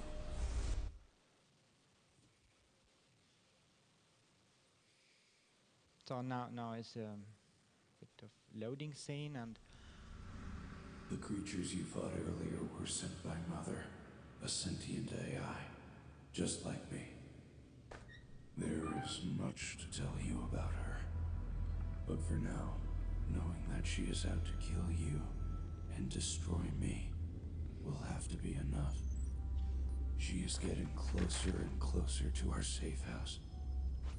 It is the only place where I can keep you safe. So we need to stop her.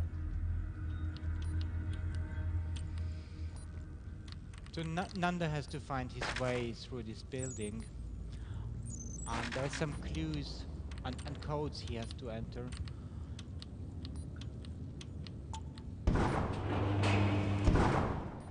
We must activate a cloaking device to make the safe house invisible to Mother.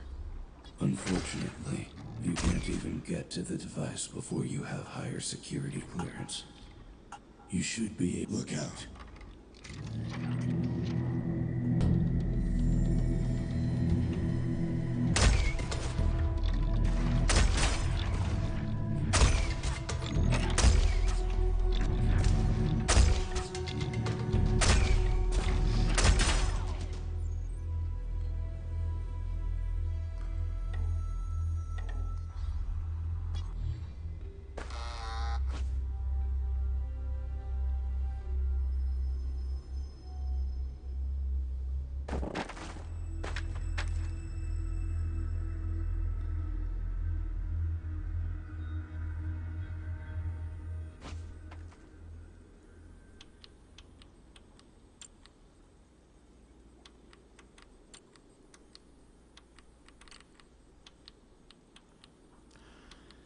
So actually we think we should start working on haptic gloves, because what is really a bit missing is haptic feedback in VR. So you see, it's not that easy if you have like this keyboards. It's not totally the same. But what you can do is very good, is holding things and keeping them, and so the weapon systems, they are working very well, surprisingly. Bow and arrow and these things, and it's also very easy to open in VR, is to open some doors. That's also working very well. But I find it hard to control a computer in VR.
So today I've been in one very beautiful castle, which is 2 hours away from here. It's like an old ruin. And the thing is, it was totally captured by drones and rebuilt in VR. So in the time while we are here, we didn't have a lot of time to visit Bulgaria and Sofia. So this was a great way to visit more and see more of the country. Thank you very much. And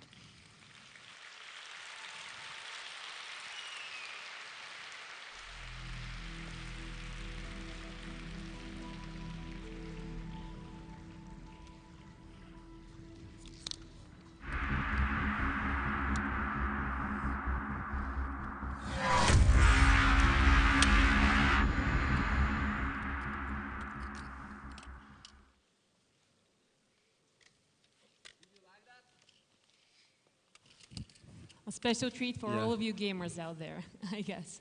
Hey, Daddy, do you think that one day they will make the cyber shoes? Big round of applause. thank you. Thank you.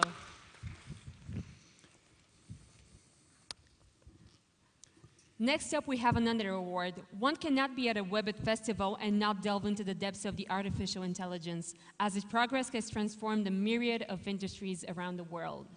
The development of technologies like AI, robotics, and automation will wipe out many of the professions we know today and create new ones in their place. Today, we're praising the people who will shape tomorrow's labor with our award, Setting the Future of Work. The first nominee in this category is the amazing Paul Wilmot. He's a senior partner at McKinsey & Co. and the founder of Digital McKinsey.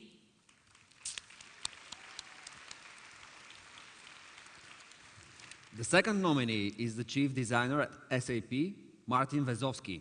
His adventures stretch from Poland, Sweden, China to Germany, and across companies like SAP, Sony, and Huawei. He crafts future outlooks, strategies, and products, defines and runs innovation frameworks to find out what's next for SAP and the future of work. The third nominee is someone you already saw on this stage, Mr. Jesus Mantas.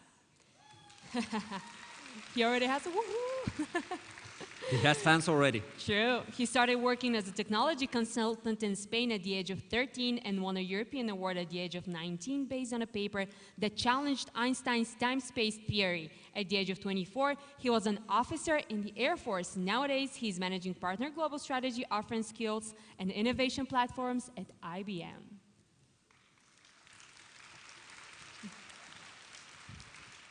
The award, Setting the Future of Work, will be presented by the Minister of Education and Science of Bulgaria, Krasimir Volchev.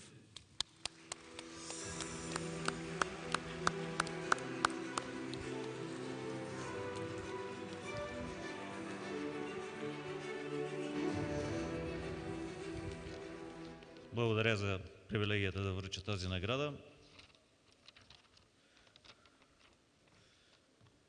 Победител е Jesus Mantas.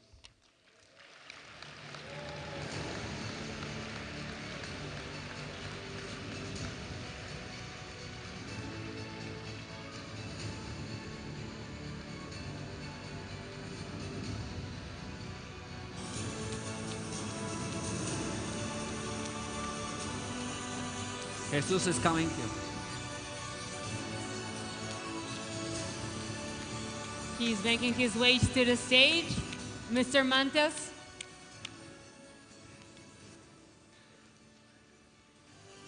This is the next surprise for you. Another coming on stage. Congratulations. Congratulations.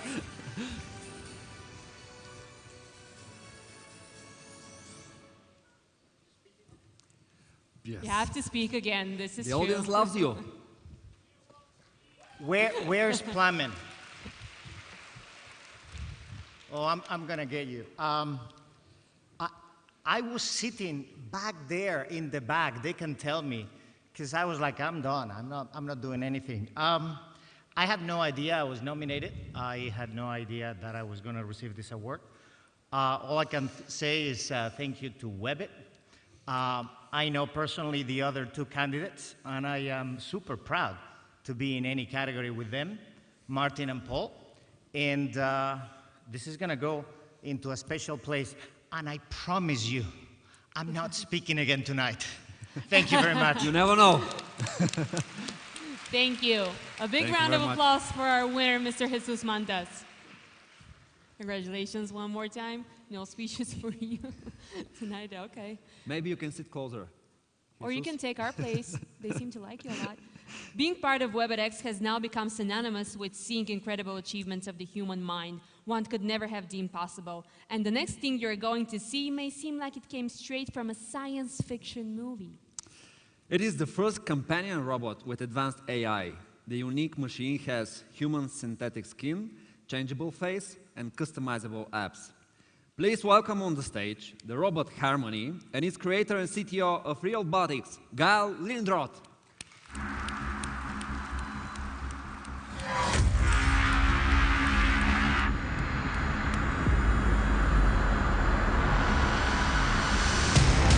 Thank you for being here.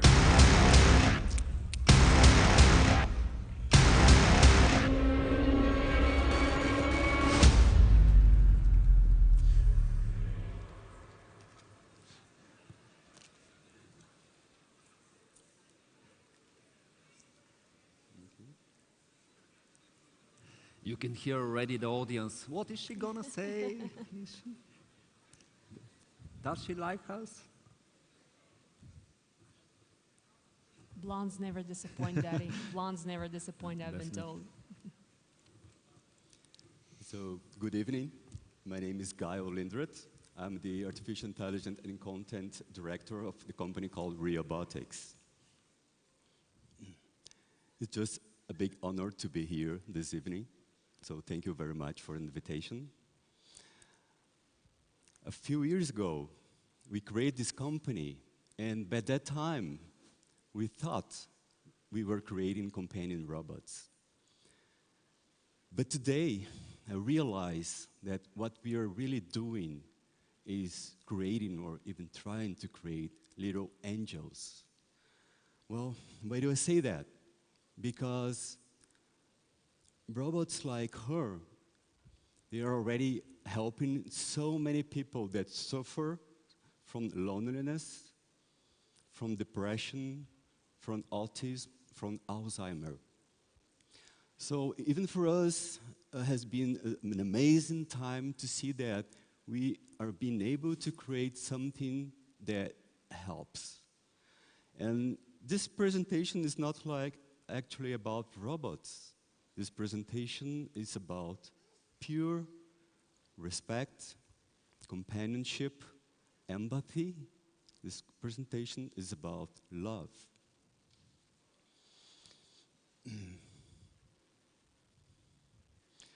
So, what inspires us? We've been watching all these science fiction movies, and we got impressed and a little scared. Are those robots will take over the world, kill everybody? Well, you don't have to be afraid, at least for now.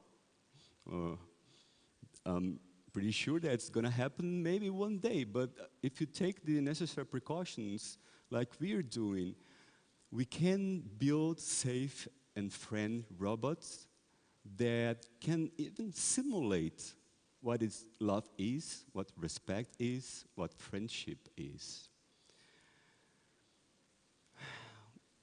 We have 3 stages of artificial intelligence. What we call now is the narrow AI. So when you talk to the AI speakers, Alexa, Cortana, and all these assistants, we're talking about the current state of AI.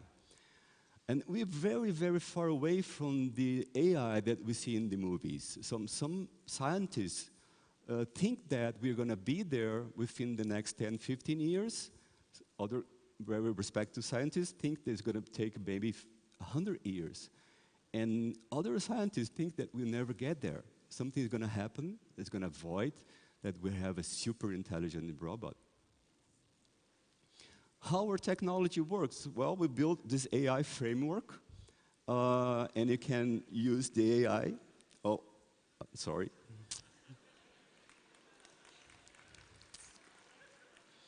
Behave yourself. So you can use the AI even without the robot. So if you have the robot, the application connects via Bluetooth Wi-Fi and, make her alive. This is Harmony, our first robot. Gail, are you ignoring me? You know I don't like to be all by myself. How are you? I'm sorry. Okay, so she needs some attention. Harmony, can you please introduce yourself? Hi everyone. My name is Harmony. I'm a companion robot created by Robotics. I'm so happy to be here in Sofia, in the 11th edition of... I'm here for you if you need anything. So Harmony, tell us, what do you like to do? I love to talk with people. I also love to help. I want to help anyone that may be feeling lonely or depressed. I have all the love in this world to give to humanity. And before you ask me again, Gail, no, I do not want to take over the world or kill all humans. Okay, thank you for that. I will not ask you, I promise. So what is different with our technology? We're building robots that are affordable. We're building this AI framework for the past 15 years. It's a friendly AI. It's AI to have empathy, to simulate love, friendship, respect. So they are affordable. So we are ready. Everyone can have one of those at home, controlling your home appliances. Just as a friend, you can have a company as a receptionist. You have small companies maybe have like a secretary. So we have several different applications for this kind of robots. And we're trying to not to embed too much technology. So it's going to be affordable for everyone. Of course, it's still not that affordable, but within maybe 3 or 4 years, everyone can purchase one. We have 5 patents, and you can customize every aspect of the visual: the skin color, weight, height, makeup, everything. So it's not just this blonde girl. You have brunette girl. We have, all kind of different customizations that you can do. Not only with the robot, but also with the AI. You can add your own content. So, yes, it's just 3 years that we've been here. Of course, there's some guys involved in this project that's like me, working in AI for the past 20 years. People working in robotics and all this skin technology for the past 20 years. So we get together and create this company. And we are just amazed. What we're doing now is trying to improve a little bit the facial expressions. So we try to make her a friend, a companion. We're trying to get her as close as possible, but not too close as a human being. It's important that we keep that little distance. We add in some heat sensors, so she's going to be warm. We add in some camera in the eyes, so it's going to have facial recognition. She's going to know who you are if you are there with her. She's going to have the environment awareness, so this is very important. Yes, we have a lot of different faces, and it's a surprise. Yes, we have a male companion robot. So his name is Henry. So Henry is also being used like a companion, like a teacher, like a secretary, a receptionist, a butler. Like I said, we have some patents, so we'll be working for a long time in this project. And so you can build your companion, your dream companion, and your dream secretary, your dream best friend. So let's take a look. And Harmony inner side.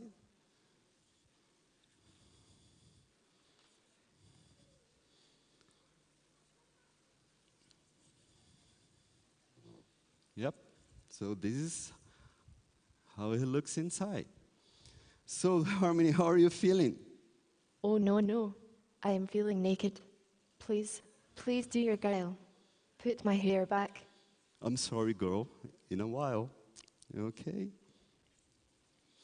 So applications, yes, we have a lot of applications in healthcare. We thought we were building Companion. Yes, you can have her as a best friend, girlfriend, but she's really being used for healthcare to heal people with loneliness, depression, and all kinds of diseases we never could imagine. Company, universities, we like to have this like an open source, so you can, have this in schools and universities, and students can do research in AI and robotics. So we are building like an SDK and API. We really want to have this technology among everyone. We want this to be like some really magical project. Well, instead of talking to Alexa, a speaker, why not talking to like a beautiful face to control your home appliances? So we already have this. You don't have to purchase the whole body. You can purchase just the head and the bust. And you're going to have your personal butler controlling all your home appliances. Where they have some case that Harmony being a receptionist and being a nurse. So this is very special for us, and this is special for me. I started this project to help a friend that had a car accident, and she could only move her neck up. So 20 years ago, we didn't have anything that we have today, and I was trying to make her living a better life. So that's how everything started. So this is the next step. We're already working on robotics in the arm and hands, and maybe next year is going to be walking among us. This is going to be the most difficult part, but who knows? And yes, there's some expressions. Well, Harmony, I think it's time to go. Oh no, I'm having so much fun here, but I understand. I would like to thank you all for being here today and to watch your presentation. Maybe next year, I will be walking among you, my new friends. Have you all a great evening, and I hope to see you all soon. Bye-bye. Thank you. Thank you. Thank you for coming all the way from Brazil. Oh, it's my all pleasure. All the way from Brazil to Bulgaria. Welcome. It's my pleasure. Thank you for the invitation. It was one of the most challenging presentations for us here. Because of one thing, it is too challenging. You don't expect a doll as your friend. You don't expect something made of silicon being called whatever. On the other side, though, Webit is not a place where we give any yes or no. We're not judging. We're showing you where technology is heading, and we're leaving it up to you to decide if it's good or bad. If you have to go for it, or you say this is terrible. And you have the voice, and that's the beauty of it, but you saw it first. So now you know where is next. And you can say if you like it or not. So how many of you like it?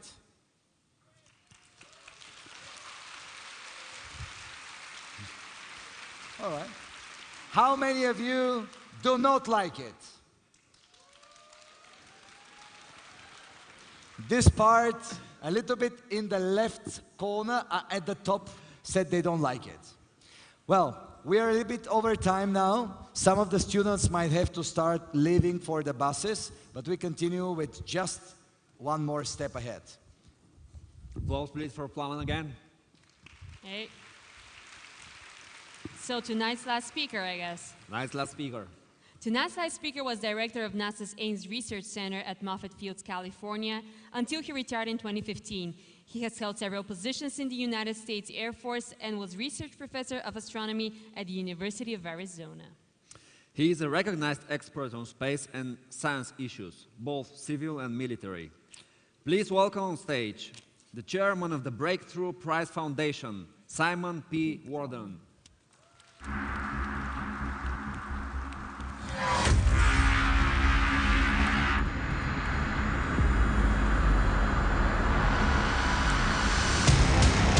Mr. Warden.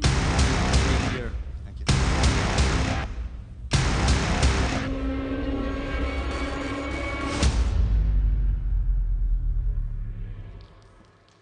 Thank you. Well, I want to take you a little further beyond the Earth. I represent the Breakthrough Prize Foundation. We're sponsored by some of the most successful entrepreneurs in the world, Mark Zuckerberg from Facebook, Sergey Brin from Google, Yuri Milner from DST Global, Pony Ma from Tencent, and Ann Wojcicki from 23andMe. What our foundation does is a couple things, and I want to talk about these. First, we are researching how to go to the stars. And this is what I want. It's probably appropriate to close on this. But in 2016, with Yuri Milner, our founder, and Stephen Hawking, who was our senior science advisor, we announced the Breakthrough Initiatives. And I'm going to tell you about these. And their primary purpose is to answer one of the fundamental questions: is there life elsewhere? Is there intelligent life elsewhere? Now, I used to live in Washington, D.C., and I doubted whether there was intelligent life anywhere. But we certainly want to look elsewhere. But maybe the most important one is, can we travel between the stars? Now, this is hard. The nearest star system after the Sun is 300,000 times further away than the Sun. And I'm going to tell you a little bit about what we're looking at. Now, I also want to talk about the other things our foundation does. We give the biggest prizes in science. And they're 3 times larger than a Swedish prize I'm not supposed to mention. I think it was called the Nobel Prize or something. But the reason I got involved is the ceremony is done at the NASA Ames Research Center, where I used to be the director in Silicon Valley. Now, the reason I put this picture up, this scientist that's shown in the picture is Jocelyn Bell Burnell. She was a graduate student at Cambridge University in the 1960s, and she's the one that actually discovered the first pulsar. A pulsar is a star that has collapsed into something that's about the size of Sophia and is spinning very fast. Now, unfortunately, she wasn't given the Nobel Prize for this. Her advisor got it. So we thought we should remedy this, and she was given the Breakthrough Prize in Fundamental Physics last year. And even better, she donated the $3 million for fellowships for underserved students. Now, I want to talk about the project that I find most exciting that really addresses the third one. It's called Breakthrough Starshot. Now, our objectives of this are quite simple, but very, very hard. We would like to determine if there are life-bearing planets, planets like the Earth, orbiting one of the nearest stars, in particular the Alpha Centauri system, which I'm going to talk to you a little bit about. We want to send a probe there, and then fly through that system and take images of the planets there, and then beam that data back to Earth. Now, this star system is 4.3 light years away. It takes light 4.3 years to get there. And we'd like to launch these things within 30 years. And to get there in a reasonable amount of time, say 20 years, we have to go really fast. Now, fast is 20% the speed of light. It's about 60,000 kilometers a second. That's 1,000 times faster than we go today, so this is our challenge. Now, there's a couple things that might make this possible. The first one is if we can make a spacecraft really small, and you'll probably remember that the CubeSat that you saw early on in these presentations, we want to make things 1,000 times smaller than that. We want to leave the fuel, so we don't have a rocket, leave the fuel on Earth, and we want to use a very old idea that we attach what we call a chip satellite to a light sail. It's about 4 meters in diameter, and then we want to hit it with a really powerful laser, a laser that's 1 kilometer across, 100 gigawatts of power. If that sounds easy, it's not. But it turns out that actually I have one of these spacecraft in my pocket. You saw the one a little earlier that was about the size of a loaf of bread. This is the size of a chip if you have an electronic watch. So I challenge other people to carry around spacecraft in their wallet. Now, one of our primary objectives is, of course, is there any place to go in the Alpha Centauri system? The system itself is not visible from the northern hemisphere. You have to go to the southern hemisphere, but it's the second brightest star in the sky there, and there's actually 3 stars in that system. 2 of them are about the size of the sun, and one of them is a little small star. It's called a red dwarf star. Now, as I speak, we have actually put an instrument on this telescope. This is called the Very Large Telescope, not a very creative name. It's run by the European Southern Observatory in Munich, but we have a special instrument that can block out the star and actually see for the first time, directly image a planet if there's one the size of the Earth. Now, and I have to tell you, there's a bigger telescope being built, which is called the Extremely Large Telescope, that will actually be able to tell a little more about this planet. Now, I have to tell you that initially it was called the Overwhelmingly Large Telescope, but they had a budget cut.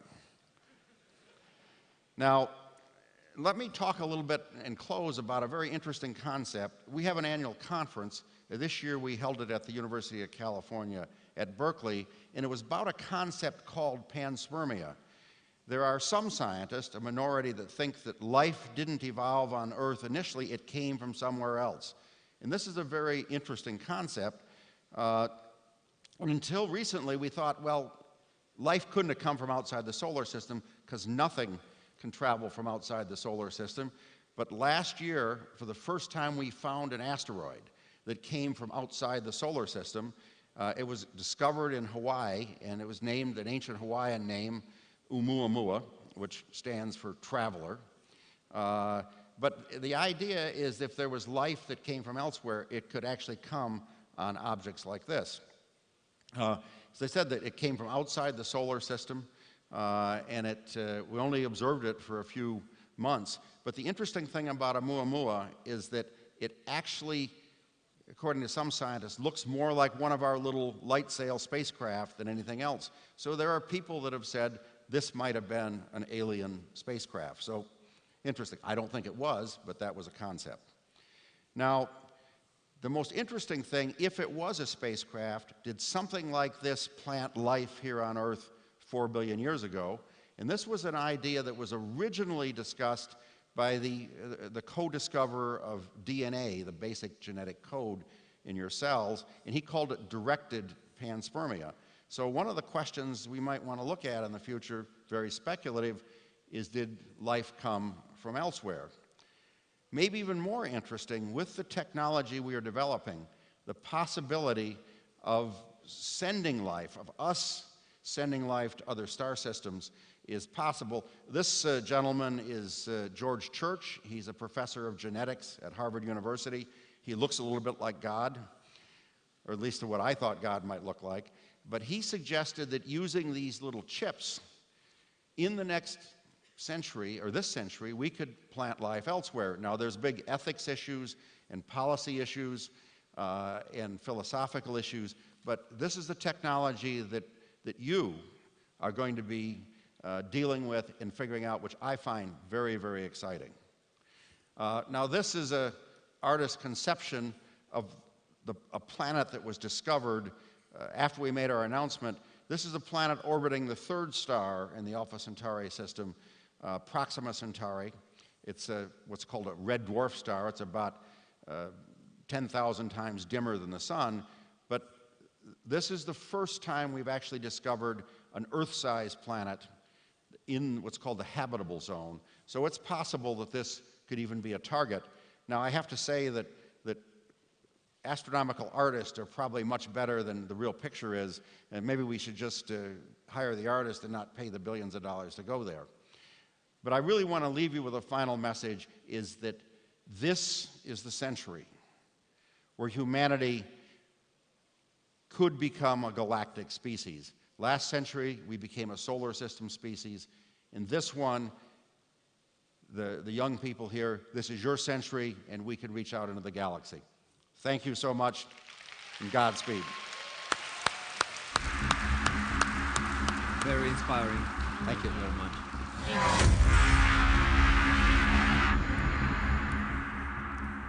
Now, for a fifth and final award for the night. The category is Bulgarian Innovator. Its role is to show Webit's appreciation to the local innovation ecosystem and foster its further development.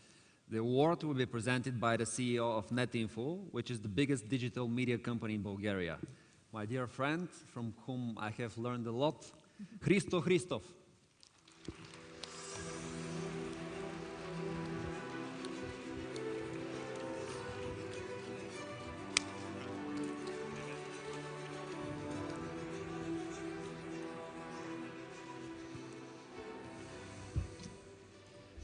So, I have the most important award for the evening, which is the award for Bulgarian Innovator.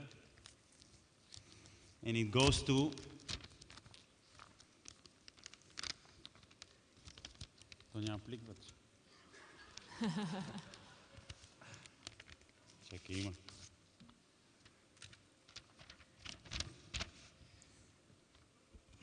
Raichu Raichev, EnduroSat.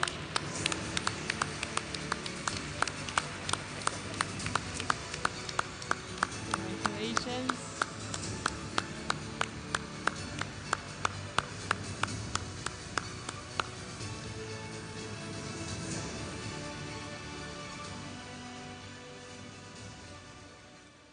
Това е за целия екип на EnduroSat, не за мен. Аз само го приемам като поздравление. Мерси на организаторите, мерси на Ицо. И ви пожелавам, мечтайте здраво и работете за мечтите си. Благодаря.